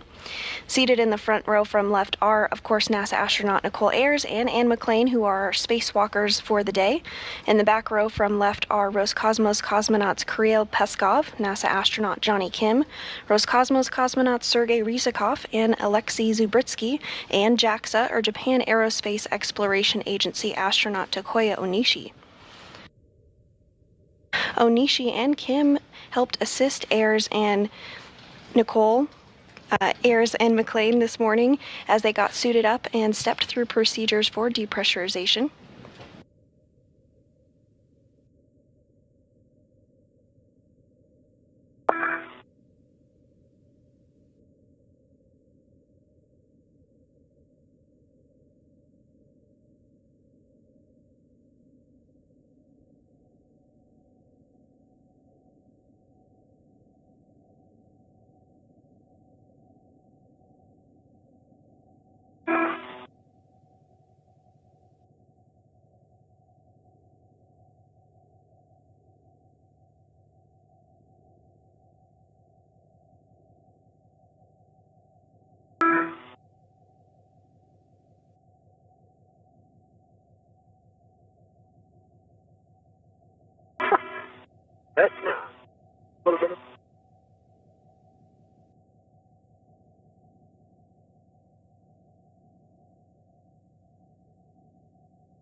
to the back.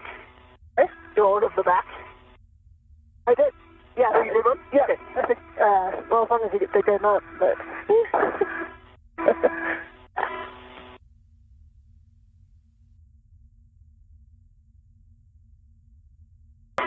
Roll it around. Is that easy to do?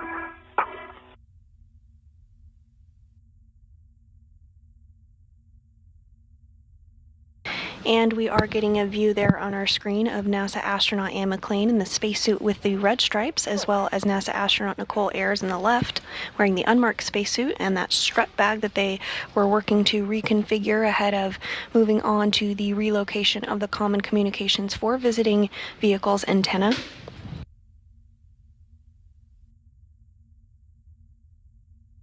Towards the lower portion of your screen, you do see that upper triangle that Ayers built earlier this morning that is attached to the mass canister, as well as the lower strut that was successfully installed.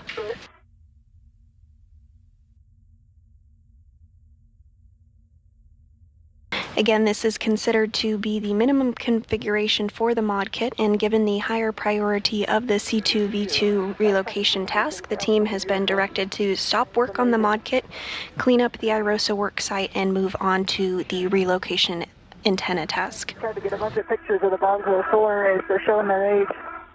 Yeah, they are.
It's going to be impossible to get a selfie with two of us.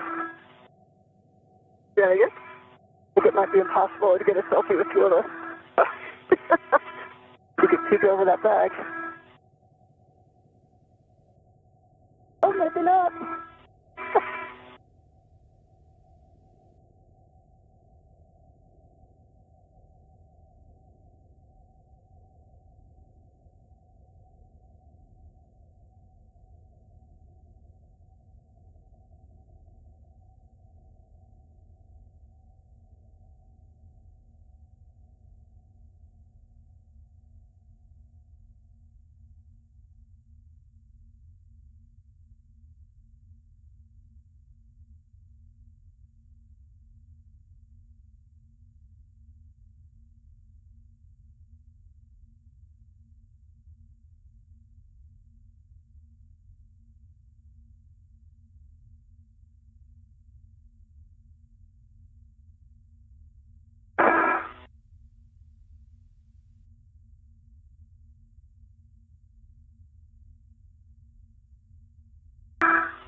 And as we have mentioned, Anne and Nicole have completed the lower right strut installation, which is the minimum configuration for the mod kit today. And given the higher priority of the Common Communications for Visiting Vehicles relocation task, the team has been directed to stop the work on the mod kit, clean up the IROSA work site, and move on to the C2V2 relocation task.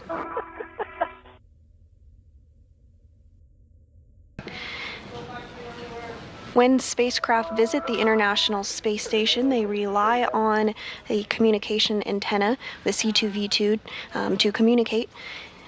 Relocating this antenna will ensure better redundancy and communication with visiting spacecraft to the International Space Station. And there on your screen, you do see a glimpse of the spacecraft that are currently docked to the International Space Station. We have the Crew 10 spacecraft, which Anne and Nicole arrived on, as well as a cargo flight, a Cargo Dragon CRS-32, which just recently arrived. And we also have 2 Progress spacecraft stocks, as well as the Soyuz MS-27, which brought up NASA astronaut Johnny Kim. I can hear you really quietly, Marcos.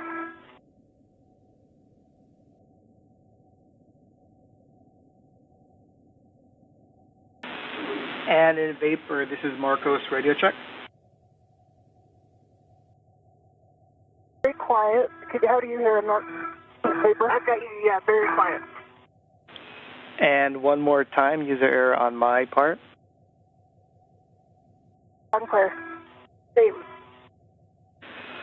All right, we have words for you. So we're going to perform or at least check that you accomplished some of the cleanup steps that we asked you to do before. Then we're going to do a glove and hat check, and then we're going to proceed with C2V2. Okay. All right, so you can just confirm for us that the right mid-strut was returned to the strut bag? Confirm. That the free rets from the strut bag were transferred to the cable bag? Negative, we did not do that. And there's no, and we copy add in vapor, no need to do that now, and then that the EV3, PGT, and torque wrench were transferred to the cable bag. Vapor. All right, with that, we'll get a glove, hat, and gauntlet check from the both of you. EV1.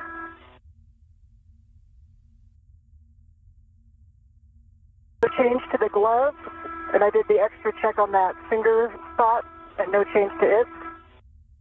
And my gauntlets are in place. And half is dry. No change to the glove. Half is dry. Both are down. Copy that from the both of you. And we're going to have you retrieve the APFR and put it on your BRT, and then you're going to be translating inboard. And vapor, we're going to have you retrieve the WIFX after the APFR is off and stow that on your BRT.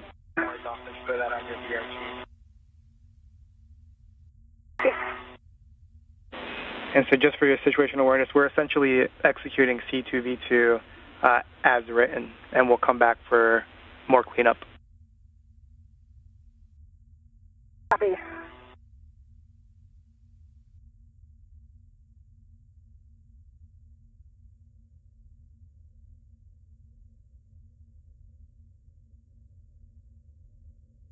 And those words up to the crew, letting them know the plan forward. NASA astronaut Anne McLean is going to work to retrieve the articulating portable foot restraint, which you see her doing there on your screen now.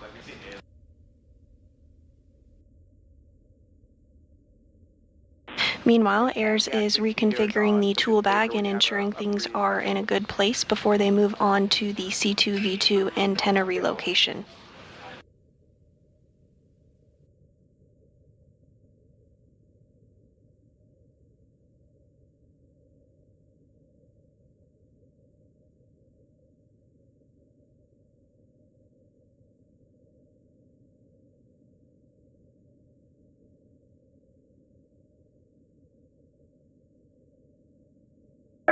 Get out of your way here.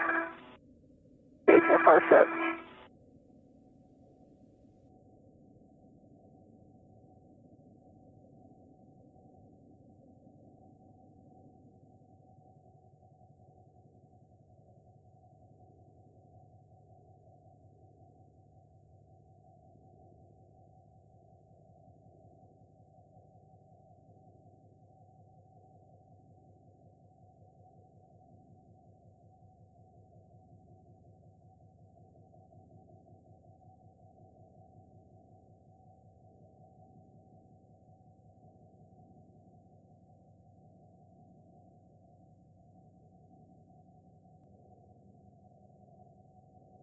And it looks like Anne McLean has successfully uninstalled that articulating portable foot restraint.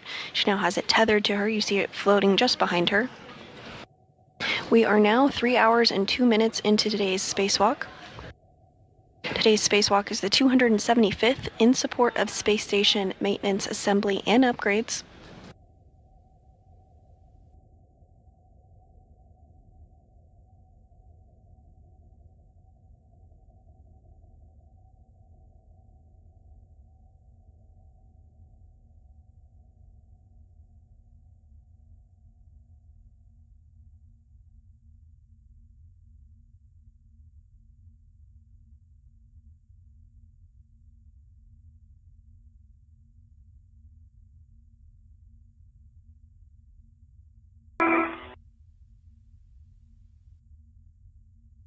I have the HFR and my DRT. I'm releasing my rich man spare lead.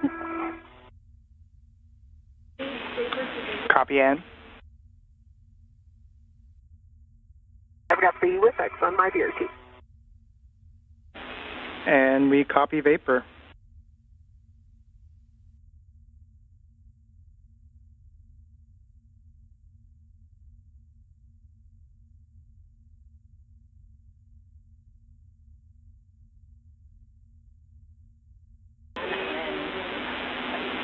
And in the vapor looks.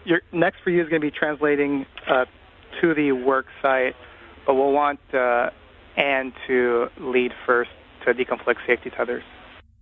Yep, copy that. Let me get the HFR in a better out here.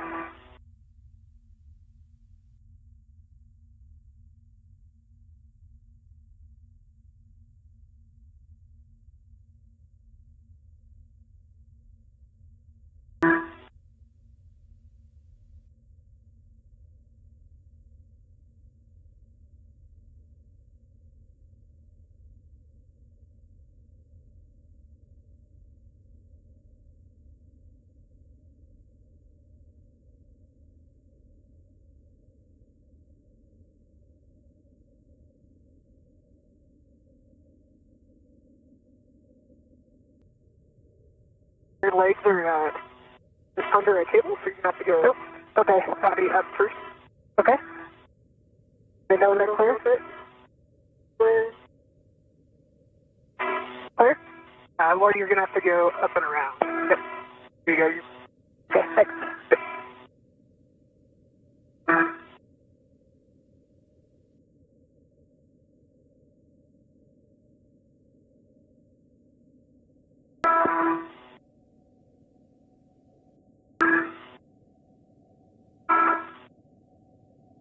Like how my safety tethers are on the HFR standby one. And at this point, NASA astronauts Anne McLean and Nicole Ayers are just working on completing the cleanup tasks ahead of moving into the Common Communications for Visiting Vehicle Antenna Relocation task.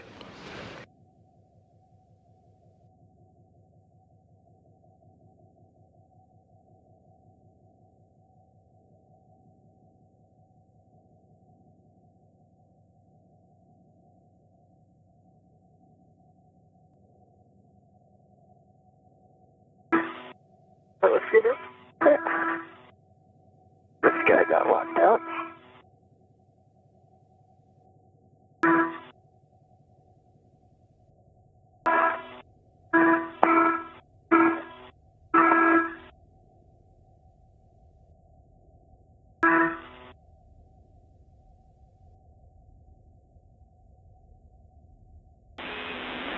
Good job, Anne. With that complete, you'll be headed inboard. You're going to be going back to phase 1 before going zenith and dropping off that APFR on with 10. Copy with 10.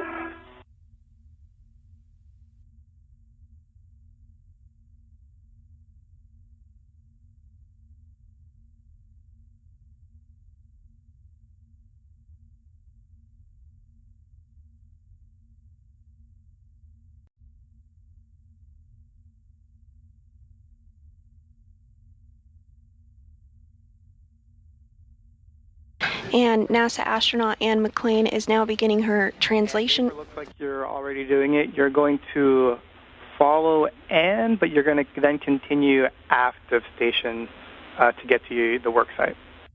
Copy. Yeah, I've got the CQ antenna in sight.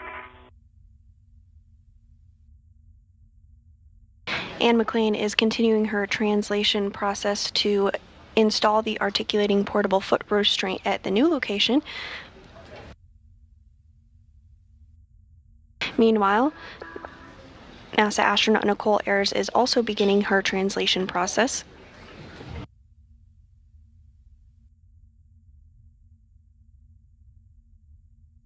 Marcos, remind me exactly where I'm going up, what mile marker?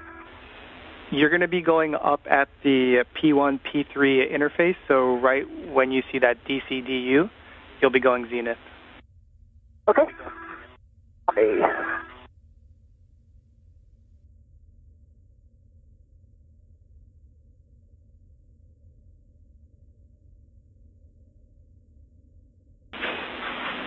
Vapor, looks like you're making your way to the work site. Just real quick for you, since it's on your way, do not translate on the CAS, the Common Attachment System. That should be just outboard of the C2B2. Copy. Yep, I'm zenith orbit already.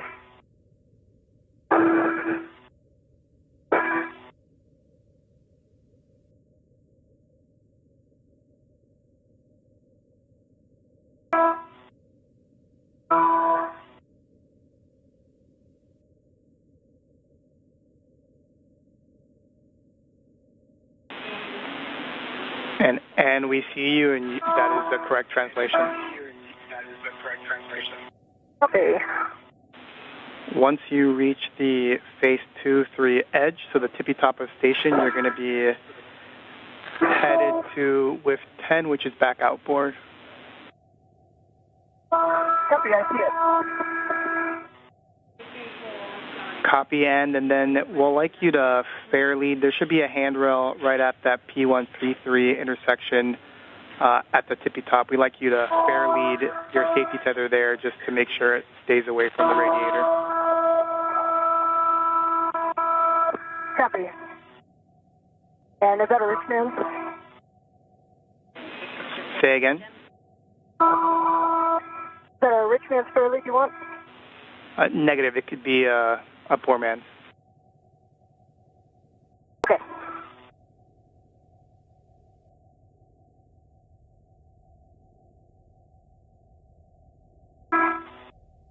Marcos, while EV1 is putting the GFR in, taking a look at these cables.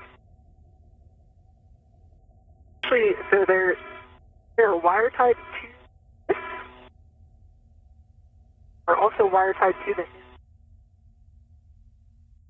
This if I just release the width wire tie, be able to move the antenna out of the way.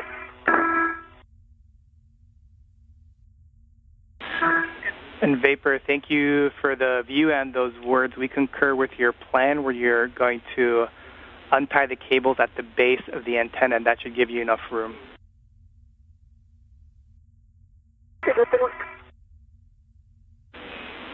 And Vapor, just because you're working near the antenna, just don't translate on the C2V2 boom. We've got the retroreflectors and do not touch the glass. Don't touch the radome paint on the actual antennas. And then for the electrical cables, want to ensure that you avoid the radii of less than 6 inches.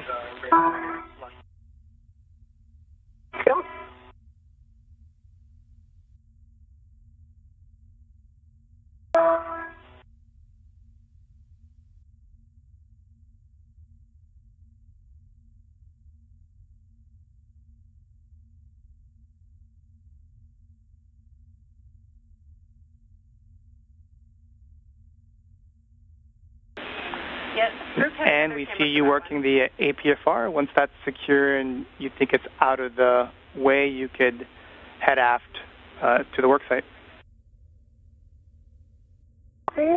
And does it matter if we just set it low profile? I know we have settings.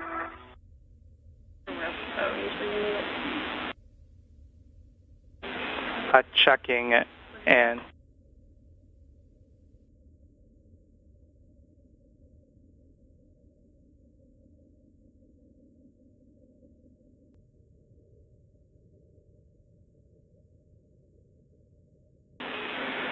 and those were good words. The actual settings don't matter as long as they're out of your way. Okay.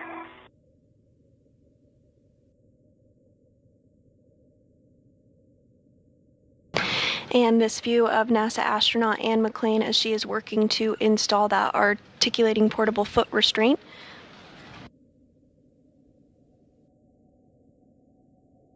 You can see she has the PGT or pistol grip tool attached to her side. This has been utilized quite frequently today during the spacewalk.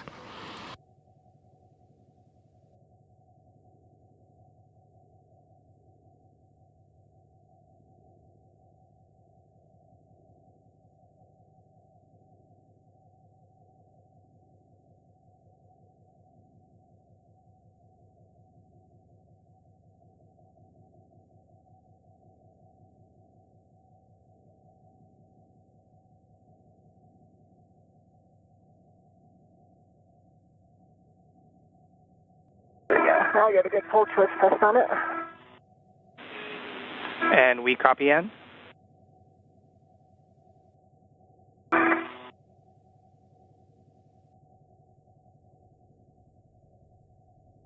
And we are in another handover period between our satellites, but we are getting a view inside Mission Control Houston. You came in broken. Can you confirm that the locking collar is black on black? The team in the room today during this Orbit 2 shift is being led by Flight Director Deanna Trujillo. This knob can be depressed, and locking collar is black on black and has a good pull twist test. And we copy that. So you can head aft to the workstation, and just for both of your essays, we currently don't have a video feed. Copy. And for you, I read some of these for vapor. Just want to repeat because there are a lot of no-touch zones in this area. You want to avoid the dry lube that's on the shaft of the grapple fixture. For the C2V2 boom, don't translate on it, don't kick it, don't touch the glass on the reflectors, and don't touch the radome paint.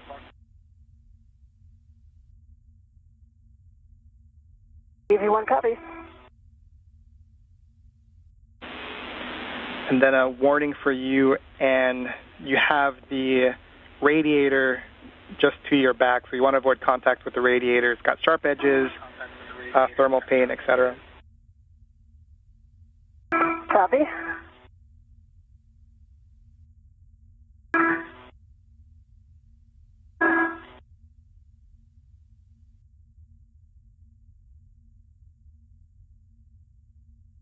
Is the preferred translation path right along the radiator? You can, from the APFR, you can use the diagonal strut that connects, that's on phase 3. That should take you towards the radiator for a second, but then it should take you diagonally down towards vapor. Copy. There's no handrails on it. We agree, we concur. You'll have to use the I-beam.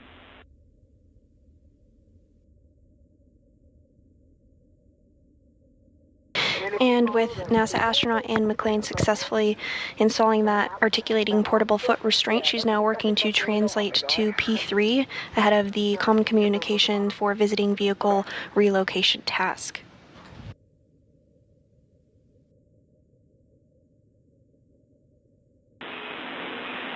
And Weber, can you confirm that you've released the cables from the base of the boom? Paper? And there's handrails right on the other side of this guy? Yes. Big long one. And on the other side. Oh, got on there? NASA astronaut Nicole Ayers is already in the location of the C2V2 antenna relocation.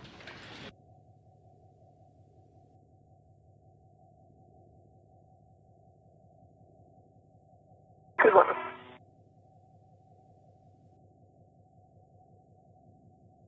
Watch my feet as they come over. I know if I'm clear. You're clear.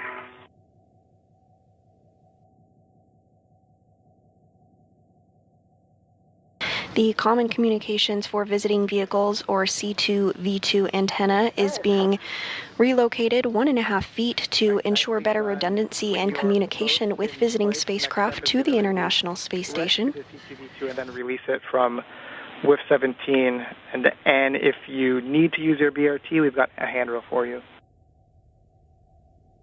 Yep, I just put one down, so if you can release, I'll be able to hold it. Okay.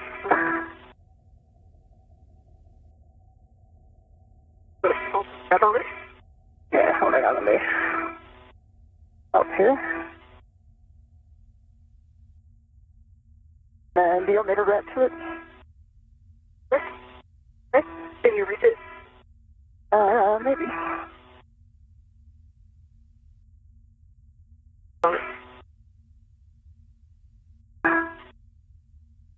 Can't do that.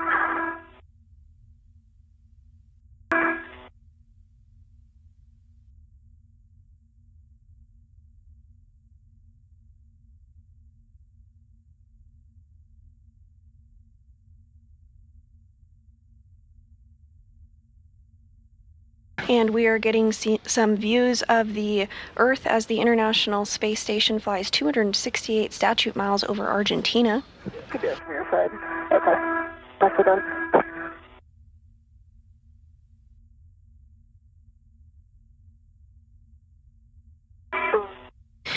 This view showing NASA astronaut Nicole Ayers on the right of your screen and Anne McLean on the left working together to relocate that Common Communications for Visiting Vehicles antenna.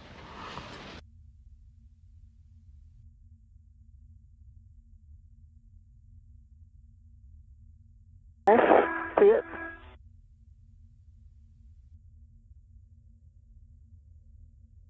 Soft there.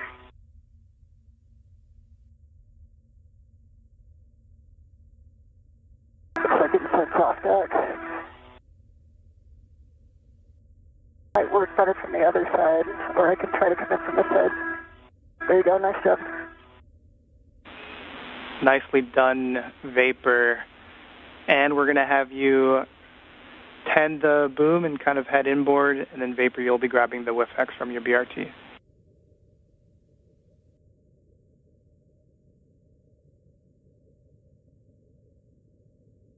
And as you can tell on your screen, Anne McLean is holding that boom. They did successfully remove it from its current location. They're going to be moving it 1.5 feet over. In Vapor, it'll be a pitch setting of alpha.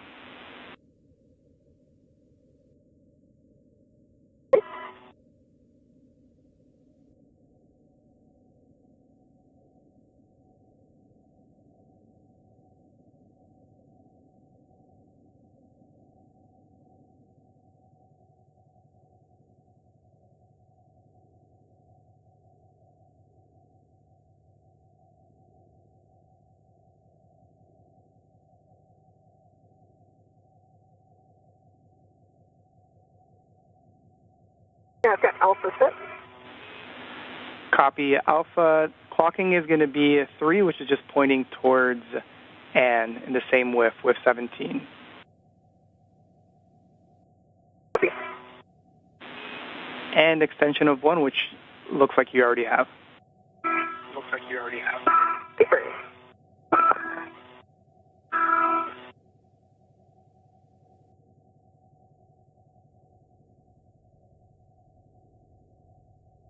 We're clocking as 3. Pixel and foot test. The locking color is lock on black. All right, that's great, Vapor. Next is going to be to install the C2V2 on the WIF-X. Cool. So this, I might need you to help push it. There's, I think some of the cable is pulling it back your way. Yeah, actually, So now it's pretty strong. now that we're here, I'm going to have to release. Yeah, it's just stay by one. If you're just joining us this morning, we are 3 hours and 21 minutes into the 275th spacewalk in support of space station maintenance, assembly, and upgrades. NASA astronauts Anne McClain on the left of your screen and Nicole Ayers on the right of your screen are currently working to relocate a common communications for visiting vehicle antenna. Pointed aft, which looks like it is. By moving the antenna over 1.5 feet, it will ensure better redundancy for visiting spacecraft arriving to the International Space Station.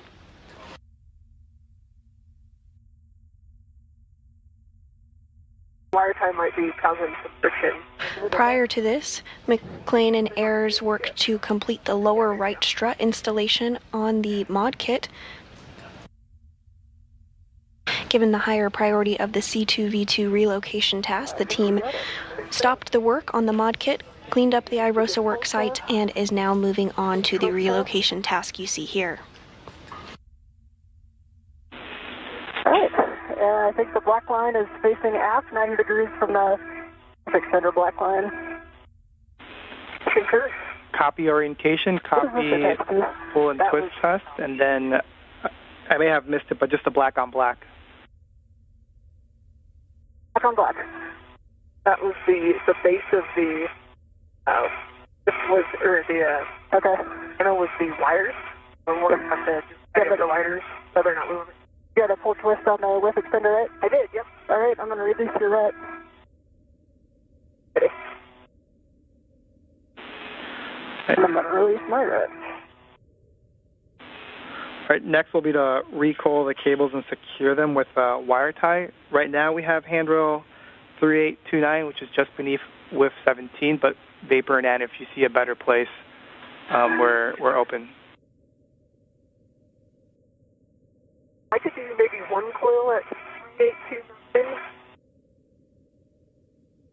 There's also a wire tie right at the base of the antenna that I could put another twist in and get the rest of this coil down. Yeah, that's the original coil that I undid. Oh, okay. Yeah. So I'll just put it back here. Yeah. If you do that, I'll tidy this one up. McClain and Ayers are now working to recoil cables and secure them with wire ties following the relocation of the C2V2 antenna. And then there will be 1 to 2 coils at 3829 as well. Copy that, Vapor, thanks. All right, that's in. Yeah, 2 minutes until handover. Copy.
Once that's complete, we'll get a glove and hap check from the both of you.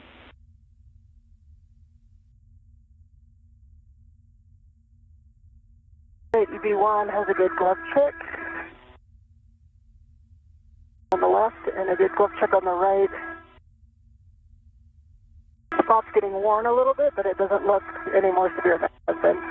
And I have.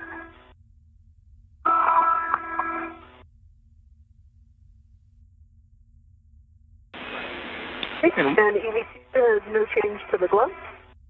Is your eye hat?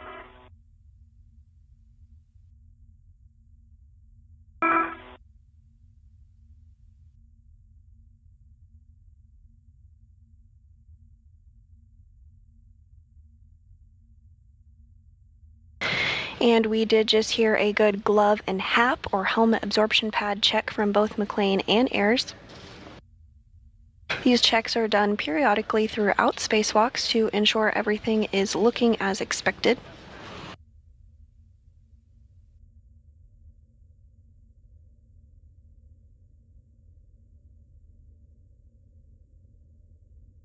We are in another loss of signal period. While we will have communications with the crew, we will not have video of them again for about 36 minutes. Now approaching the 3-hour and 30-minute mark in today's spacewalk. And we're just back with you after a 20-second handover.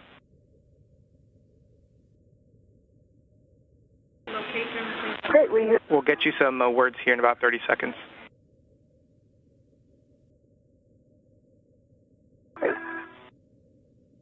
Copy our glove and HAP check.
And in vapor, we're still discussing. We'll get back to you. Okay, copy.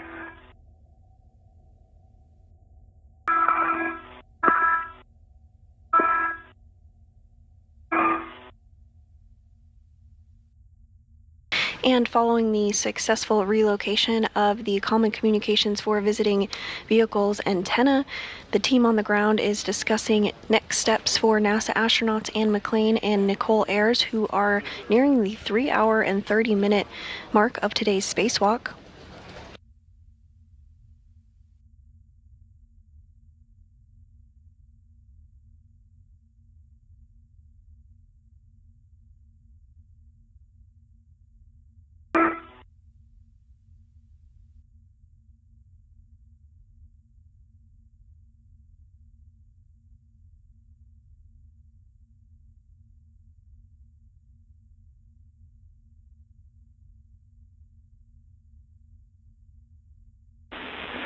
All right, and in vapor, we have some big picture words for you. Vapor, you're going to be going back to the work site, and you're going to be going back to the APFR and then translating inboard to the port feeder cart. And we'll continue to get you more words. We just want to get you moving.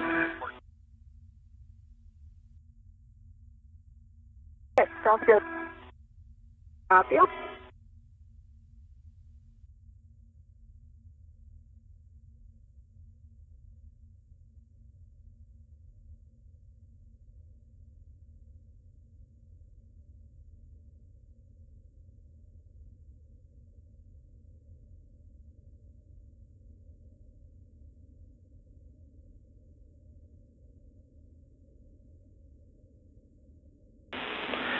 And vapor, you'll be translating to the cable bag, where we will have more words for you. And I'm assuming you've started, but you'll be headed to the APFR and WIF 10, putting that on your BRT, and then picking up your green hook.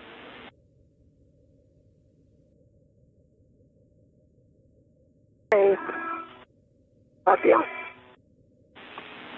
And just for the both of you, we are in a KU loss of signal for the next about 30 minutes, so we do not have video.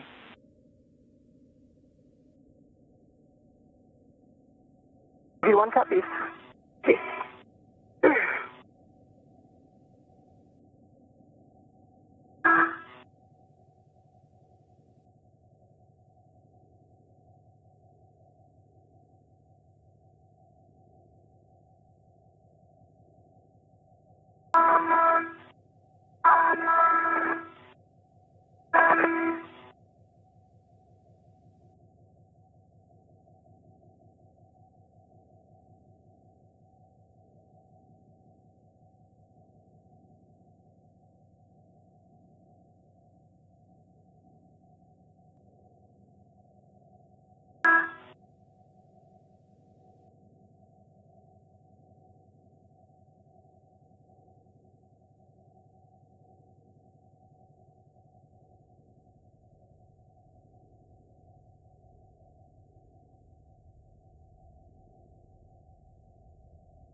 You're looking at a live view of Mission Control Houston as we are 3 hours and 32 minutes into today's spacewalk.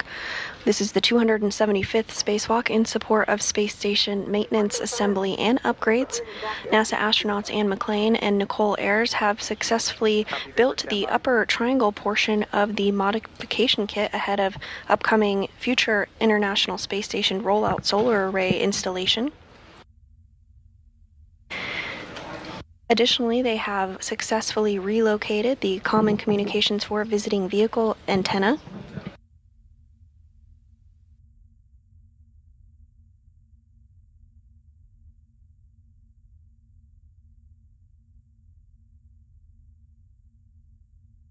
At this point, the team on the ground is discussing next steps for cleanup tasks for McClain and Ayers to complete. Translate port to the cedar cart, but first you're going to pick up your green hook, just nadir of the FHRC. Pick up your green hook. In Vapor, we're going to want you to translate to the strut bag. Very generically, we want you to clean it up, so we want it in a config that it's ready to take to the airlock. Just obviously ensure that it is still strapped down to the IEA.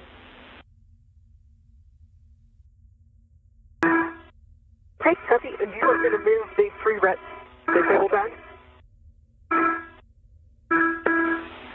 Negative Vapor, we'll keep the free rets in the strut bag. Right now, big picture, the intent is to bring both bags into the airlock. Okay.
The strut bag is cleaned up and closed, and it still has all three of its tie-downs, all three handrails. We copy Vapor. That's a good config, and we'll have you stand by. And I'm on face one. I'm on phase 1 heading in toward the port seater cart. Are you worried about the hardware here? Copy that. Port seater cart with 03, upper left-hand corner. Speed.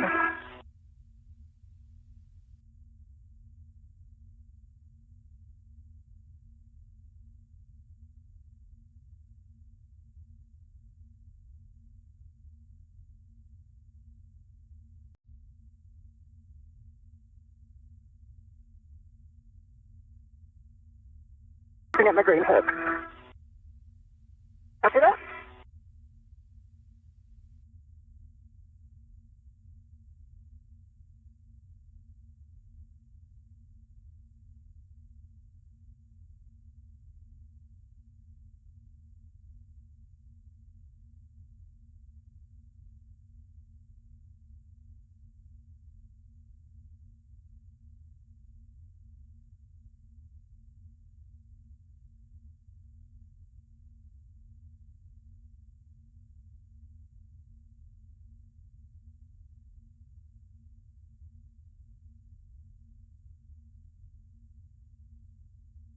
All right, my green hook is on my red reel, and I'm continuing translation.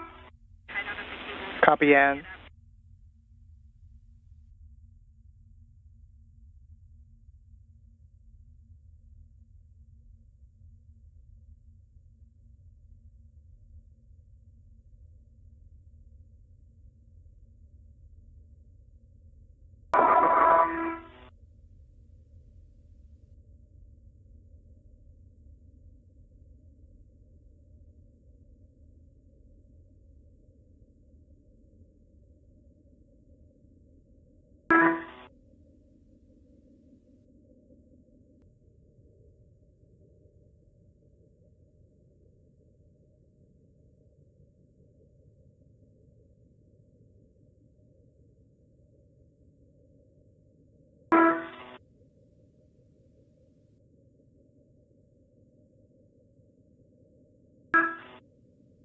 We do have about 24 and a half minutes left in this time period where we will not have visuals of the crew, but we do have communications with them. You're looking at a view inside Mission Control Houston that is currently being led, the Orbit 2 team currently being led by NASA Flight Director Deanna Trujillo. Hanging on with the table bag, just in case I want to do a jumper or something. And Vapor, we got words for you.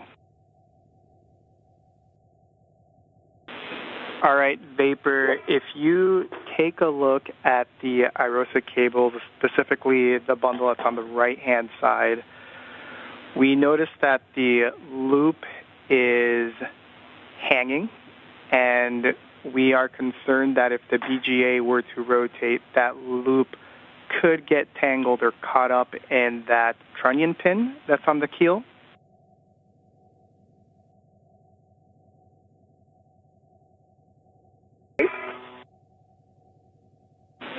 And so we have some words to have you tie down that bundle onto the lower strut. And so we would like you to translate very slowly at standby. That's just big picture, and we'll give you a final go here in a second, just so you know what's coming.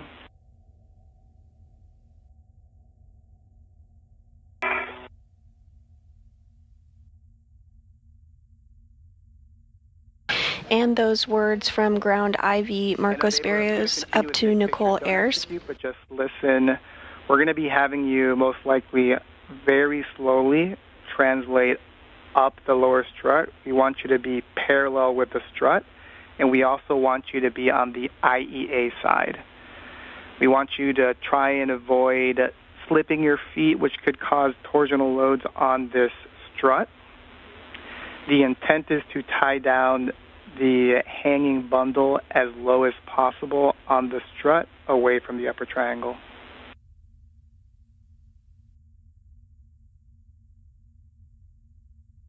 Okay. Well, if it doesn't work. And I'm just getting to the port not yet, Vapor. And copy, Ann, you're at the port seater cart with 3, upper left-hand corner. It'll be clocking up 6, Papa Hotel 12. Copy on the left. 6 Papa Papa Hotel 12.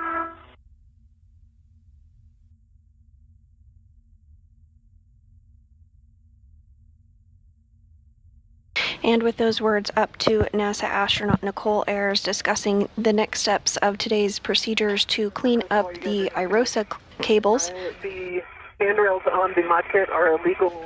Ayers will also work to ensure that the bundle is tied down on the lower strut as a precautionary measure. That is affirmative, Vapor, just minimize load.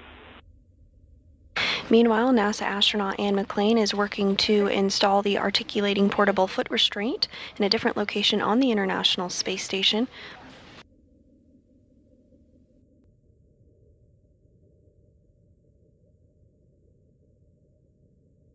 We are now 3 hours and 42 minutes into today's spacewalk.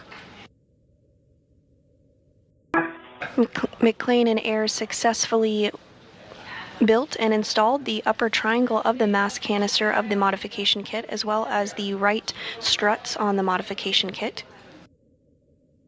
Following this, a higher priority task, the antenna relocation for the Common Communications for Visiting Vehicles, was reprioritized. The duo successfully removed and relocated that antenna. Big picture word so you visualize it before we move forward.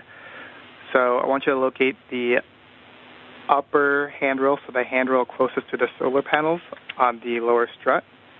Right now that bundle should be wire tied to the zenith stanchion, or the uppermost stanchion, and we're going to want you to also have a wire tie on the lower stanchion of that same handrail.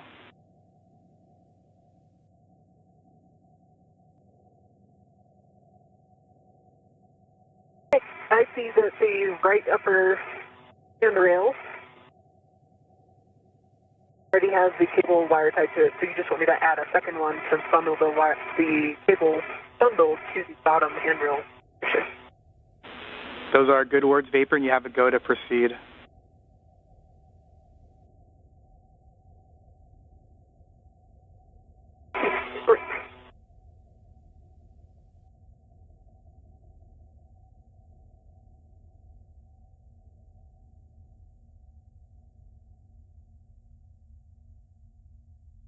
I have Papa Papa Hotel 12 set, and I'll get it in at a clocking of 6. Is that correct?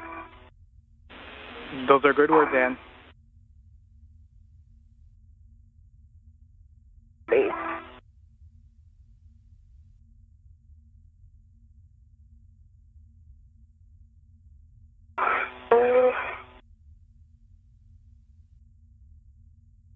We do have about 19 minutes remaining in the loss of signal period where we do not have visual of the crew, but as you can hear, we do have communications with them. I'm not sure I can reach from handrail to handrail without moving my feet.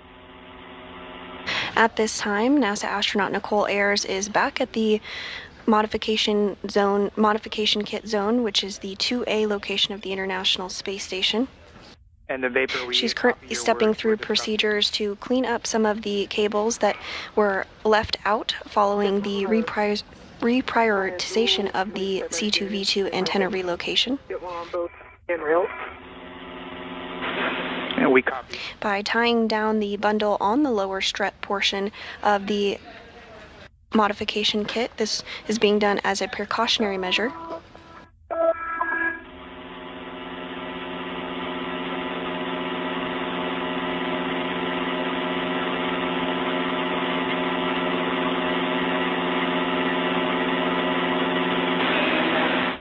And once you're done there, we will need you to press the brake pedal release on the port seater cart as you make your way back to your green hook location.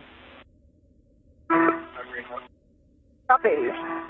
And hey, at 6 Papa Papa, if I try to get in a clock at 6, the ingress aid is coming into contact with structure. Can I put it at 7 or 8? Checking.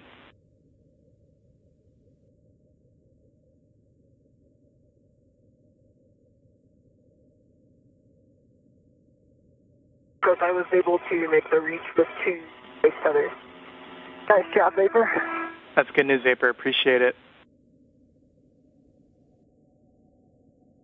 And while AIRS continues to work on the cleaning up of those IROSA cables, McLean successfully installed the articulating portable foot restraint.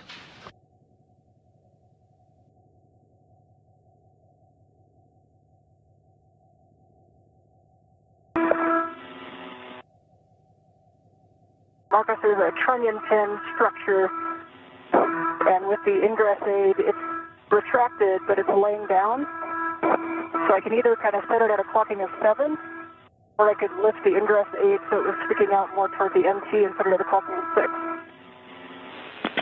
I copy your words, and the team is still discussing.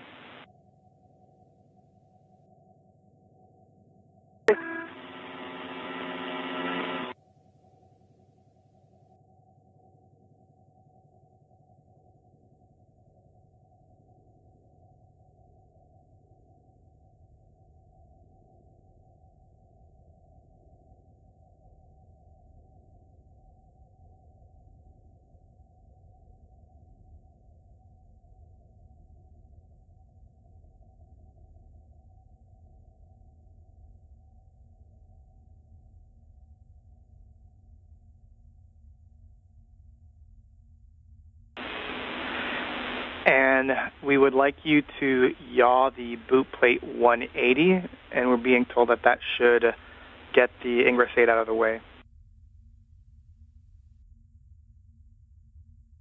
Okay, yaw at 180.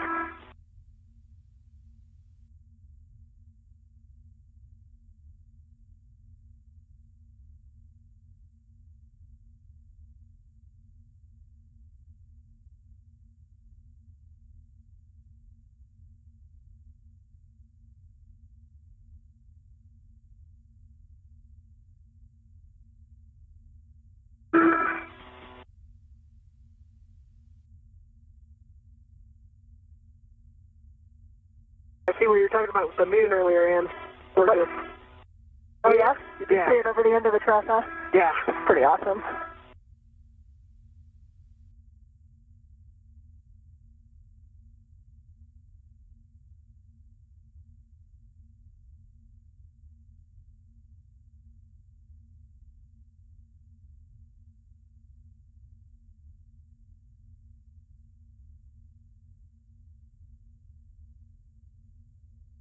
Okay, Marcos, we are at a clocking of 6, and we are now at a yaw of 6 also. I have black on black and a good pull twist fit. Copy that. And if you actuated the pitch axis, just make sure the knob can be depressed.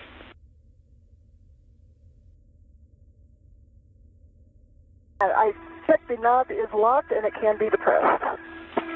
Copy, good work. And we'll have you start going back starboard, but first we want you to release the brakes on the cedar cart.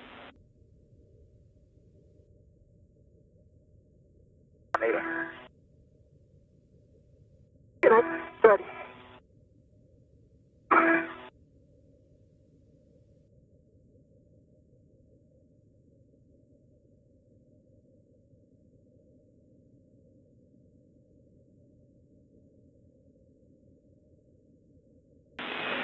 And Ann, I'm going to have you pause. I apologize.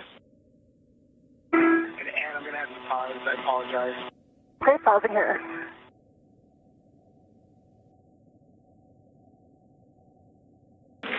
And Ann, can you confirm that your camera is in the bag, cable bag?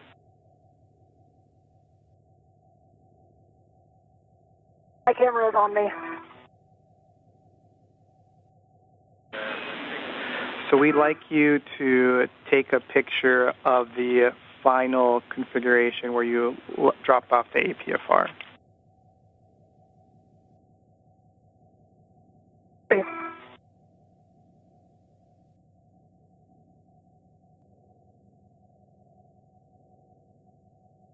Marcos, I have the cable bundle on the right lower strut, upper handrail. I'll tie down to both pins.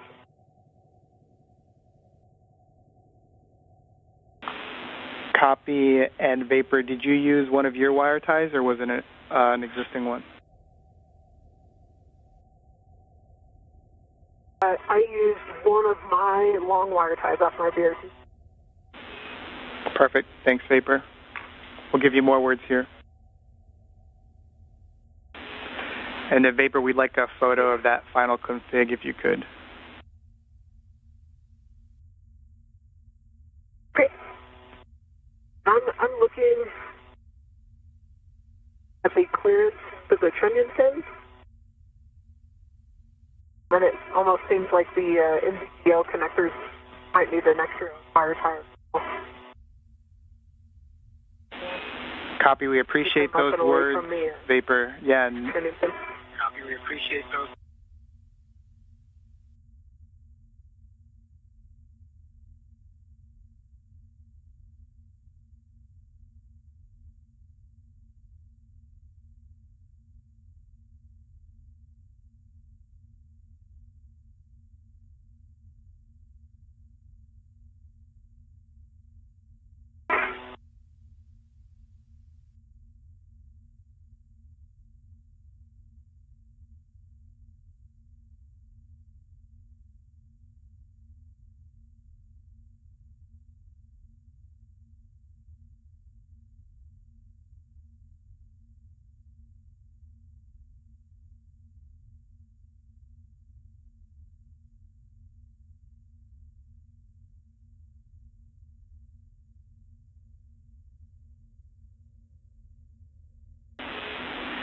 And Vapor, after discussing here on the ground, we don't need you to proceed with tidying up the NZGLs because they're free. We don't believe that they're going to catch with anything, but if you're already complete, that's okay as well.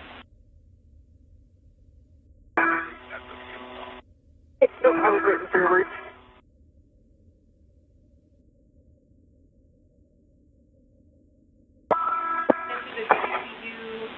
Copy, Vapor. We'll get you more words. Okay, and photos are complete, Marcos. Was that you, Vapor? EV1, photos are complete. Copy. Photos complete. Release the brakes on the cedar cart. Translate to your green hook location.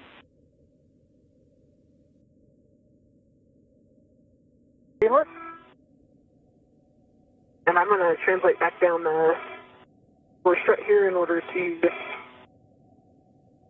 the picture. Copy, Vapor. You can translate to the cable bag and hold.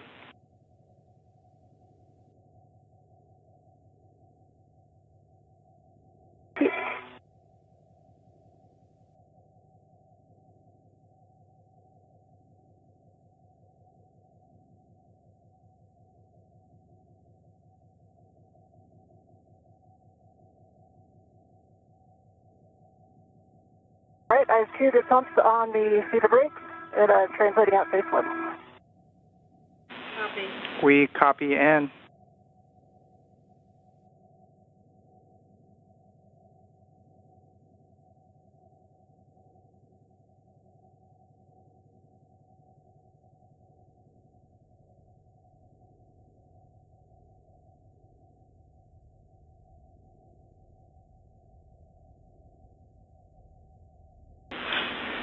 And in Vapor, just big picture so you're aware.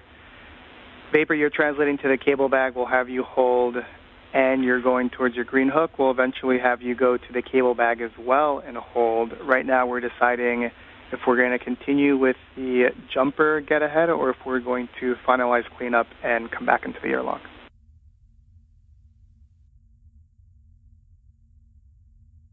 One copy. Two copies. Because for USA, I haven't taken pictures of the lower strut cables yet. I was too close when I was there, and now it's too dark probably, so we're going to wait. We copy you haven't taken the pictures yet. Once sunrise should be in about 14 minutes, and we'll get those done.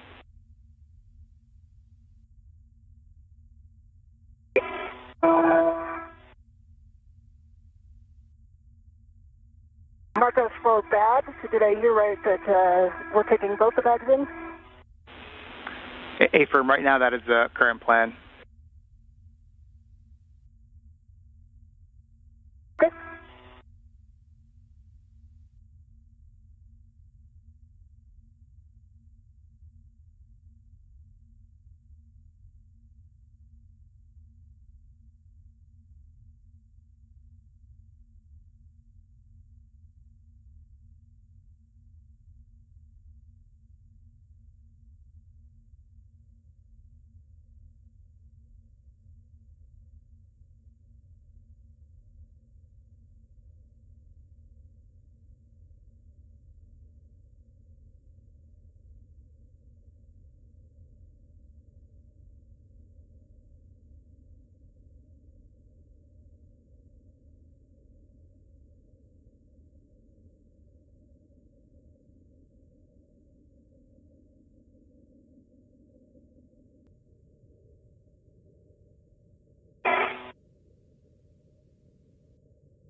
And at the Green Hook location.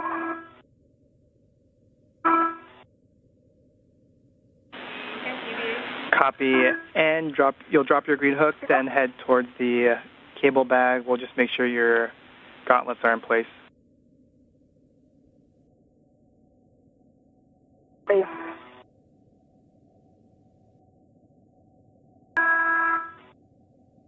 We are now at the 3-hour 58-minute mark of today's spacewalk, and NASA astronaut Nicole Ayers has completed work to secure cables near the IROSA location, as well as tie them down on the lower strut as a precautionary measure.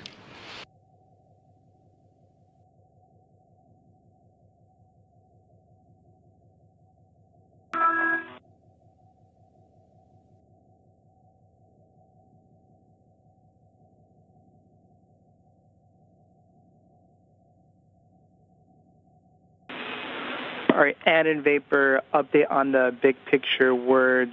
We are going to proceed with accomplishing the 2 get-aheads. So Vapor, you'll be doing the jumper, and then Ann, you'll be doing the MMOD cover.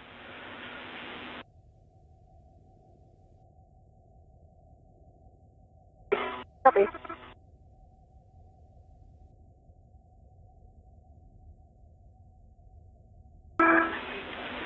And we're going to be accounting additional time, an extra 30 minutes to account for the fact that we are bringing in the strut bag into the airlock. And so all this together puts us at a PET of 610 with that extra margin. And right now, our limiting consumable continues to be the MEDOX, and it's about a 630, 645, almost 7 now.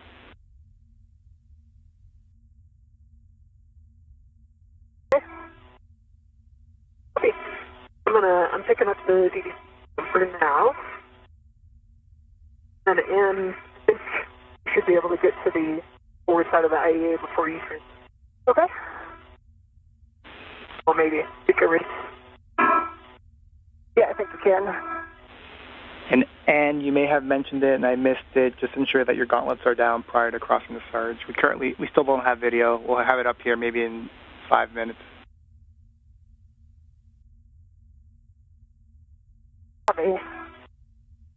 And my green head is on 3652. Copy, thanks.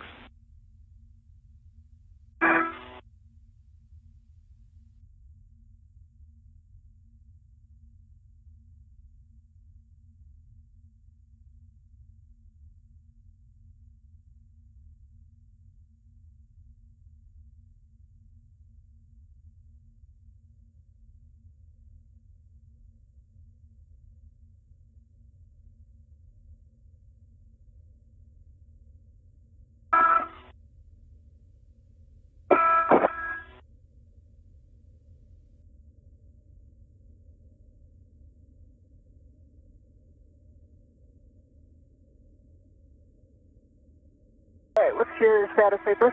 I am about to start translating. Okay. I will hold at the surge if you haven't translated by. Yeah, let's perfect. And a Vapor, we have a go for you to start. He really wants to come with me, but can stay. We have a go for you to 2 minutes until teacher's handover. We have a go, Vapor, for you to get the jumpers, put them on your mini workstation, and start translating for the get-ahead, and we'll get those pictures of the lower strut once you're complete with the get-ahead. Copy that. I am sitting now.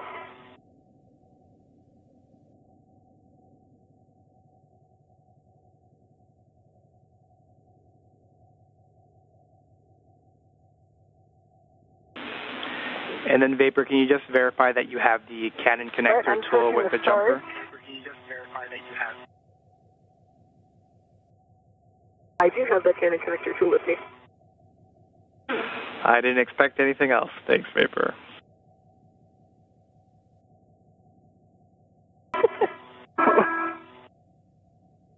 Hello. Hi. Make this corner and then out of your way. Sounds good.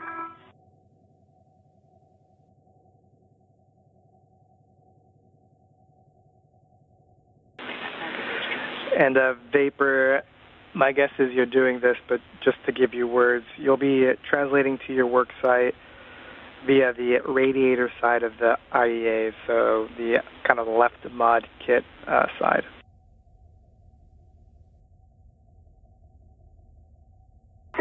Then what?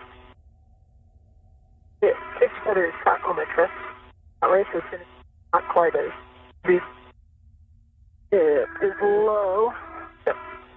It looks fine at the green hooks. I'm going to airlead it here so it's like that again. Okay? I'll take a look at it as I come down. 10 seconds until teacher's handover.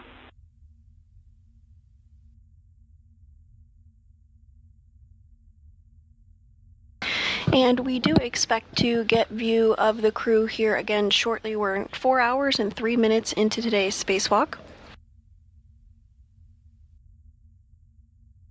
Following the relocation of the Common Communication for Visiting Vehicles antenna, there's a couple get-ahead tasks that McLean and Ayres are now going to be working on. NASA astronaut Anne McLean is going to work to remove a bolt on an MMOD cover.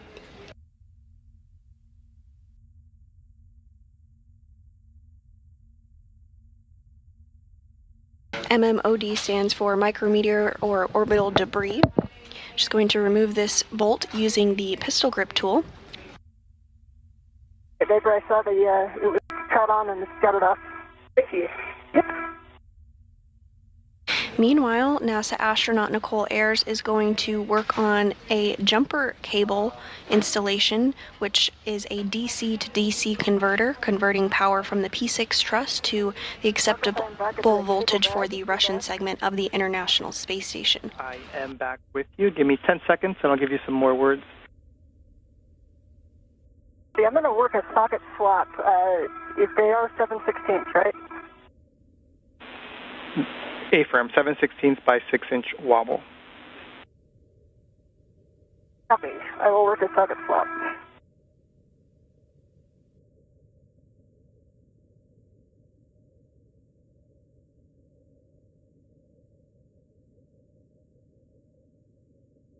And this is a helmet cam from NASA astronaut Anne McLean as she works to translate to the P4 MMOD cover to remove that bolt. Copy, Vapor. That's the correct location. Just want to give another big picture for both of you, Anne and Vapor. Vapor's working the jumper cable get-ahead, and we're going to have you work the MMOD cover, and we might call you off when Vapor is complete with her get-ahead. So we may not complete the MMOD cover, but right now the intent is to finish the jumper. Okay, did you want me to not do the socket swap and go do like the push test on it so we get some data out of it?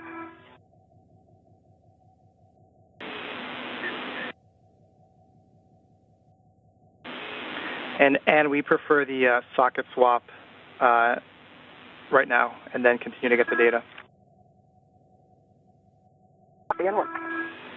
And Vapor, I'm back with you. You're at the correct location. I heard 158 and 157, and next for you is to tether to those dummy caps. Okay. And I'm going to tether one at a time. I have one free in. Copy that. Recommend copy. The order matters.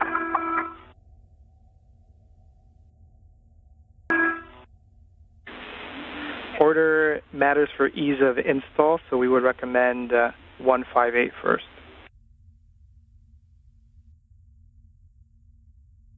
I'm 3258 cap.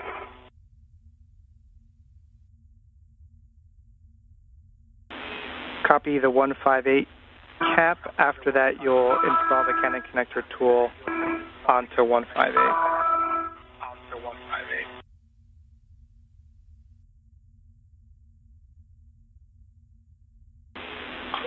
There should be a white... Canon connector tool installed to the...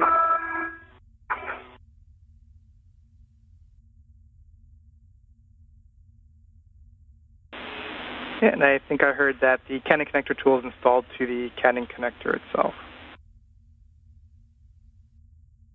So installed to the Canon connector cap to release first. And you have a go. Rotate 90 degrees counterclockwise. And this view on your screen of NASA astronaut Nicole Ayers' helmet camera as she works to complete a get-ahead task to install a jumper cable, which is a DC to DC converter, converting power from the P6 truss to an acceptable voltage for the Russian segment of the International Space Station. Cap is removed. The tool to 158.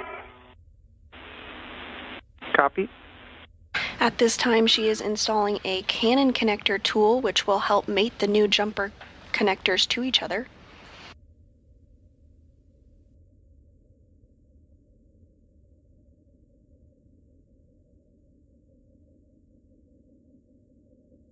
Marcus, I have a 7/16 wobble socket in my PGT, good full test.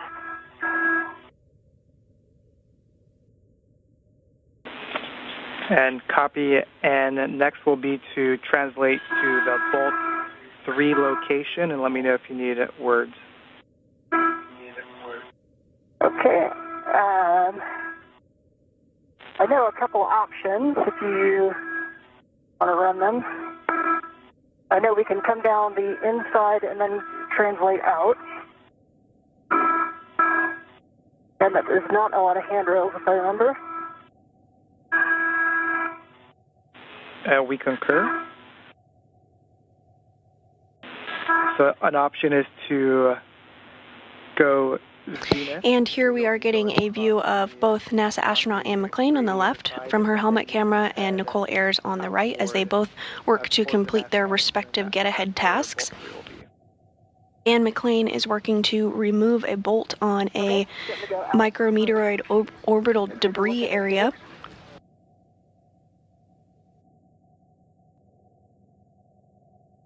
So she does that. I have good to be in my bin. She is going to use the PGT or pistol grip tool to complete that task. Copy that. Meanwhile, Nicole Ayers on the right is working with a Canon connector tool that you see there in the center of her screen. She'll use this to mate the new jumper connections, which will convert power from the P6 truss to an acceptable voltage for the Russian segment of the International Space Station. So I have visual on Bolt 3. These things go outboard of the trunnion pin, Marcos?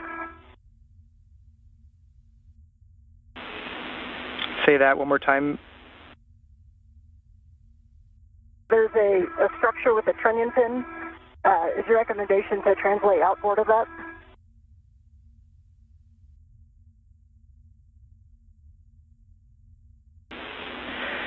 And right now, we're being told that the recommendation is to first go inboard along the edge of the IEA, then go zenith, So it's in between the Sarge and the IEA, and then go outboard towards the Bolt 3 location, which is more or less midway. So I was just able to come across shield fingertip to fingertip. Got it. And that works for us, Ann. And we are getting a view there of NASA astronaut Nicole Ayers, who is working on that jumper cable installation. And we copy. And then just a note for you, Ann, that the bolts will pop up when they are fully released. Okay, and so I'm ready for my Bolt 3 action. Well, first we'll have you get stable, so BRT to handrail close by. We've got 5124, and we're going to perform the cover rigidity test.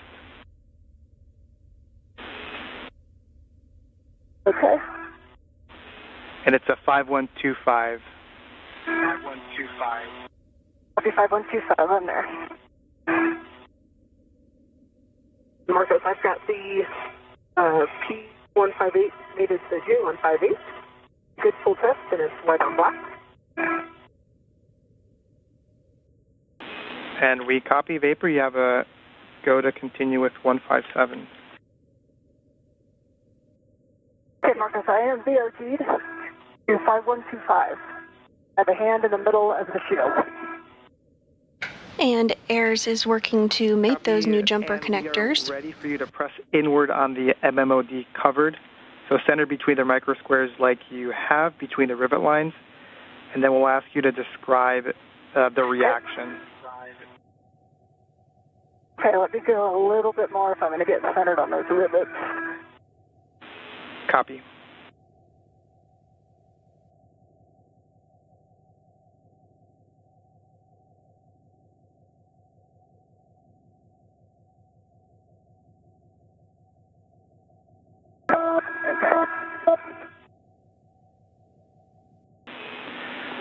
And then, so Marcos, I don't see any obvious motion.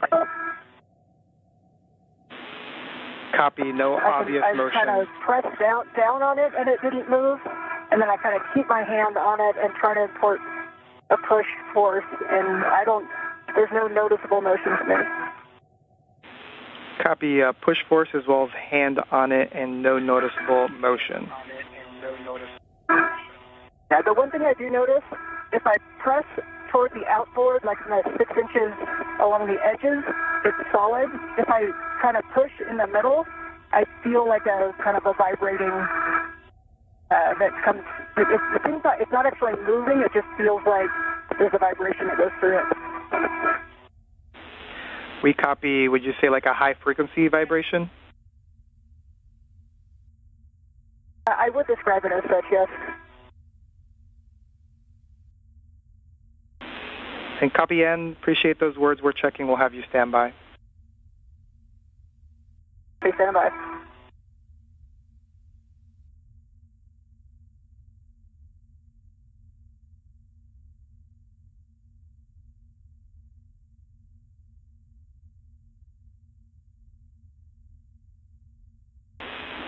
And Vapor, just as a reminder, because I did not give it to you, on the demated Canon connectors, we don't want you to rotate the collar or manipulate the cable or the connector using the collar or the connector tool. Look at that. And the hook on the in-end connector cap interfering with taking it off, so I'm swapping over to one of my rats. Leave some room here. Vapor, we copy. You have a go, and Vapor, we have video back. Copy. And NASA astronaut Ann McLean is working through procedures to inspect the MMOD cover. She reported out her findings to the team here on the ground, who are discussing. And we're still waiting on... Meanwhile, Nicole Ayers on the right continues work to install the jumper cables.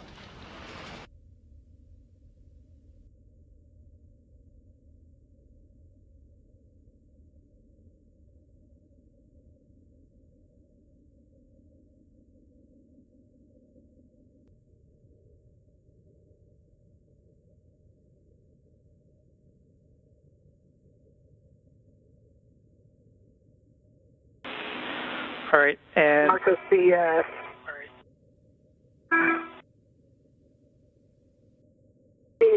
DDC first table has quite a bit of memory in it, so it's not going to lay flat like the picture had. It's kind of going to go up and around. You can see that in my head or not, but...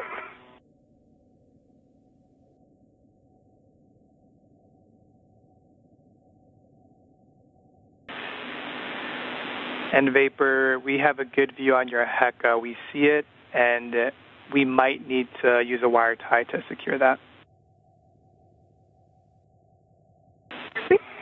After the installation. And we have a... am I down? Copy, Vapor. You have a go to install. And we have a go to proceed with you. So first is going to be to inspect the base of the Bolt 3 microsquare. And we're going to be inspecting for FOD or debris. I see no FOD or debris on the inside of that bolt anywhere. And Ayers has successfully mated one set of the jumper connectors. She's now working on the second. Bravo 2, counter 2.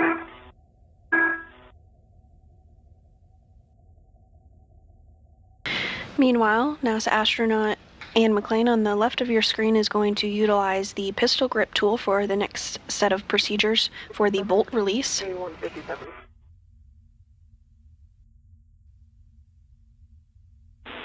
And copy, Vapor.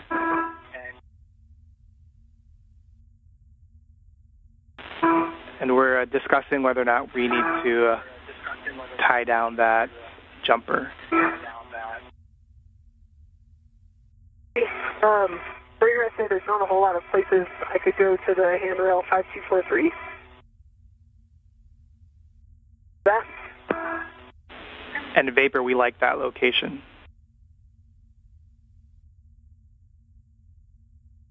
Okay. I'll put a wire tie on 5246.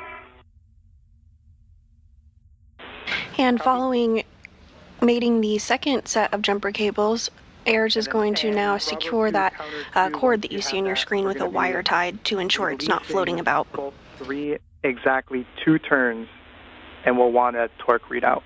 Copy, exactly. Okay, I have Bravo 2, counter 2 set.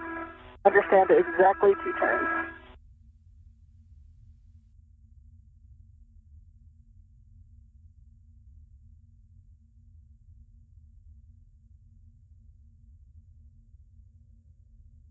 There's exactly 2 turns on Bolt 3. It did not release. Copy 2 turns, and we'll get your torque reading. And Torque was 0.5.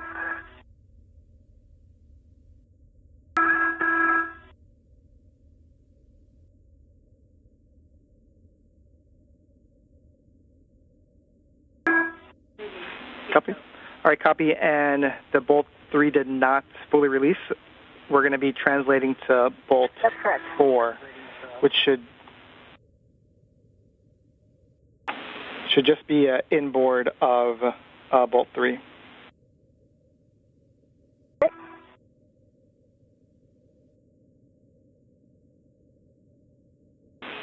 Once you're at Bolt 4, we'll just have you reset either the torque or the speed collar just so that you can clear the torque reading from your PGT. Okay. Good. McLean now translating to another bolt location. The bolt she was previously on, Bolt 3, did not release following the pistol grip tool attempt.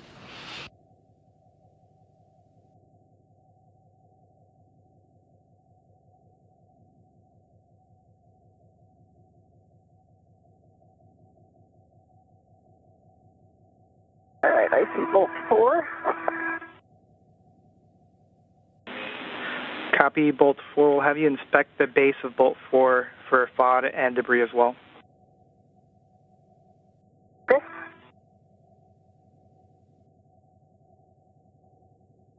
I also see no debris or sod in bolt 4.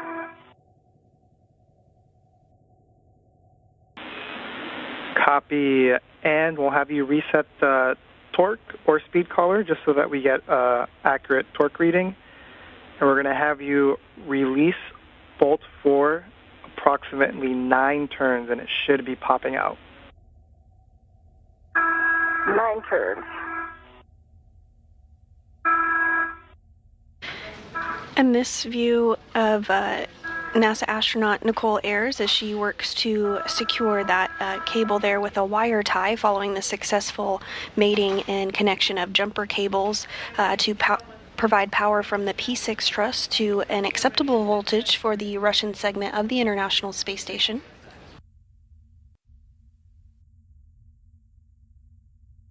I've reset the collar. Meanwhile, NASA astronaut Anne McClain is working on removing a bolt on an MMOD cover. Copy, Bravo 2, counter 2, approximately 9 turns. Bolt should pop out, and Of course.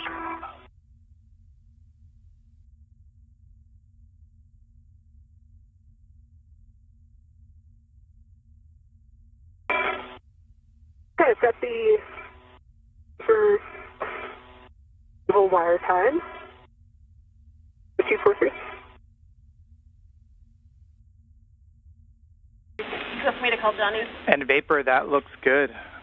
We're going to have you make sure you have your Canon connector tool, the 2 caps, and any tethers from the jumpers on your person, on your mini workstation.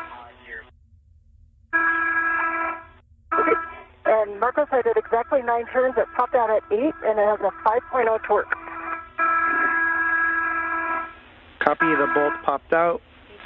8 turns, 5.0 on torque. We'll have you translate to bolt 1. Copy, bolt 1. Which should be just nadir. I see both. Yeah, I need to go back out just to get my safety tether straight. Just for EV2, I've got both adjustables, both Canon connector caps, and the tool all on my mini. Copy, Vapor, you can start translating back towards the cable bag. And with that, NASA astronaut Nicole Ayers is going to make her way back to the cable bag following the successful installation of the DDCU jumper cable, which will provide power from the P6 truss to an acceptable voltage to the Russian segment of the space station.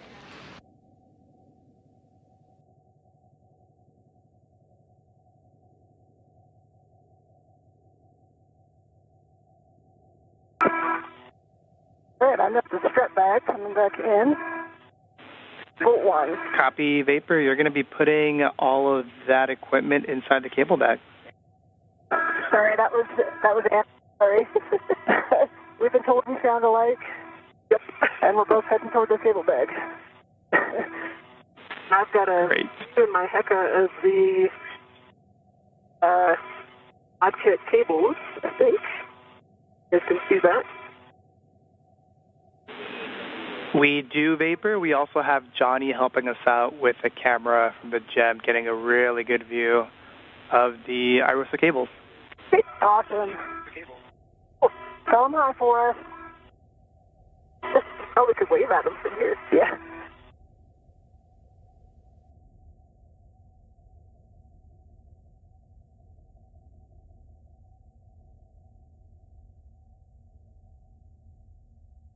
Okay, I'm at bolt 1.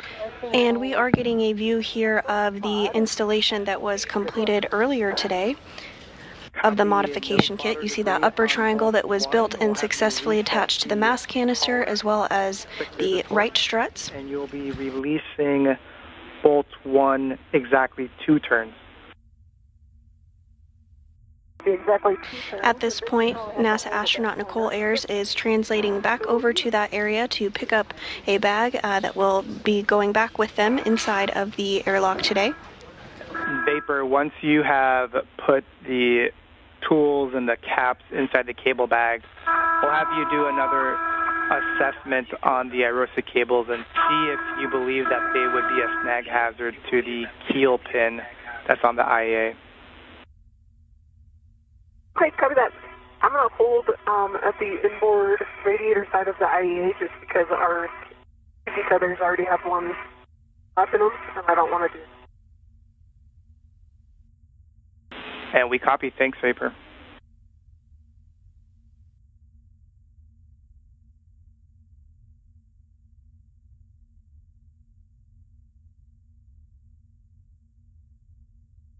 All right, I have counter 2, the Bravo 2, counter 2 set, and a little bit of a tough reach. Copy Bravo 2, counter 2. You'll release bolt 1 exactly 2 turns after resetting the collar. In 2 turns, you said. A-firm.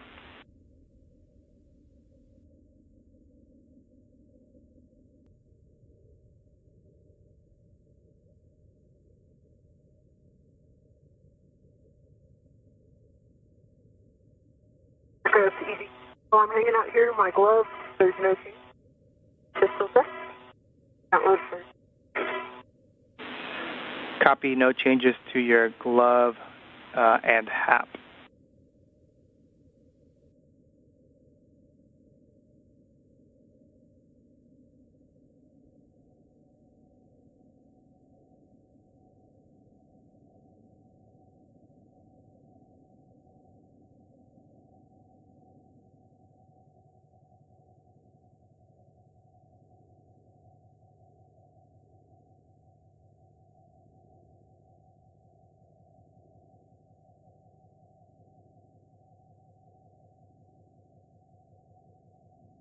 If you're just joining us this morning, we are 4 hours and 28 minutes into today's spacewalk. NASA astronauts Anne McClain and Nicole Ayers successfully built and installed a support bracket called a modification kit on the 2A location of the International Space Station. The crew also worked to relocate a communications antenna called the Common Communications for Visiting Vehicles, or C2V2 antenna, to ensure better redundancy in communication with visiting spacecraft to the space station. Following this, jumper cables were connected to route power from P6 to the Russian portion of the International Space Station. And at this time, NASA astronaut Anne McClain is working on removing bolts from a micrometeoroid orbital debris cover.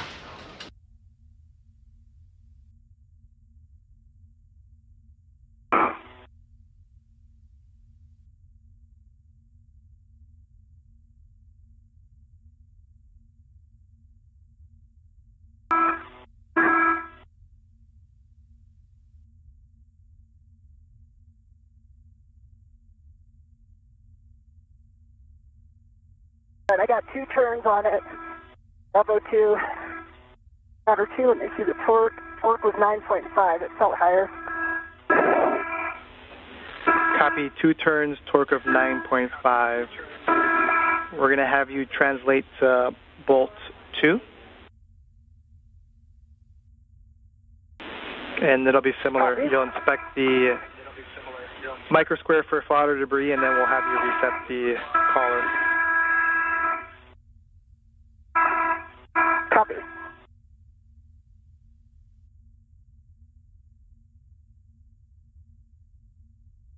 All right, Vapor, I got to check them out. No worries, Marcos, for your guys' essay, I'm climbing up to the A-frame here. I can get a good view of the cables while I wait. Appreciate that, Vapor.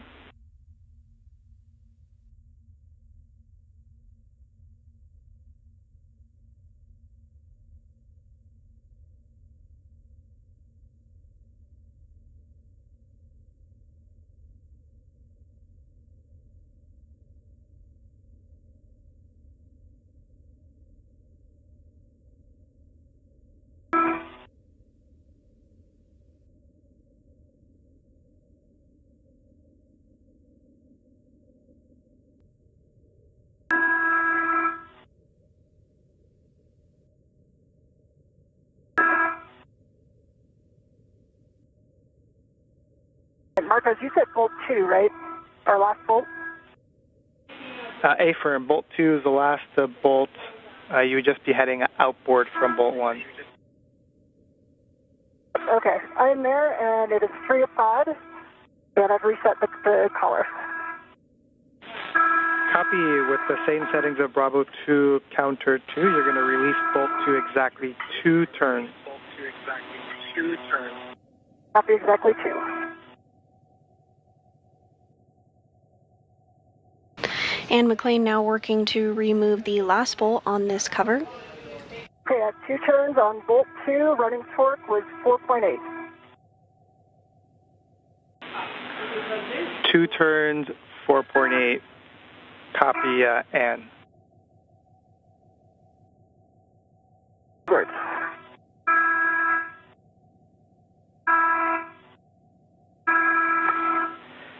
And you can appreciate the work on that get ahead. We can have you stow the PGT and do a glove and hap check for us. Copy.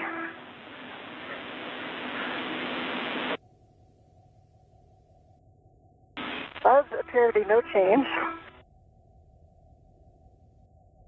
And dry hap. Copy, and after you've stowed your PGT, we'd actually like to do the cover rigidity test again, and so we'd have you translate to bolt 3.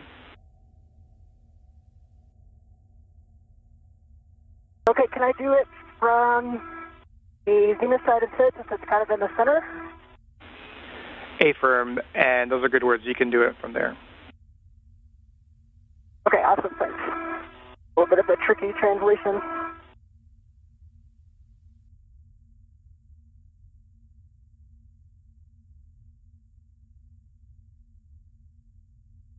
Okay, I am there. Copy, Ann. Let me give Vapor some words here. Vapor, so we have looked at the Arosa cables, and we would like the end configuration to look like the following. We want both bundles as well as where the NZGLs are. We want those in a more flat configuration and more kind of parallel to the mounting bracket. Yeah, I'm saying what you guys are saying, and they're all breaking the plane of the keel cam. Affirm, that's exactly our concern. I understand the issue. Yeah. You might be able to just translate a sphere over there. That way I can...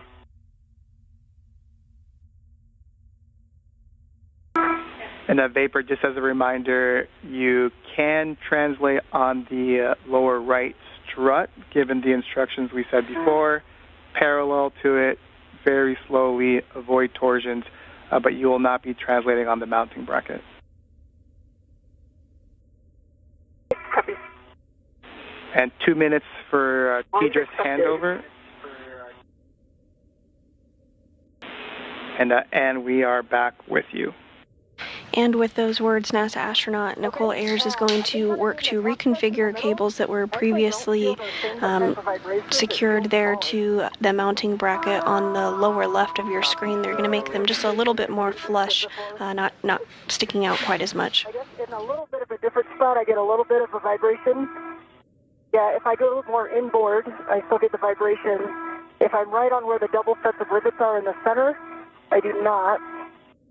And the rivets is where I got it before. Now it's a little bit inboard. Makes sense?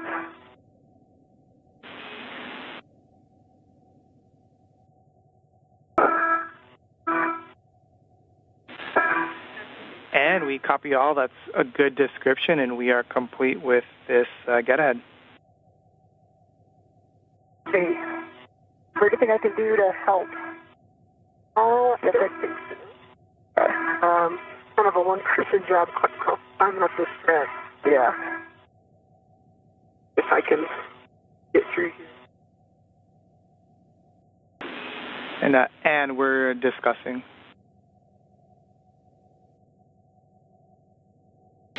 And NASA astronaut Anne McLean successfully removed bolts from that MMOD cover and inspected it, completing that get-ahead task.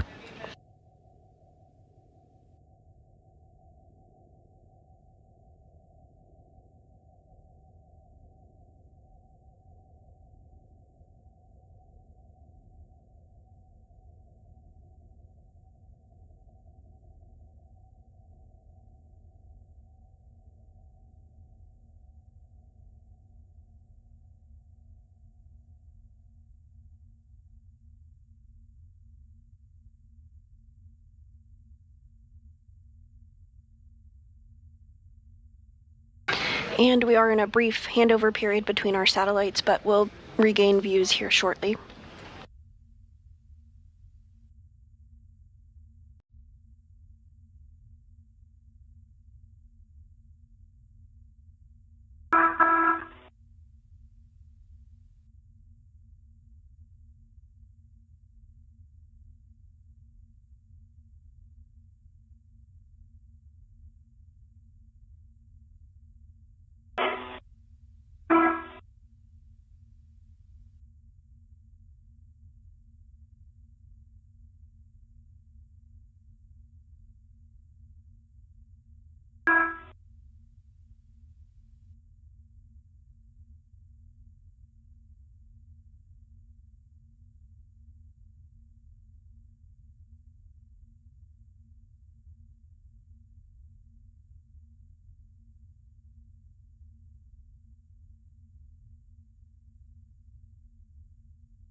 And as Vapor completes that task, we're just discussing here what our follow-on plans are. So we'll have words for you here shortly.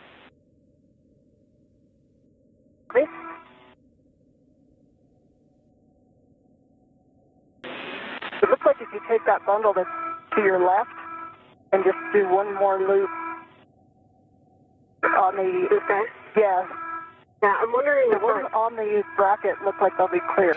And now, 4 hours and 40 minutes into today's spacewalk, NASA astronauts Anne McLean and Nicole Ayers successfully completed the lower right strut installation and build of the triangle, which was the minimum configuration for the mod kit for today. Following this, they worked to relocate a common communications for visiting vehicles antenna,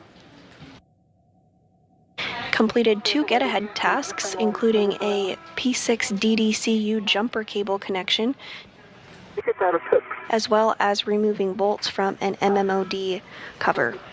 At this point, NASA astronaut Nicole Ayers is working to reconfigure cables for future IROSA preparation spacewalks. All right. And in Vapor, so big picture words, once Vapor is complete with this tie down, we're going to have her take the Canon connector tool, the caps, etc., to the cable bag. And we're going to have you we know Vapor already did this, we're just going to have you take a look at the strut bag and make sure that it's cinched up and ready to be taken back to the airlock. Once the cleanup is complete, Vapor, we're going to have you bring the strut bag in, and you're going to be bringing the cable bag in, and you're going to be leading the way back, and we're going to keep you two together. Okay. Yeah, I think the cable bag, the strut bag looks good.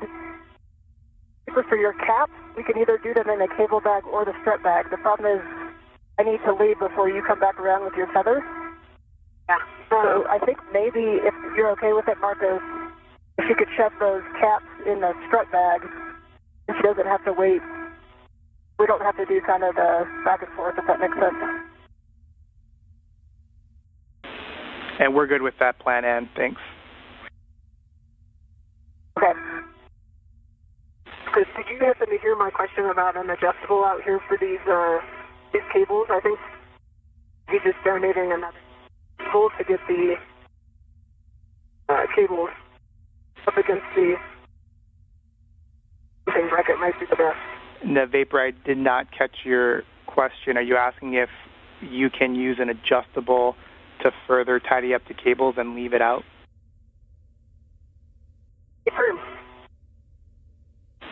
We're checking, and while we're checking, Ann, can we have you turn your HECA back on? Yep. Right. Right.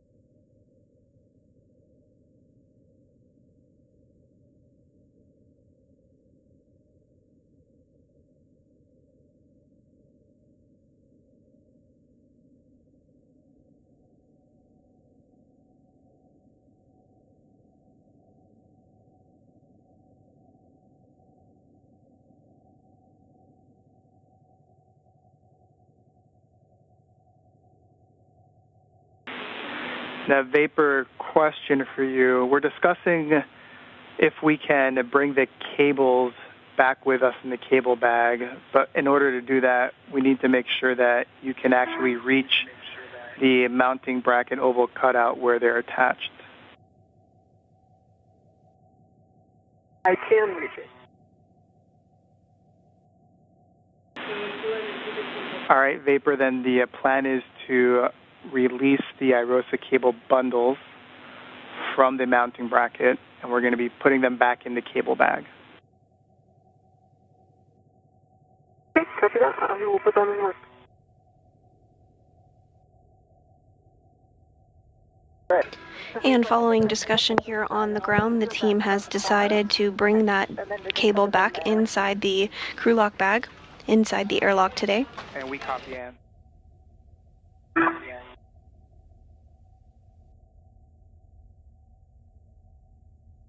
I'm on a risk here. Let's see. I've got one.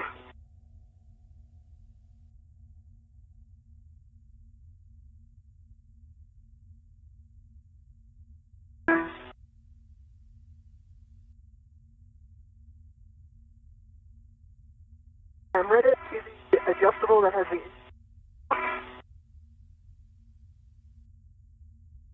the airtight done from the mount.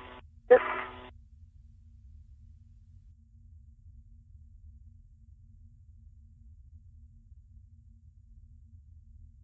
Just talking this out loud, Marcos, so you guys can back me up here. Appreciate it.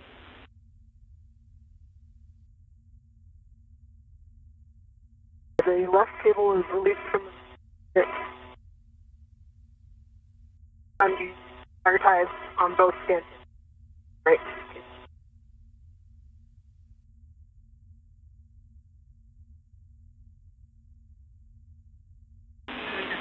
Good work, Vapor. Yeah, nicely done.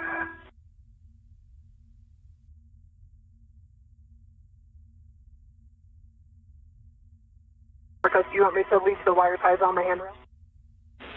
A-firm. They each have 3 twists on the stanchion. That's correct, Vapor.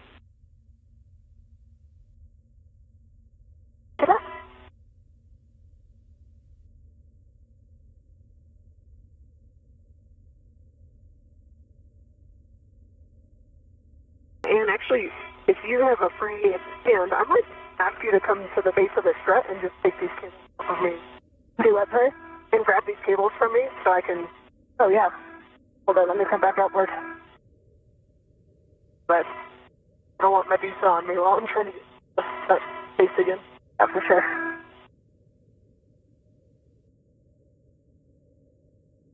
Might be right away.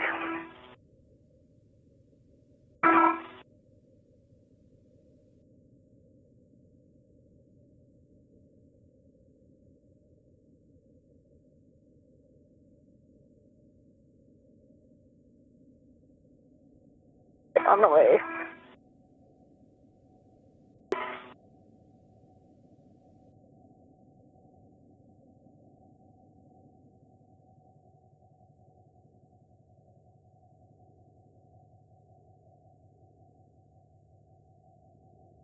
Marcus, there is a short wire tie on the mission that's closest to the mounting bracket. Long wire tie just to the top bolt. And NASA astronaut Anne McLean is making her way over to Nicole Ayers to assist with that cable gathering and putting it in the bag to bring it back into the airlock today.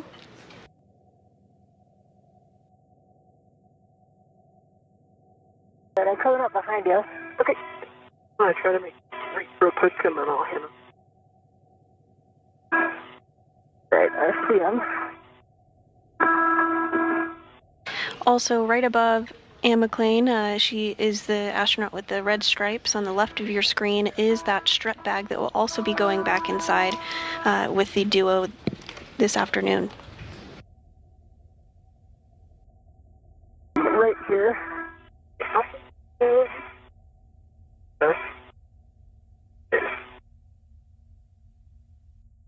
I'm ready to the cables. Okay.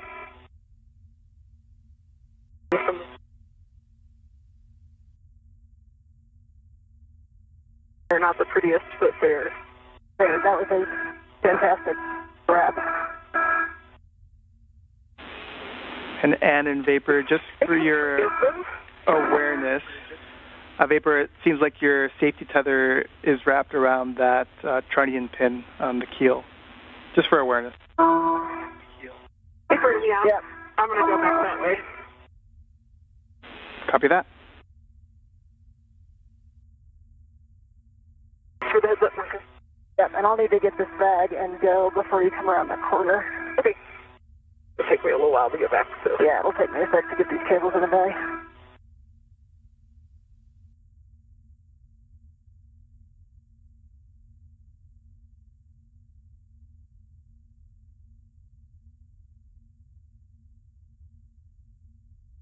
And can you just take a look at my safety tether? I've lost where it is. Yeah, it's coming down your left side and then around the trunnion pin. Okay. So I think if you... Oh, left. Yeah. See? And I can get better eyes on it in just a sec.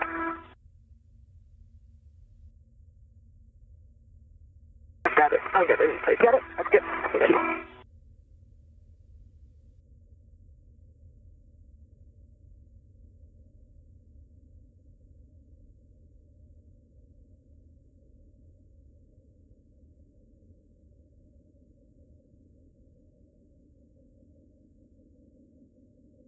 Okay, I'm back at the cable bag. I'm going to work on loading these up.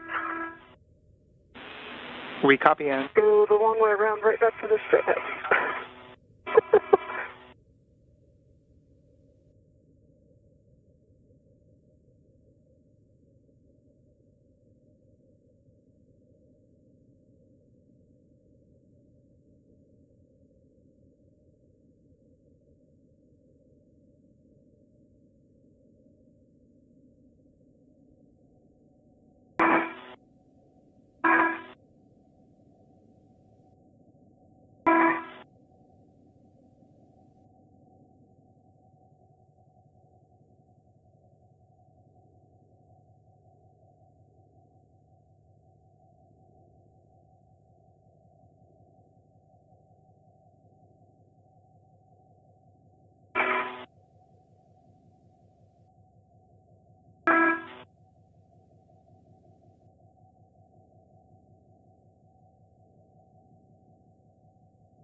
I've got the bag wrapped to the cable.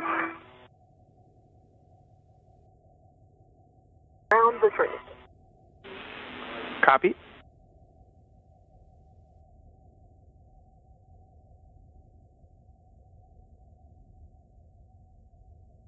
And Anne McLean is now working to put those IROSA cables back into the crew lock bag that will go inside the airlock with the duo. You can see that view on the left-hand side of your screen there of Anne McLean's helmet camera.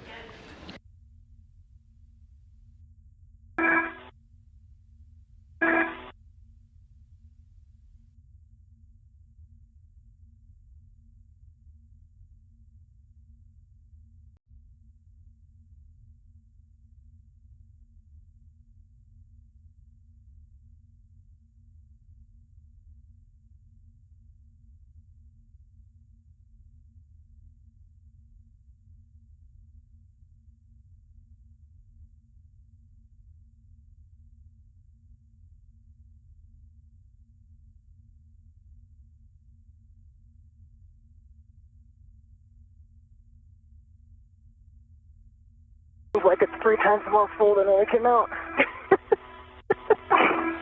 Oh, we agree with that, Anne.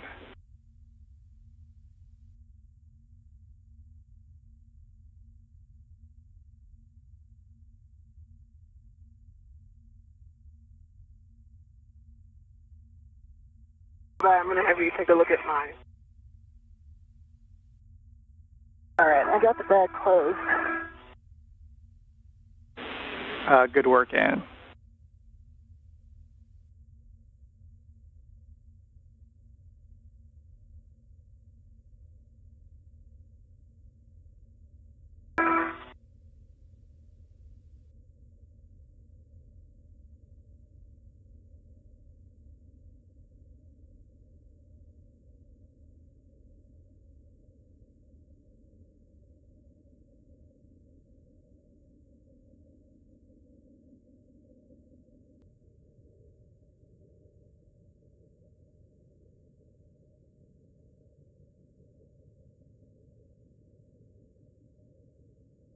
All right, got that tied in. Do you have anything to look at? My right side, bring it like quite feel whether it's down or not. I just want to do a quick check. It is down. Okay, yep. For all that crawling around, Marcos, both of my safer handles. If you're just joining us, we are 4 hours and 54 minutes into today's spacewalk. NASA astronauts Anne McLean and Nicole Ayers have worked to build a modification kit that will be used to install an ISS rollout solar array, or IROSA. The duo built and installed the upper triangle on the mass canister and also installed the right lower strut, which is the minimum configuration for the mod kit. Following this, McLean and Ayers relocated a common communication for visiting vehicles antenna, which ensures redundancy for visiting spacecraft to the orbiting lab. The two then completed 2 get-ahead tasks. One was to install a jumper cable to provide power from the P6 truss to the Russian segment of the International Space Station, and another get-ahead to remove bolts from a micrometeoroid cover. Ayers then returned to the modification kit and gathered IROSA cables, which you see on your screen there. NASA astronaut Anne McLean is working to secure them in a crew lock bag.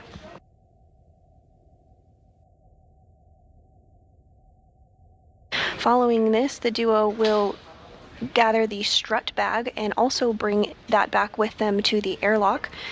I'll the bag cinched down as much as I can.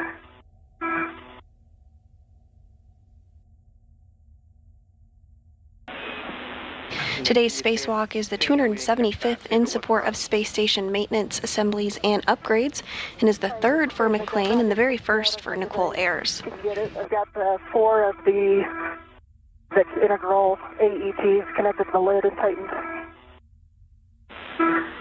Copy that, Anne. We're good with that.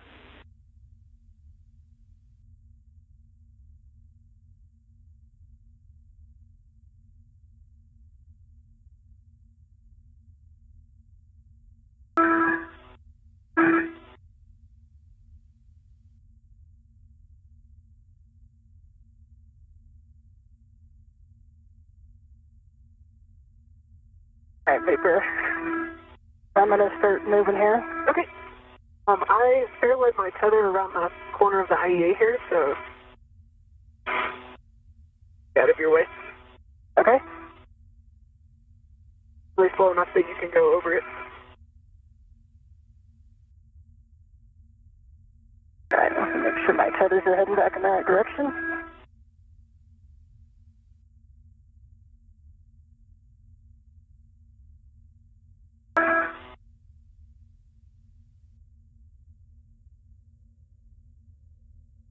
All right, I see yours.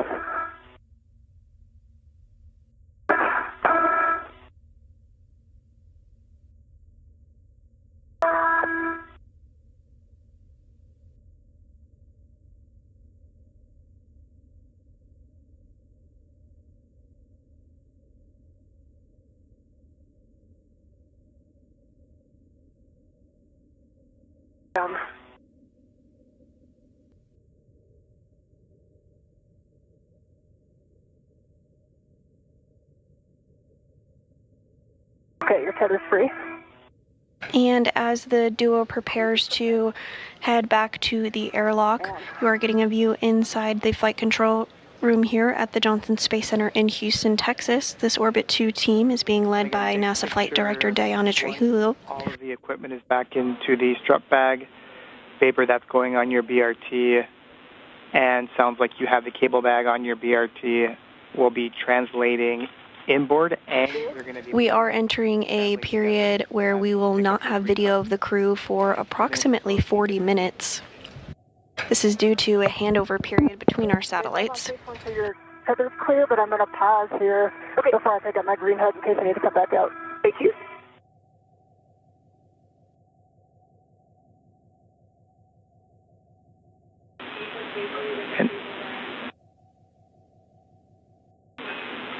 Copy. And Vapor, in case I misspoke, and you have the cable bag, Vapor, you have the strut bag. Yep, we got him. Thank you.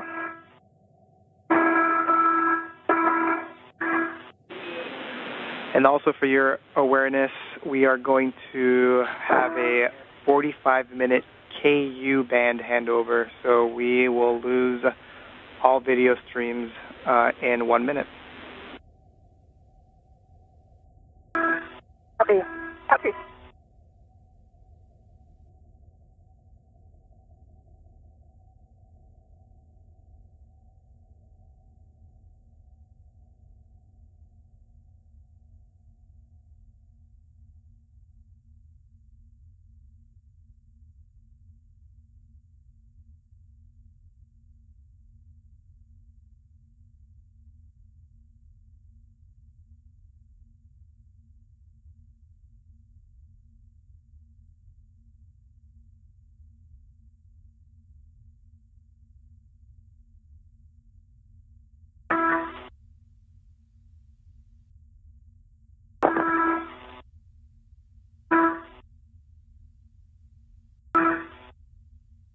Because for you, I think the two adjustables, one Canon connector and one cap for bag, and I'll take one cap back with me on my MWS. Copy, those are all on your MWS.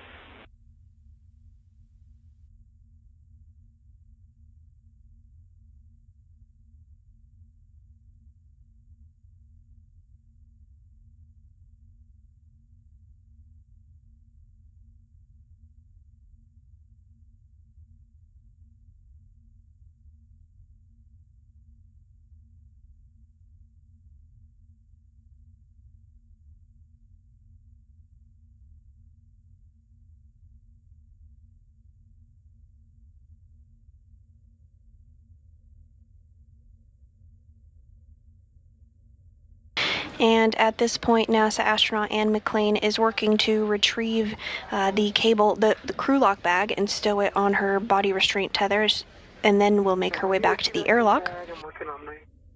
Similarly, Nicole Ayers is working to retrieve the strut bag, which she will stow on her body restraint tether before translating back to the airlock as well.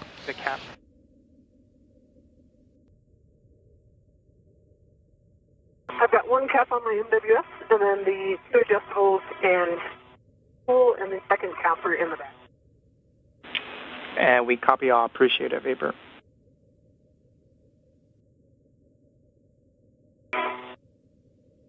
Receiver is on the bag, and I'm 13 now.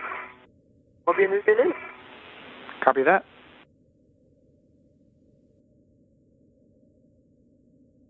Hey, let me know when you're heading back this way, and I'll continue with my green hook. Okay.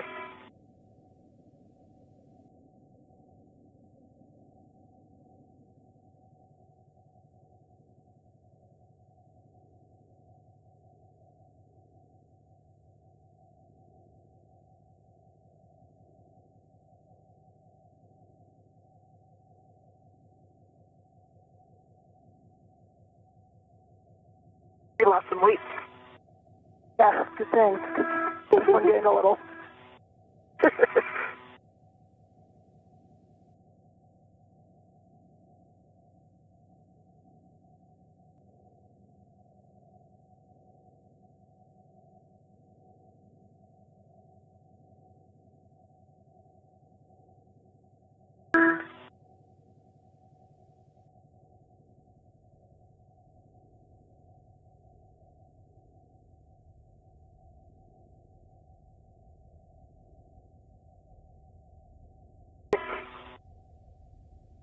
Working my way back inward. Okay. Once McLean and Ayers are back inside of the airlock, NASA astronaut Johnny Kim and JAXA astronaut Takuya Onishi will continue help, just as was done this morning, to get the airlock repressurized and get the crew out of their spacesuits.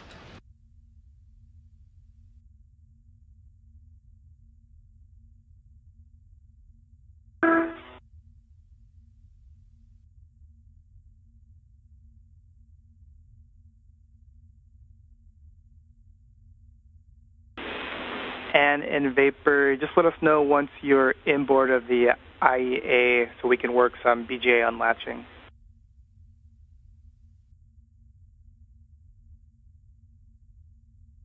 Hey. Okay.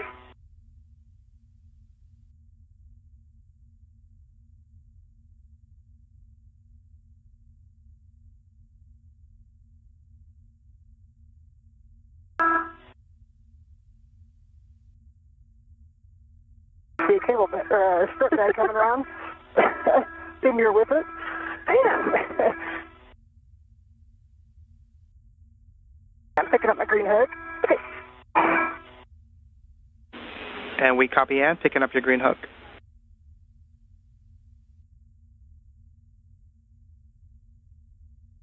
And my green hook is on my red reel. And Vapor, your tethers are nice and clear as you would expect them to be. Okay. I'm gonna move inboard. I'm gonna get too far ahead of you. Okay.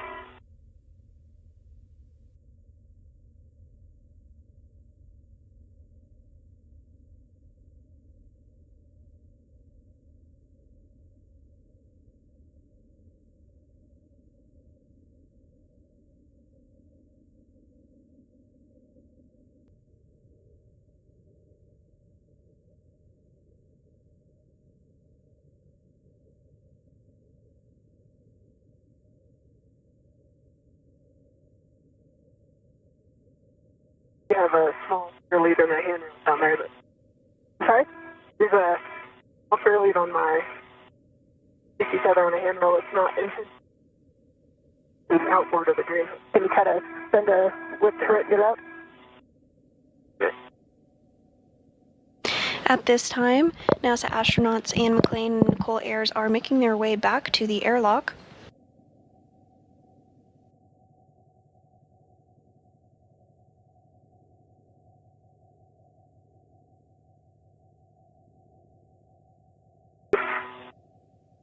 We just surpassed the 5-hour, 6-minute mark of today's spacewalk, which officially began at 8:05 a.m. Eastern.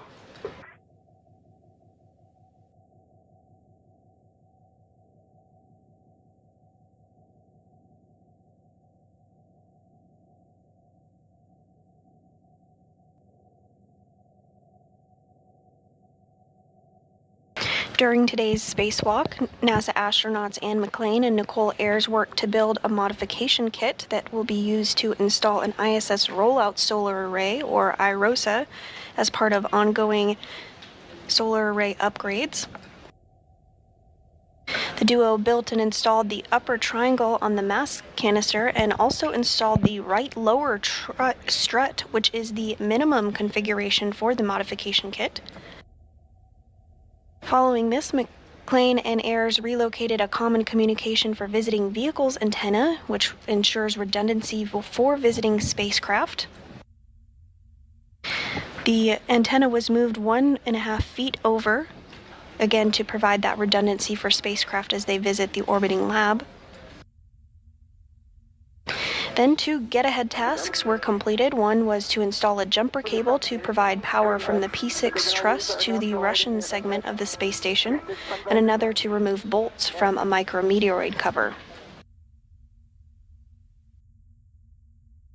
Following this, Ayers returned to the modification kit location, gathered the IROSA cables, and brought them back in a crew lock bag.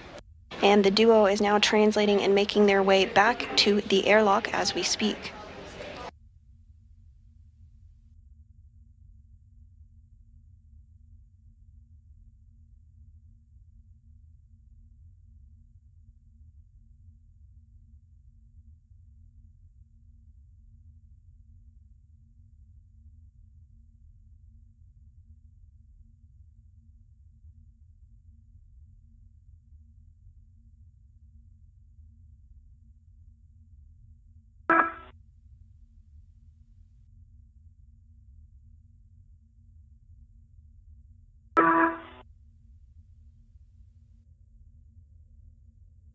My green hook is back on my red reel.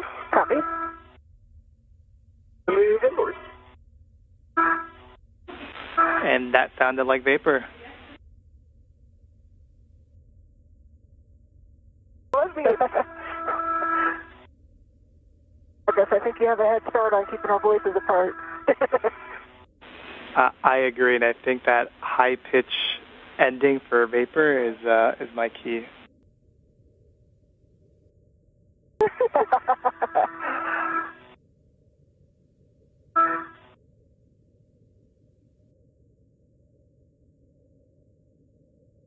I go to the lab.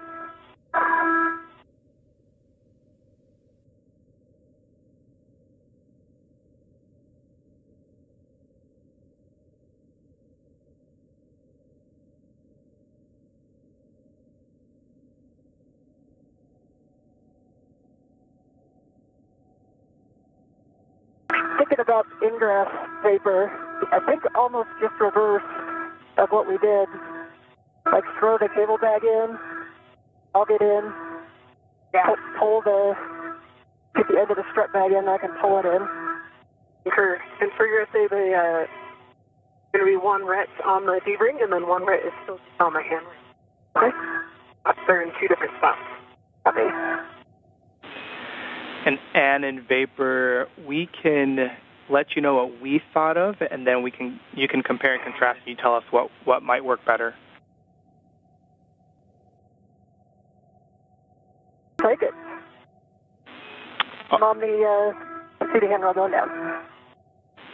Copy seat of handrail going down. So first, we're thinking that vapor can hand the strut bag to you, Anne, and then you can put that strut bag into the airlock.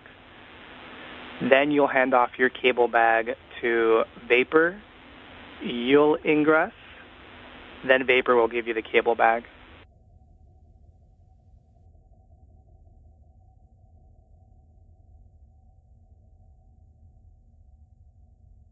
I'm thinking through that. Copy. So the cable bag, or the strut bag goes first before either of us? Affirm, that's what we're thinking. So definitely the strut bag first, and then we're thinking put in the bag in before either of you ingress.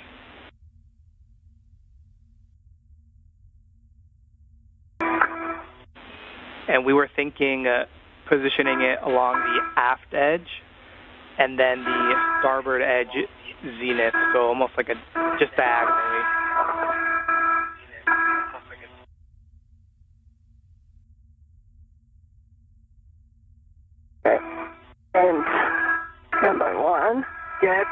behind your PG area.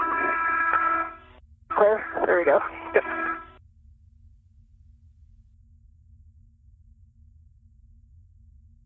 What do you prefer, Vapor? What do you think? It might be easier to pull the strut bag than push it. I'm really concerned is that if it gets stuck on anything, nobody's in there to kind of deconstruct it from. Yeah.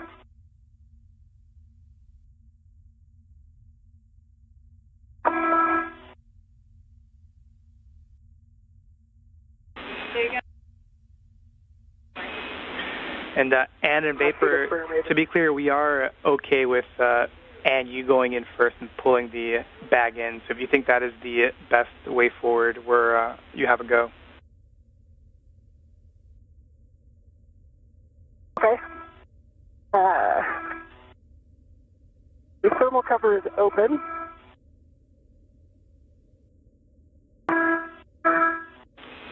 Copy.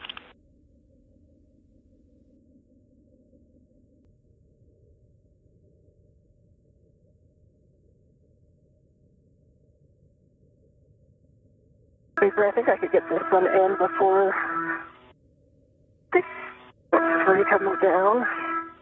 There's one less thing to worry about. Yep.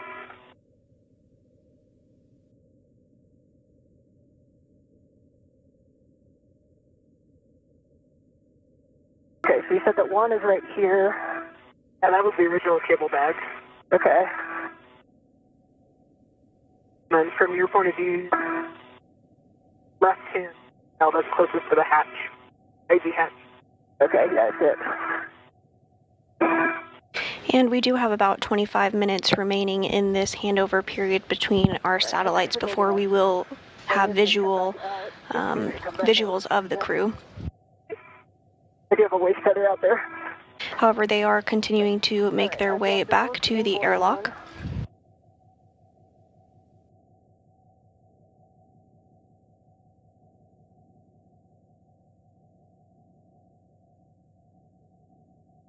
All right, cable bag is secured inside the airlock. My BR2 at back. Copy.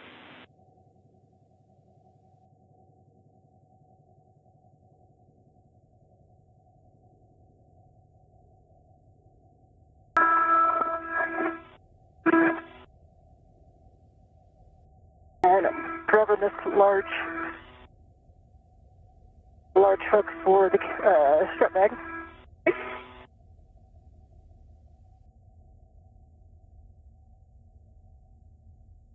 Right.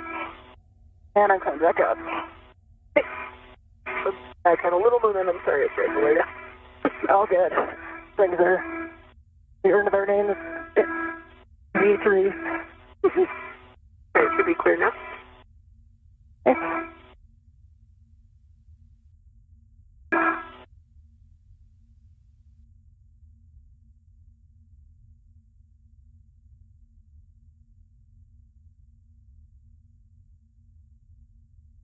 Alright, there it comes. I'm actually wondering if you could ingress from here. What? If you could just ingress from here, and then I could... Yeah, this, at least, here's the, for the cable bag. Sorry, strap bag. Here's a E-ring coming your way. Okay. Okay, I see the strap bag on this. Okay, strap bag is ready to the airlock. Okay, I'm going to remove my BRT and my RET. Okay. So, I think if I go in, I need to come out and get my waist feather. I can pick it up for you too if you... Anne McLean and Nicole Ayers are now back at the airlock and working to get the strut bag inside the airlock portion of the International Space Station. Following this, they will both enter themselves and repressurization will occur. Around here. The lightning storm below us. It's so awesome. I just caught that flash. Whew.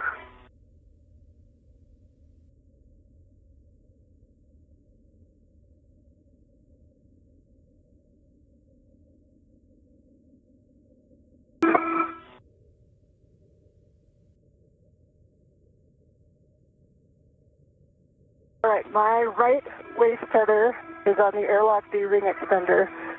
8 plus slider lock, black on black. And we copy Ann.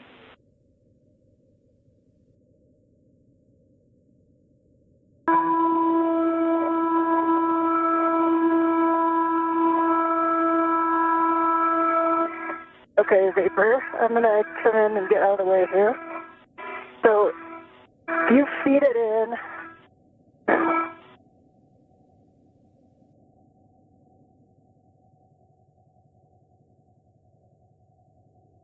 Oh, yeah, that was easy. Oh, yeah. That was way easier without an upper triangle in it. Yeah. All right, if we can get that back part in.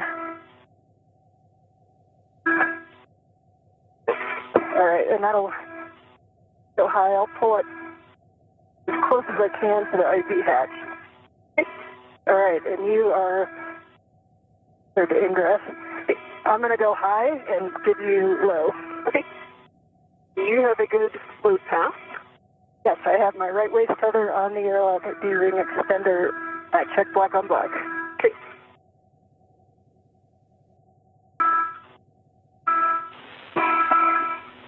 And Vapor, seems like you may be already be working it, but from Ann's go, you can attach Ann's anchor hook to your waist tether.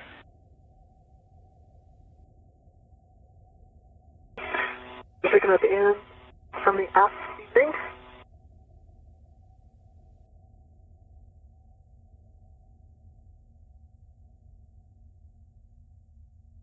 It is on my left waist tether. Both gates are closed. They're locked, black on black. Copy Vapor. With that, you can release your anchor hook from the forward airlock external D-ring, and you can store that on your mini workstation. Okay.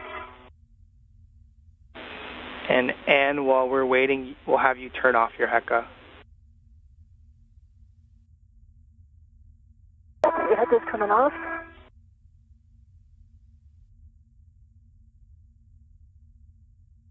Okay, I'm for ingress forward. Yes, and I am biased high and just forward, so right where I was. And we copy Vapor, you ingressing. You ingressing. Sure.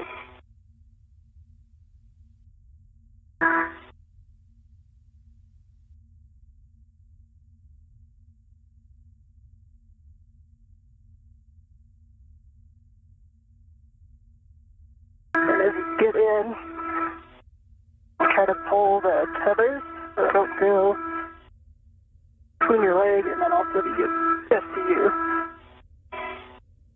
Alright, let me get more out of your head.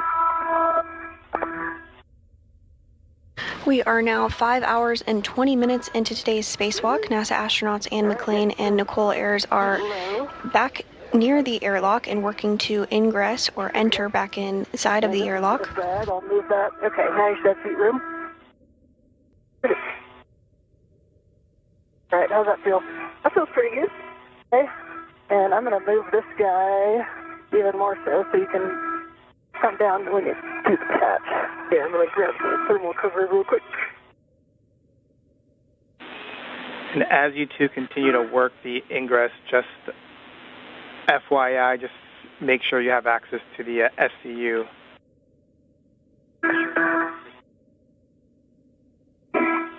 Copy.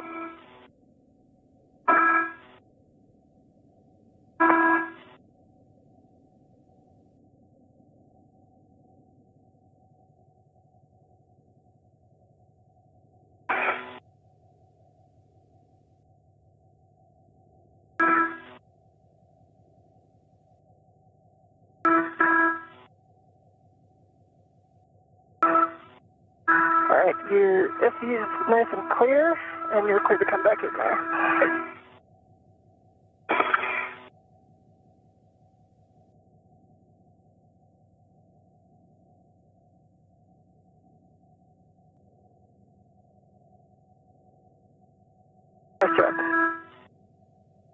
Thermal cover is closed. Work on the door.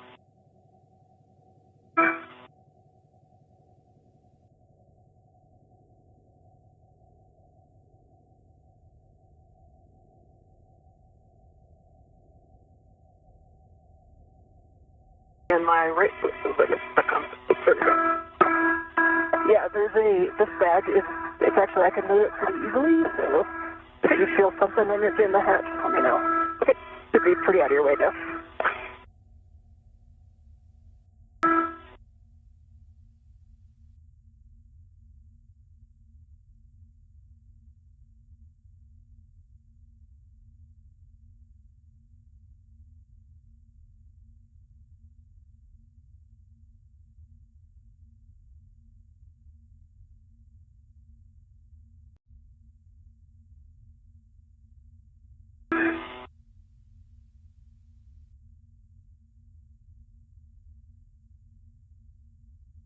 I don't know if you got the camera or not, but I did.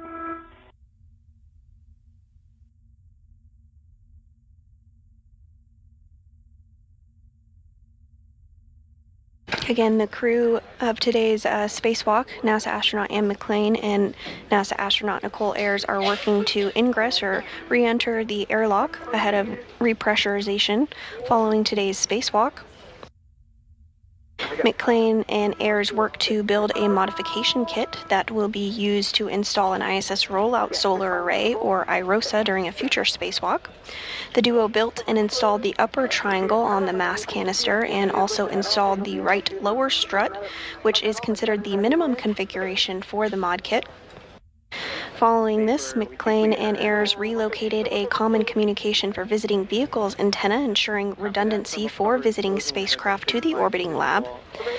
Then two tasks were completed by the duo, one to install a jumper cable to provide power from the P6 truss to the Russian segment of the space station, and another to remove bolts from a micrometeoroid cover. Ayers then returned to the modification kit location in the 2A segment of the International Space Station, gathered the IROSA cables, and brought them back to the airlock in a crew bag, as well as brought in the strut bag with the remaining struts. You'll remove your DCM cover and you'll connect the SCU and check that it's locked.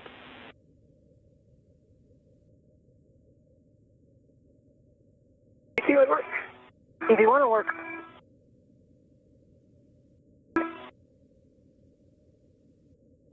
We are in a loss of signal period where we do not have visuals of the crew, about 14 minutes remaining in that loss of signal period, but we do have confirmation that the crew is back inside the airlock and the hatch thermal cover is closed.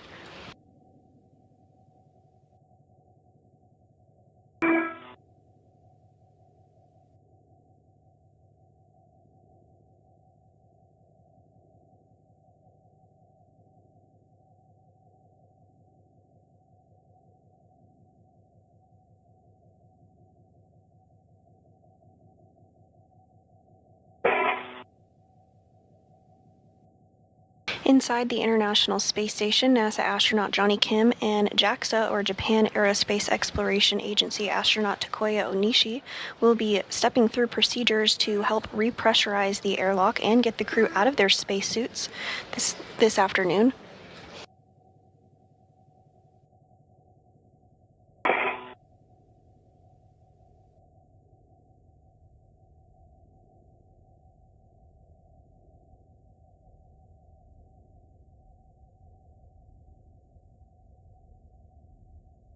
SCU to the locked. EV1 SCU connected and locked. Copy, 2 SCUs locked. And we'll have you both take your water switch to off, and it'll be off for 2 minutes, OFF.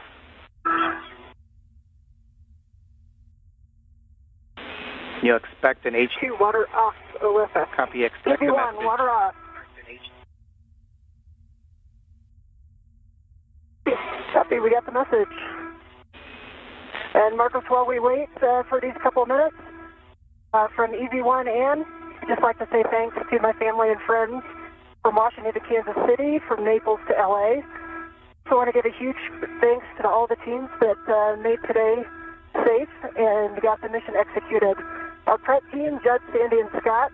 Our execution team, Stephen, Bailey, Lucas, Farouk, Lauren, and the other Sandy. Good mission starts with a good plan. I want to also thank prior crew that have done this stretch. Kate, Victor, Aki, Tomas, Ila, Raja, Josh, Frank, Koichi, and Nicole. We stand on the shoulders of giants, and there were so many lessons from your EVAs learned put into this one. For our suit IVs, Sakuya and Johnny, absolutely flawless execution. Can't wait to see you in a minute. I hope you put dinner in. To the two voices I've been listening to, Nicole and Marcos, you two are phenomenal. These are two, Nicole Ayers and Marcos Barrios. Remember those names. They're going to be our future giants in this office, and they represent the best of us. And most of all, I want to thank our flight director, Diana Trujillo. Behind every major NASA accomplishment in space is a flight director who holds ultimate responsibility for the planning and safe execution. Diana, EVA 93 belongs to you. Human spaceflight is absolutely the ultimate achievement of our time, whether you work on the ground or if you fly to space for 6 months or 6 minutes. This incredible legacy is yours. Thank you to everyone. And over to you, Nicole. Well said, Anne. I mean, I think that with this year being the 25th anniversary of human presence in space, it seems fitting that we're continuing to upgrade the ISS to preserve the life through 2030. We're honored to be a small part of a much larger team that facilitates the groundbreaking science that we perform here on the national lab that is the International Space Station. What we accomplish and learn here not only furthers our efforts toward the moon and onto Mars, but it informs how we do life on Earth. So huge thank you to the ground team that made this happen. Thank you to our friends and families for supporting us and getting us to this moment. And in Vapor, we really appreciate those words and really appreciate your calm and effective leadership throughout the entire prep as well as today, and it really showed even here on the ground. And Vapor, wow, what a special moment being able to watch you egress the airlock for the first time. You certainly have all the flies, the office, families, and friends extremely proud of you. So on behalf of the entire team here on the ground, congratulations for a well-executed spacewalk. We're proud of you, and it was an honor to have been able to contribute to the mission today.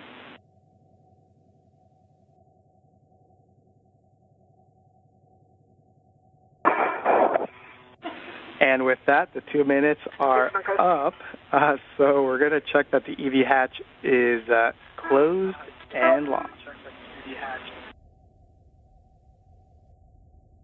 I'll put that in work. All right, let me know how you want me to move. Okay. It does take a little more space on its tracks than you think. Yeah.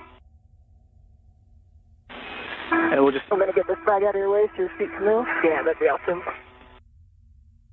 There we go. Now you got the room. Thank you.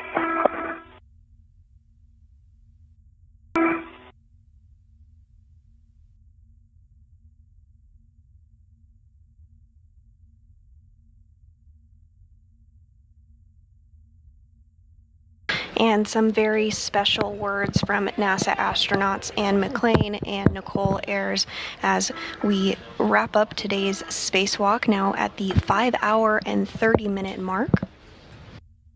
The crew is back inside the airlock and is going to work towards repressurization here shortly. And actually, if you just move it more center. I'm sorry? You just pull it more center. Pull it center? It's actually the end that's going to go up my end. Your end needs to go. Okay, good. Let's see, my feet are right above it.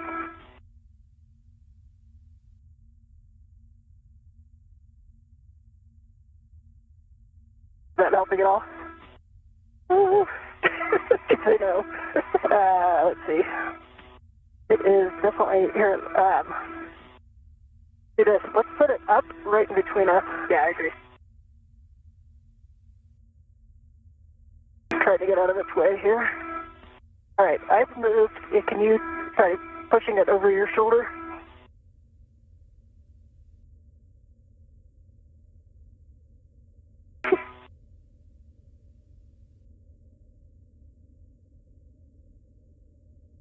Help it, isn't it? That actually might be okay if you can hold there. Yes, I can hold it. We have about 2 feet. You can come down from your feet if you need to. Okay. Yeah. Try to get this guy out of your way. There we go. Now you got all the room. Perfect.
On the bag again. Hop on the bed. Yep. It needs to basically go up behind you.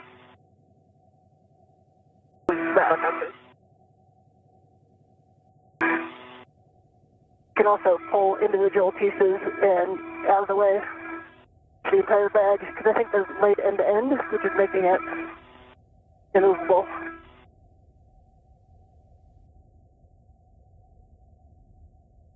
Able to your weight at all?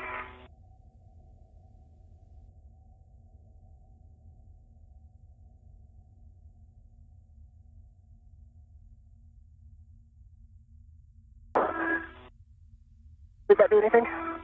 So that might be okay. There. Okay, I'll try to hold it there.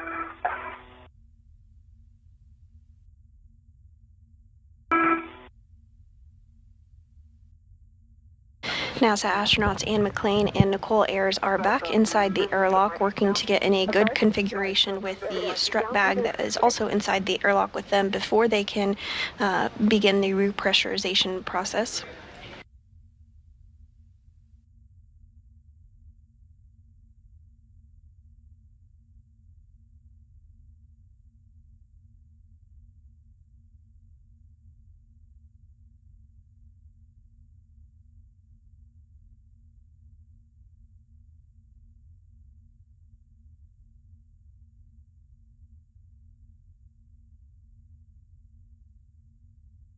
It's not.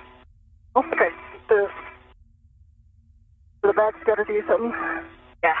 We're going to have to move it. So the SC... All right.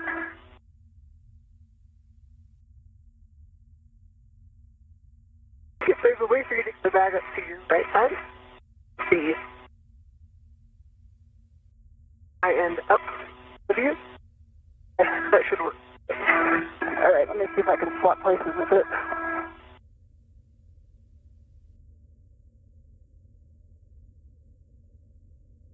Actually, let's try again, pushing it up in between us to the ceiling.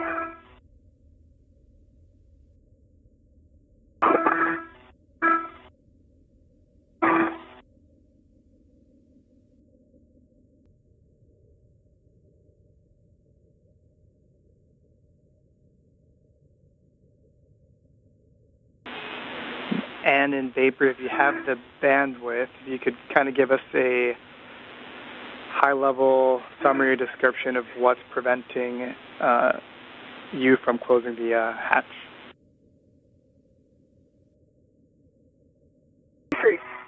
TV3's strut legs are on the hatch.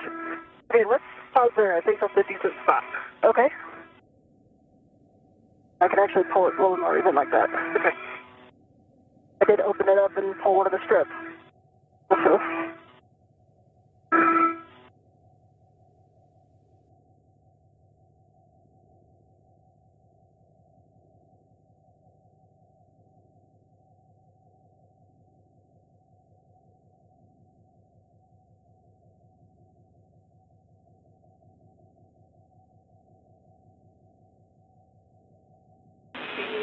Two minutes until a teacher's handover.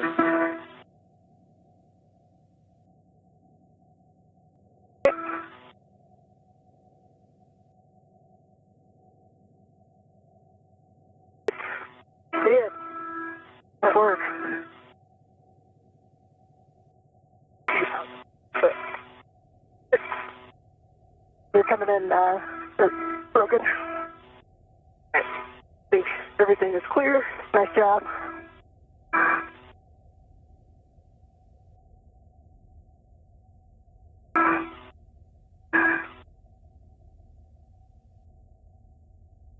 All the tethers clear. Hatches are clear. Okay? We're closing. Copy.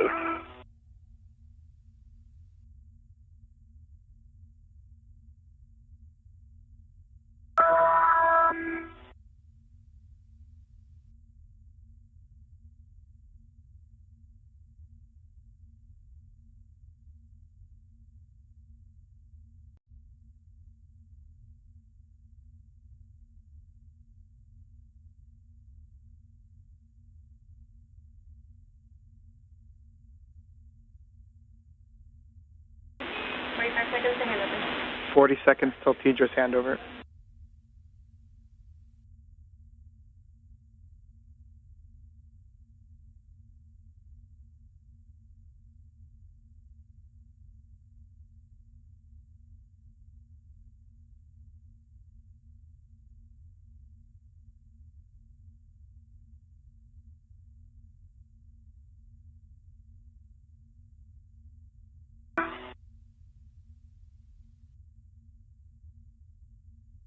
The hatch is closed and locked.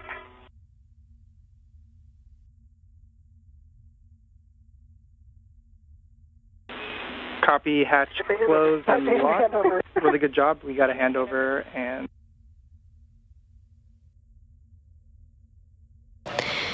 And with that call that the hatch has successfully been closed, we will begin repressurization here shortly.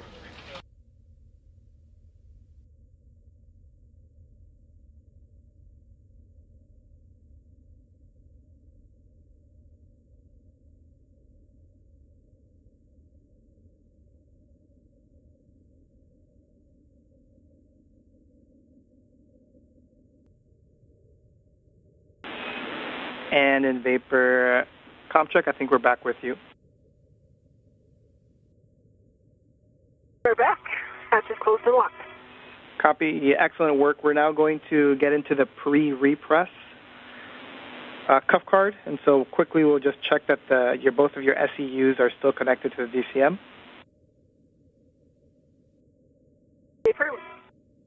V1, affirmative. Water switch is still OFF. It's been off for 2 minutes, and that the EV hatch is closed and locked. Water switch is off, OFF, and locked. EV1, same thing, water switch is off. Copy, and we're going to have you take the EMU 1 and 2 oxygen valves to open. Okay, EMU 1 and 2 oxygen are open. That's open. Copy. We'll take the power switch for EV 1 and 2 on. Work. And then you'll be checking that the EV 1 and 2 EMU LEDs are on and that volts are 18 to 19. EMU 1 is on, LED 18.6. EMU 2 is on, 18.6, good LED. And we'll have both of you take your power switch to SEU and expect a warning tone.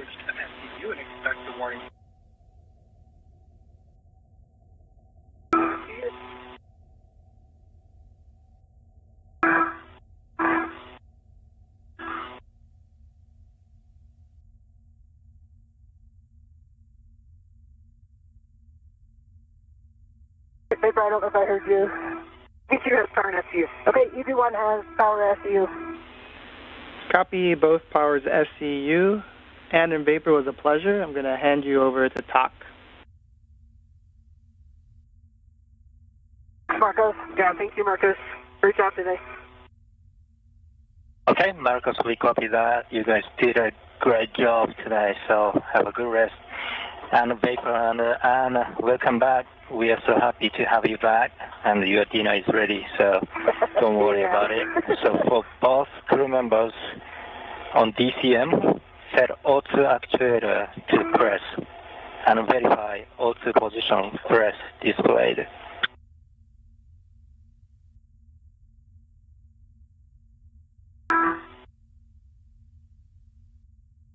And that was the voice of JAXA, or Japan Aerospace Exploration Agency astronaut Takuya Onishi, who is going to be stepping through procedures alongside NASA astronaut Johnny Kim for repressurization.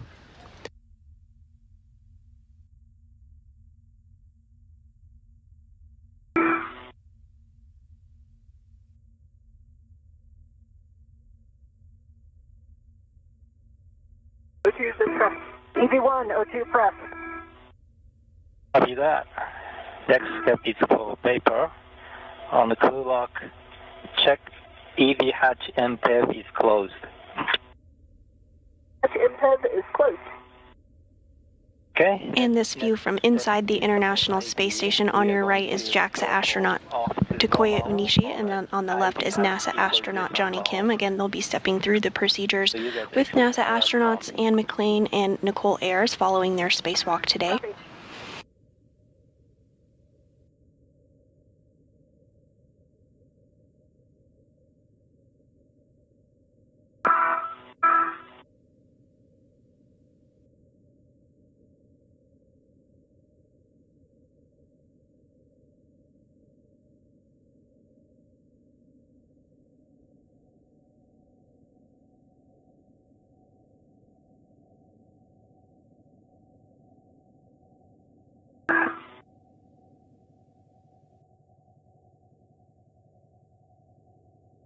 And repressurization is underway.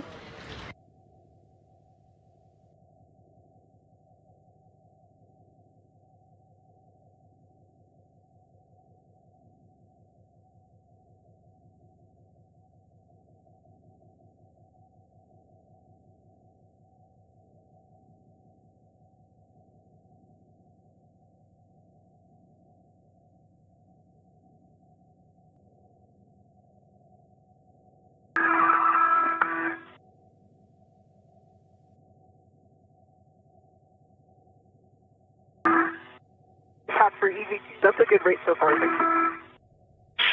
Copy that.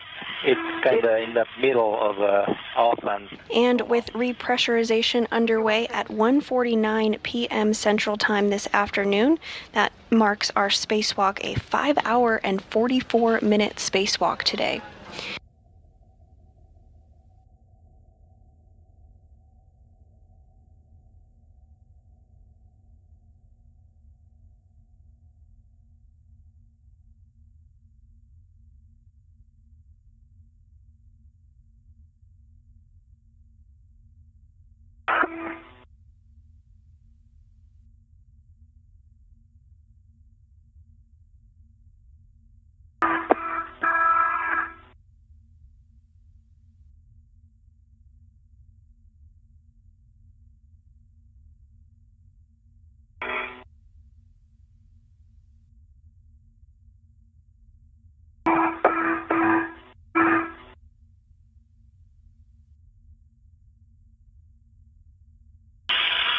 and on DC. Again, with repressurization underway, having begun at 1:49 p.m. Central Time this afternoon, today's spacewalk was 5 hours and 44 minutes.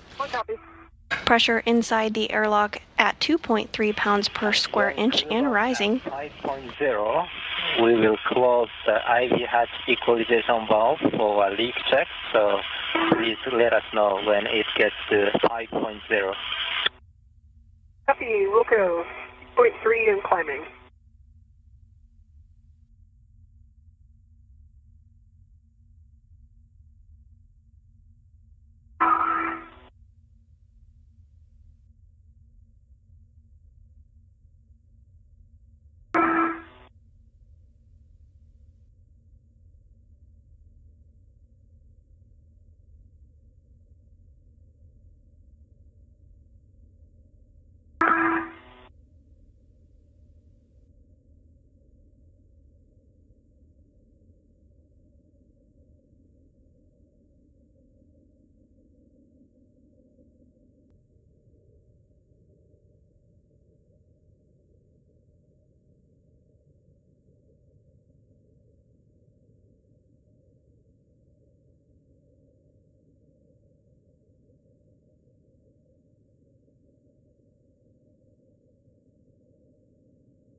4.0 and alert zone.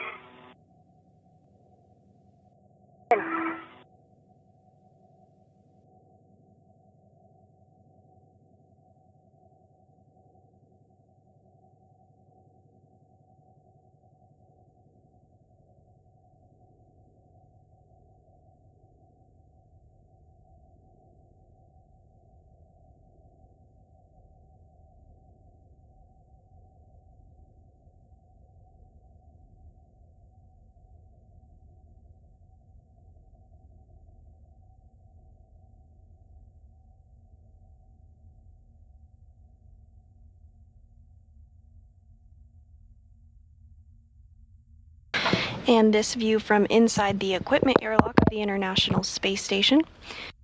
JAXA astronaut Takuya Onishi on the left and NASA astronaut Johnny Kim on the right. Pressure inside the crew lock, where NASA astronauts Anne McClain and Nicole Ayers are currently located, continues to rise, now at 5 pounds per square inch. Now, IV hatch equalization valve is now closed off. So we wait here for 2 minutes for crew lock pressure to stabilize, then we'll do a 1 minute leak check. Feel?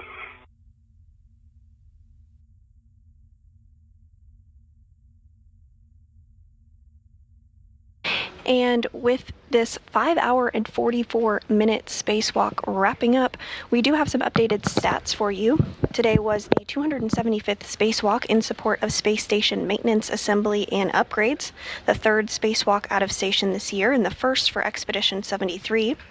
This was the third spacewalk for McClain's career. She now has a total spacewalking time of 18 hours and 52 minutes. Of course, for Nicole, her first spacewalk, 5 hours and 44 minutes. In total, 72 days, 12 hours and 23 minutes of spacewalking time has been recorded over the past 25 years of the International Space Station.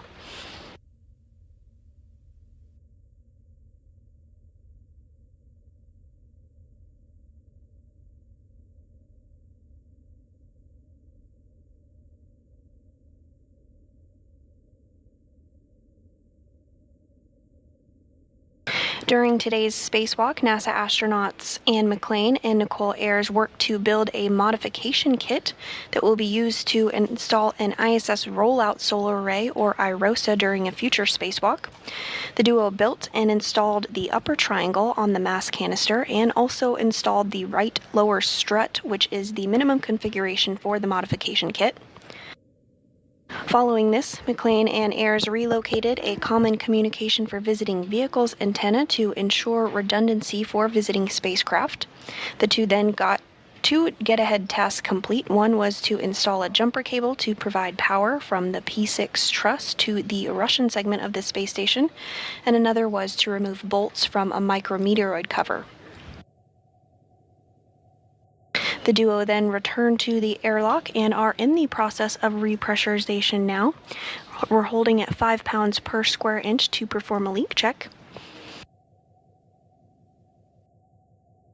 Once everything checks out as expected, repressurization will continue. Again, we are looking for a repressurization of 14.5 pounds per square inch to be the equivalent of the pressure inside the International Space Station.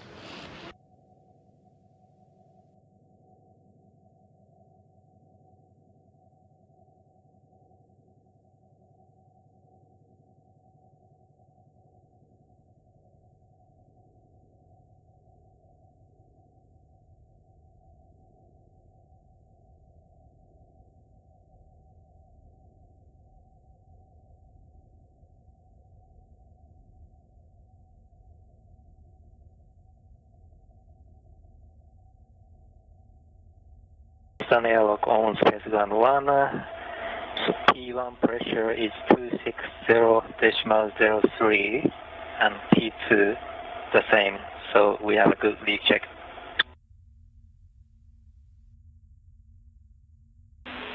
We concur. Good leak check.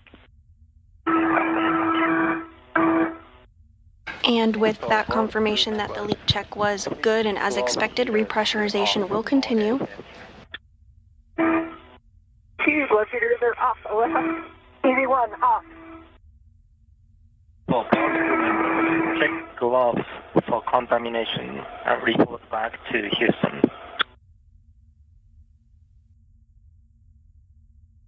For EV2, change to the gloves, just the EA smudges. EV1, no contamination. That there is a warning about DCS, but I'm going to skip it. So for both EV crew members on DCM, set auto actuator to IV.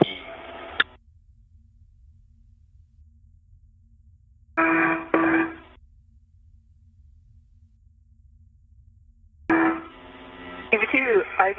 EV1, IV. Next step is for IV2.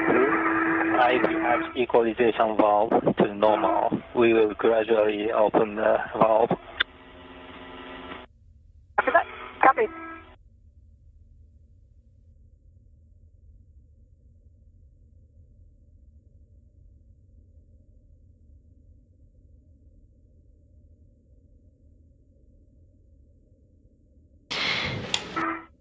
And repressurization has resumed.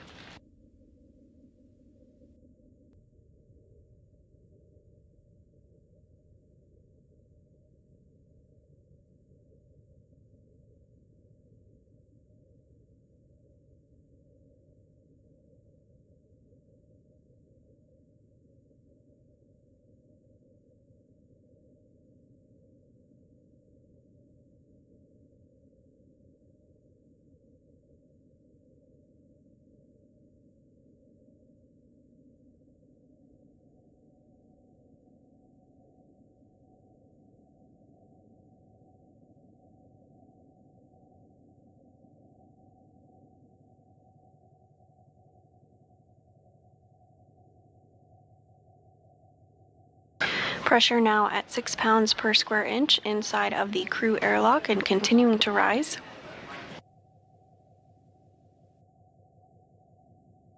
Expecting equalization between the crew lock and the airlock in about 9 minutes from now.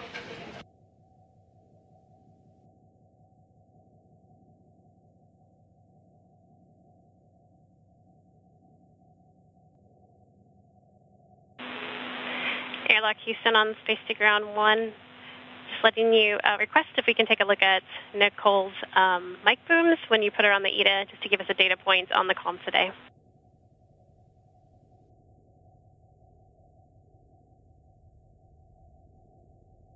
Sorry, can you repeat that? We would like you to take a look and report back on the placement of Vapor's mic booms, just so we have a data point on why some of the comm was cutting in and out. Copy that. We will make sure to take a note before we remove the helmet. That'd be great, and if you could take a photo, we'll give you bonus points. Copy that.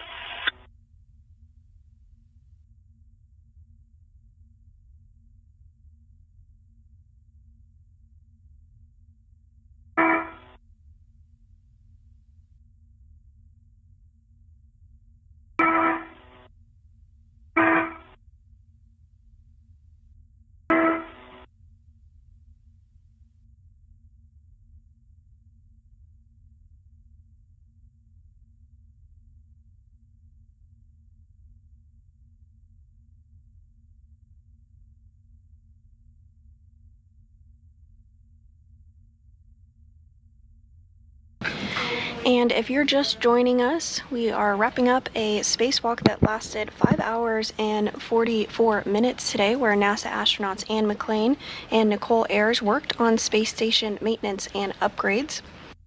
During today's spacewalk, McClain and Ayers worked to build a modification kit that will be used to install an ISS rollout solar array during a future spacewalk. They also worked to relocate a common communication for visiting vehicles antenna to ensure redundancy for visiting spacecraft. Additionally, the duo completed 2 get-ahead tasks, one to install a jumper cable to provide power from the P6 truss to the Russian segment of the space station, and another to remove bolts from a micrometeoroid cover. The duo is back in the airlock and repressurization is continuing as expected, now at 8.5 pounds per square inch of pressure.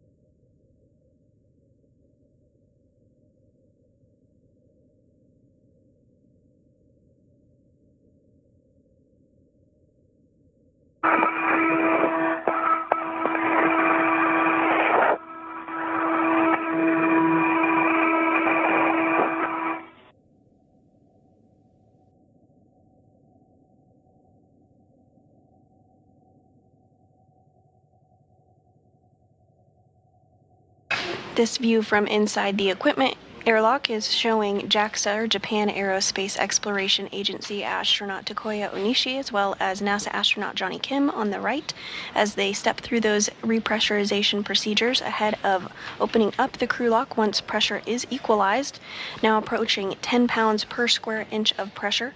Again, we're looking for a pressure of about 14.5 pounds per square inch.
And you are getting a great view here on your screen of the antenna that was relocated, the Common Communications for Visiting Vehicles antenna that Ayers and McLean worked to relocate 1.5 feet to ensure better redundancy for visiting spacecraft to the International Space Station. The International Space Station is currently flying 260 statute miles over the North Pacific Ocean, approaching the coast of Hawaii.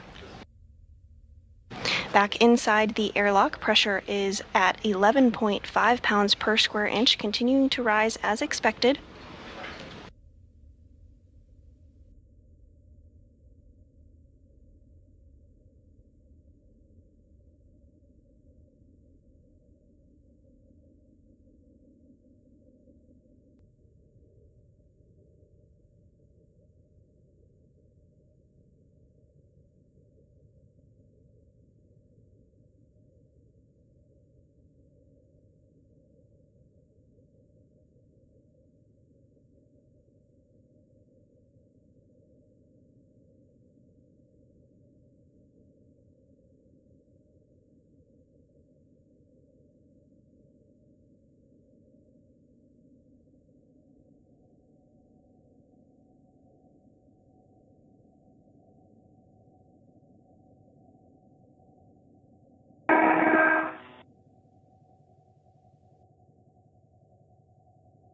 Pressure now at 12.2 pounds per square inch, closing in on our 14.5 pounds per square inch target.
We're now at 13 pounds of pressure inside the crew lock portion of the International Space Station.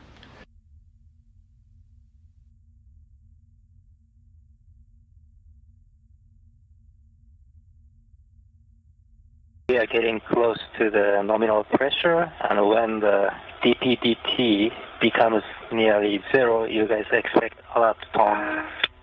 You can copy. Copy. Once equalization complete, we will open the hatch and perform safer docking and suit docking.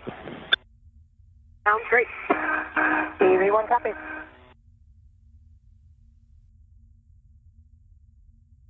And as you heard there, once pressure is equal between the crew lock and the equipment lock, NASA astronaut Johnny Kim and JAXA astronaut Takuya Onishi will work to open up the hatches between the crew lock and the equipment airlock, at which point they will assist NASA astronauts Anne McClain and Nicole Ayers back into the equipment lock portion of the International Space Station.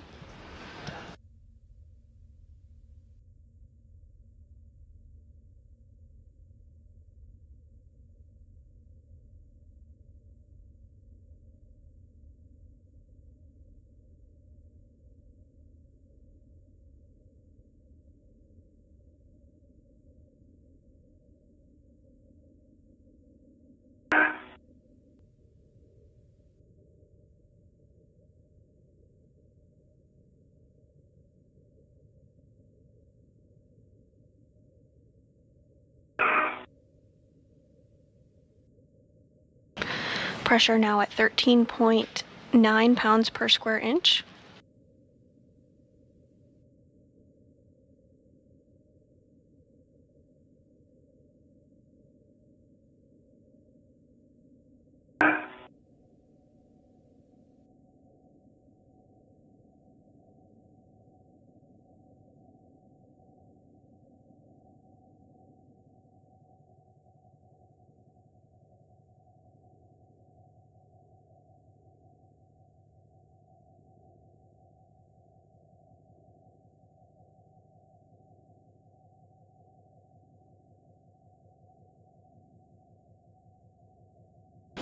Getting very close to equalization now at 14.1 pounds per square inch.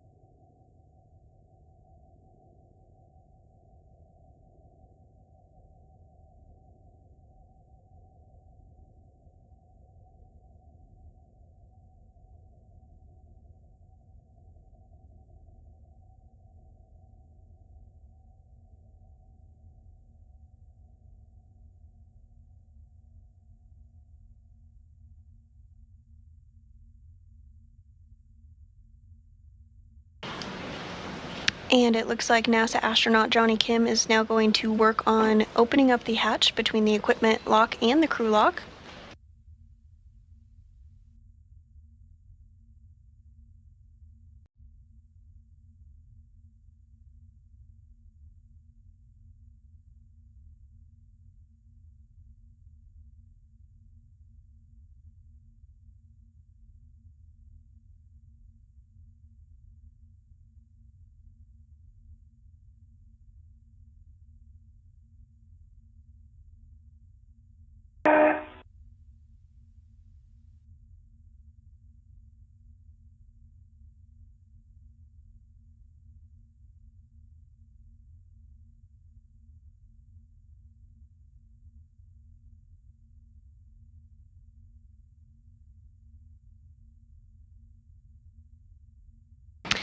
And the equipment airlock and crew lock hatch is now open.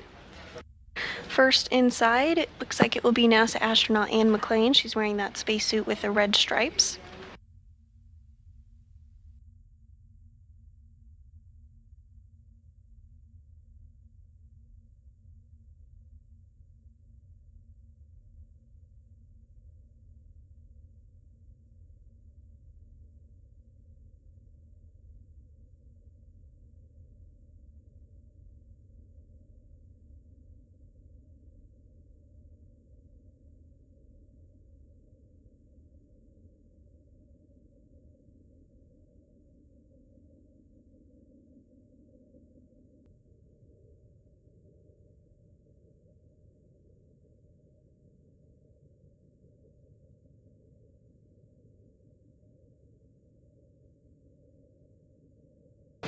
And Onishi and Kim continuing to work together to get NASA astronaut Anne McClain back inside the equipment lock.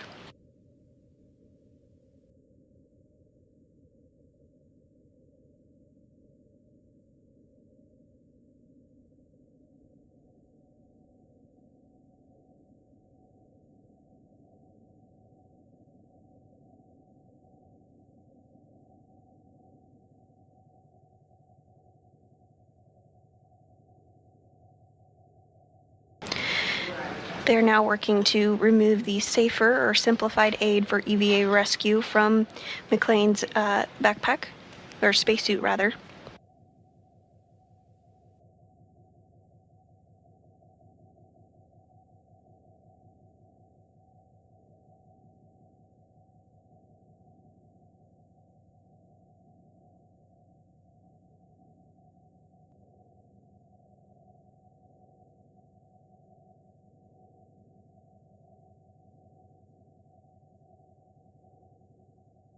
And McClain's safer has been removed.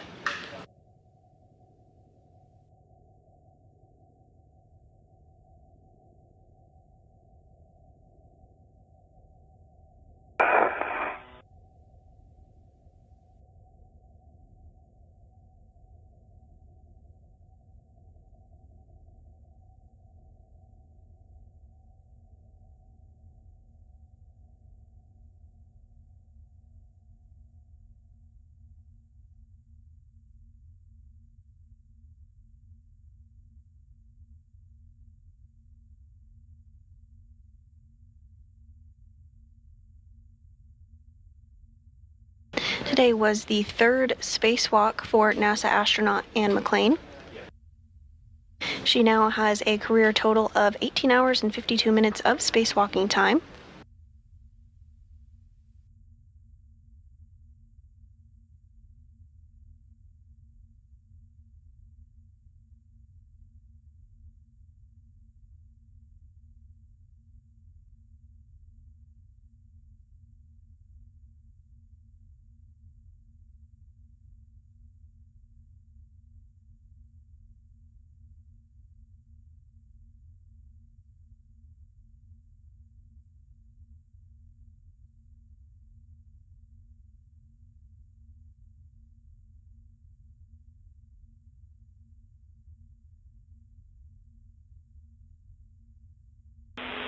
Airlock Houston on 1.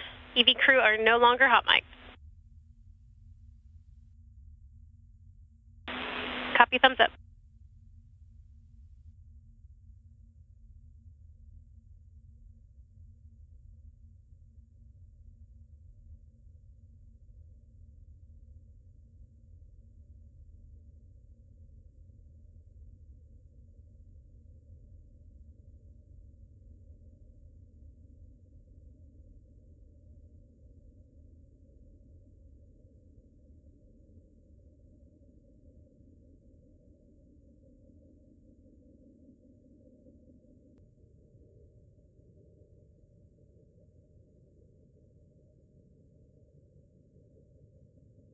And next up, Johnny Kim is going to help NASA astronaut Nicole Ayers get back inside of the airlock.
and NASA astronaut Johnny Kim now working to get Nicole Ayers' safer, simplified aid for EVA rescue off of her spacesuit.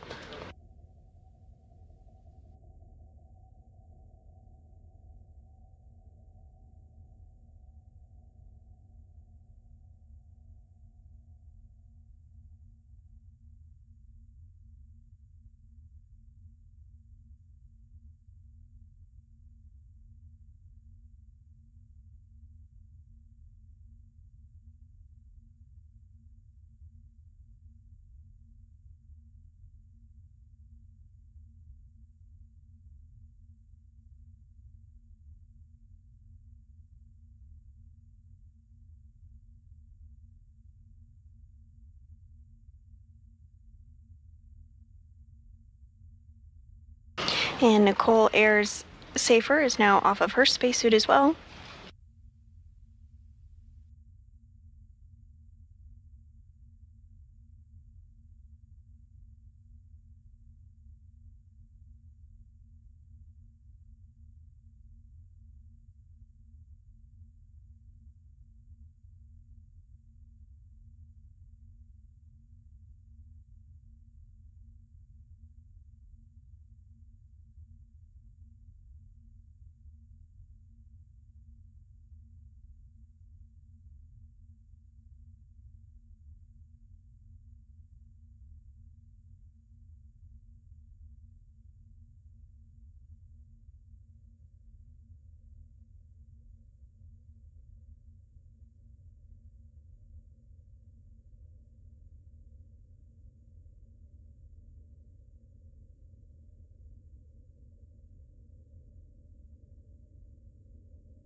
Again, today's spacewalk was 5 hours and 44 minutes long and was the 275th spacewalk in support of space station maintenance, assembly, and upgrades. It was the third spacewalk for NASA astronaut Anne McClain and the very first for NASA astronaut Nicole Ayers. The crew is now back inside the airlock, and they are working to get their mini workstations removed from their spacesuits. The mini workstation houses the tools and tethers that are utilized during spacewalks.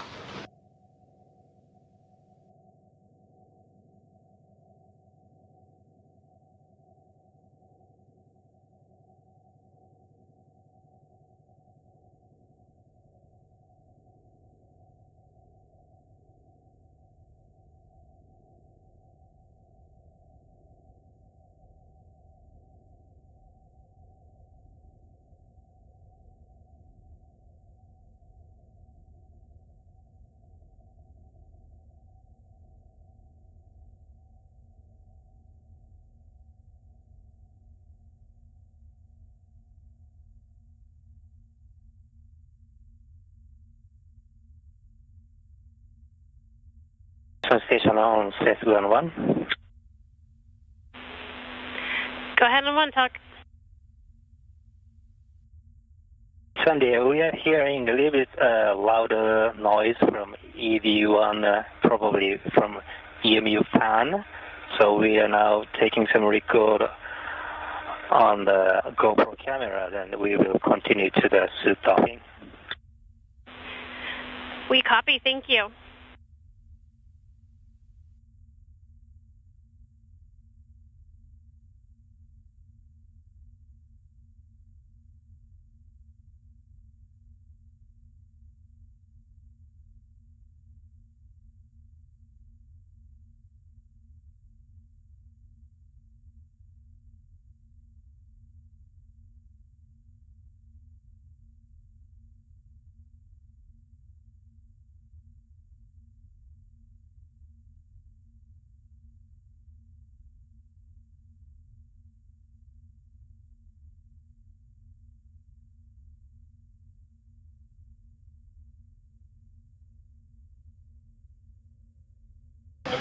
And JAXA astronaut Takuya Onishi has removed the mini workstation from Nicole Air's spacesuit.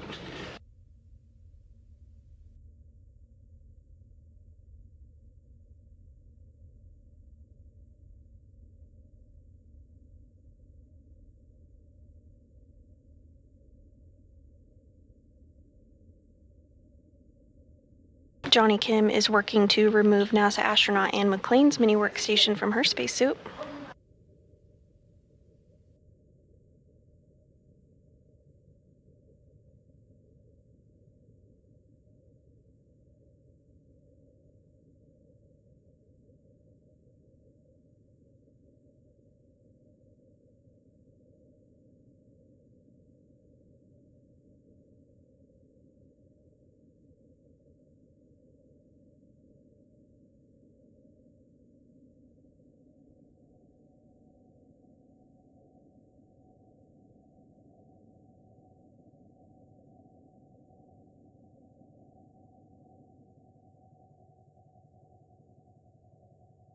And Anne McClain's mini workstation has also been removed from her spacesuit.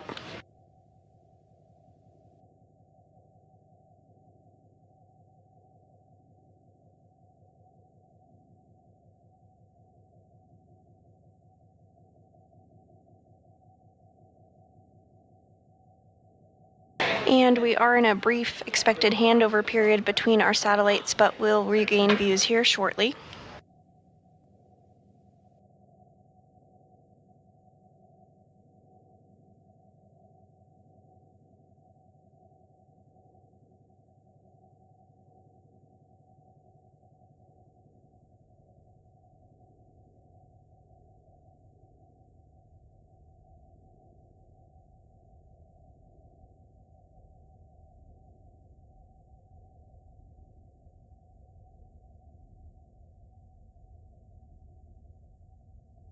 You're looking at a live view of the flight control room here at the International Space Station Flight Control Room at the Johnson Space Center in Houston, Texas.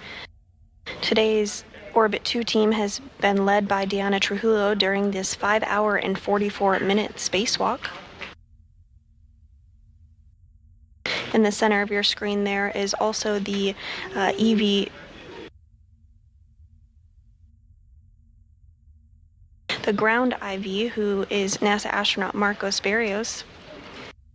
During the spacewalk, he was the individual who was communicating with McClain and Ayres.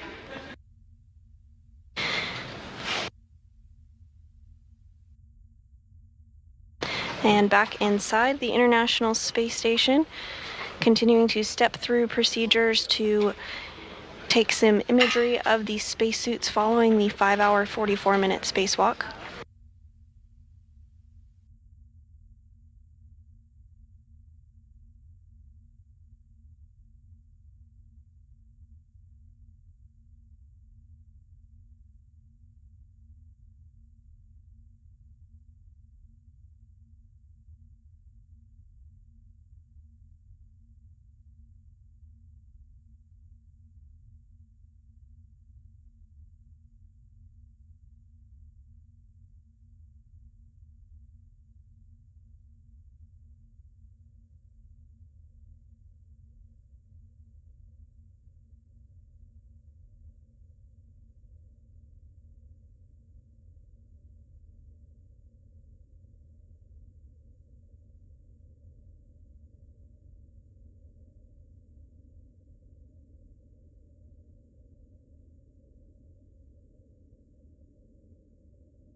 JAXA astronaut Takuya Onishi on the left of your screen there is working with NASA astronaut Anne McClain and will soon be able to remove her helmet. On the right-hand side of your screen is NASA astronaut Johnny Kim, who is working to do the same on Nicole Air's helmet.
Continuing to step through procedures on the International Space Station to remove the helmets and gloves of the spacewalkers today after their 5-hour and 44-minute spacewalk.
And NASA astronaut Johnny Kim working to remove the gloves from Nicole Ayers during her very first spacewalk today, lasting 5 hours, 44 minutes.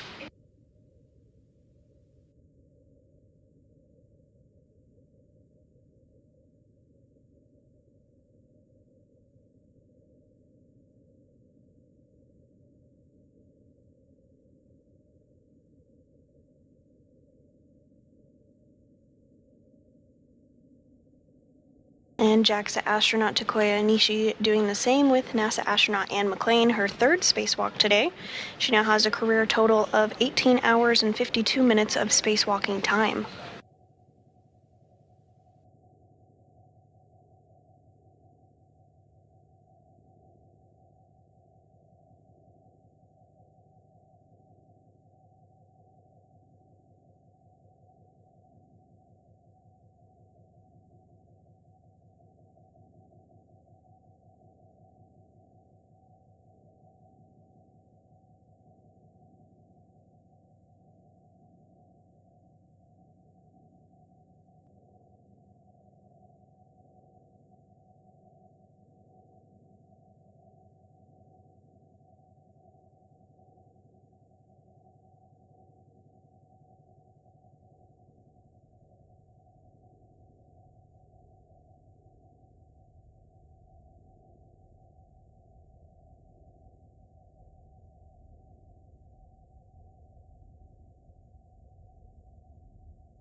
Both gloves off of Anne McClain.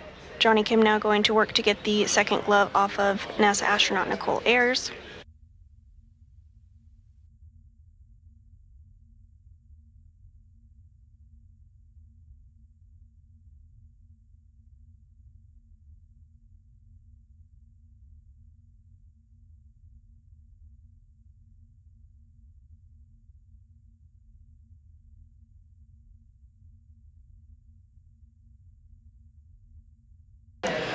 And Anne McClain's helmet is now off.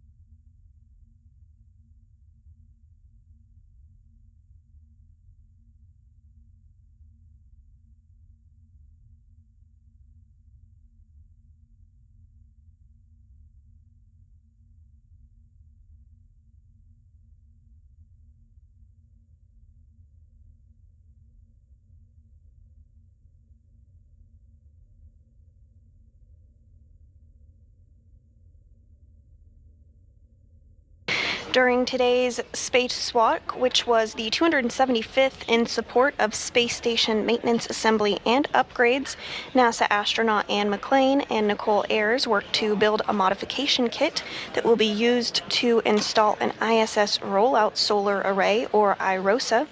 The duo built and installed the upper triangle on the mass canister and also installed the right lower strut, which is the minimum configuration for the modification kit.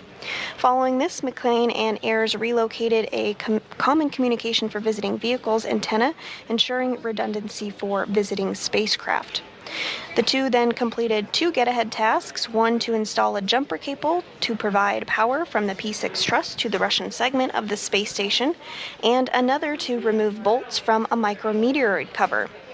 The duo then returned to the airlock and completed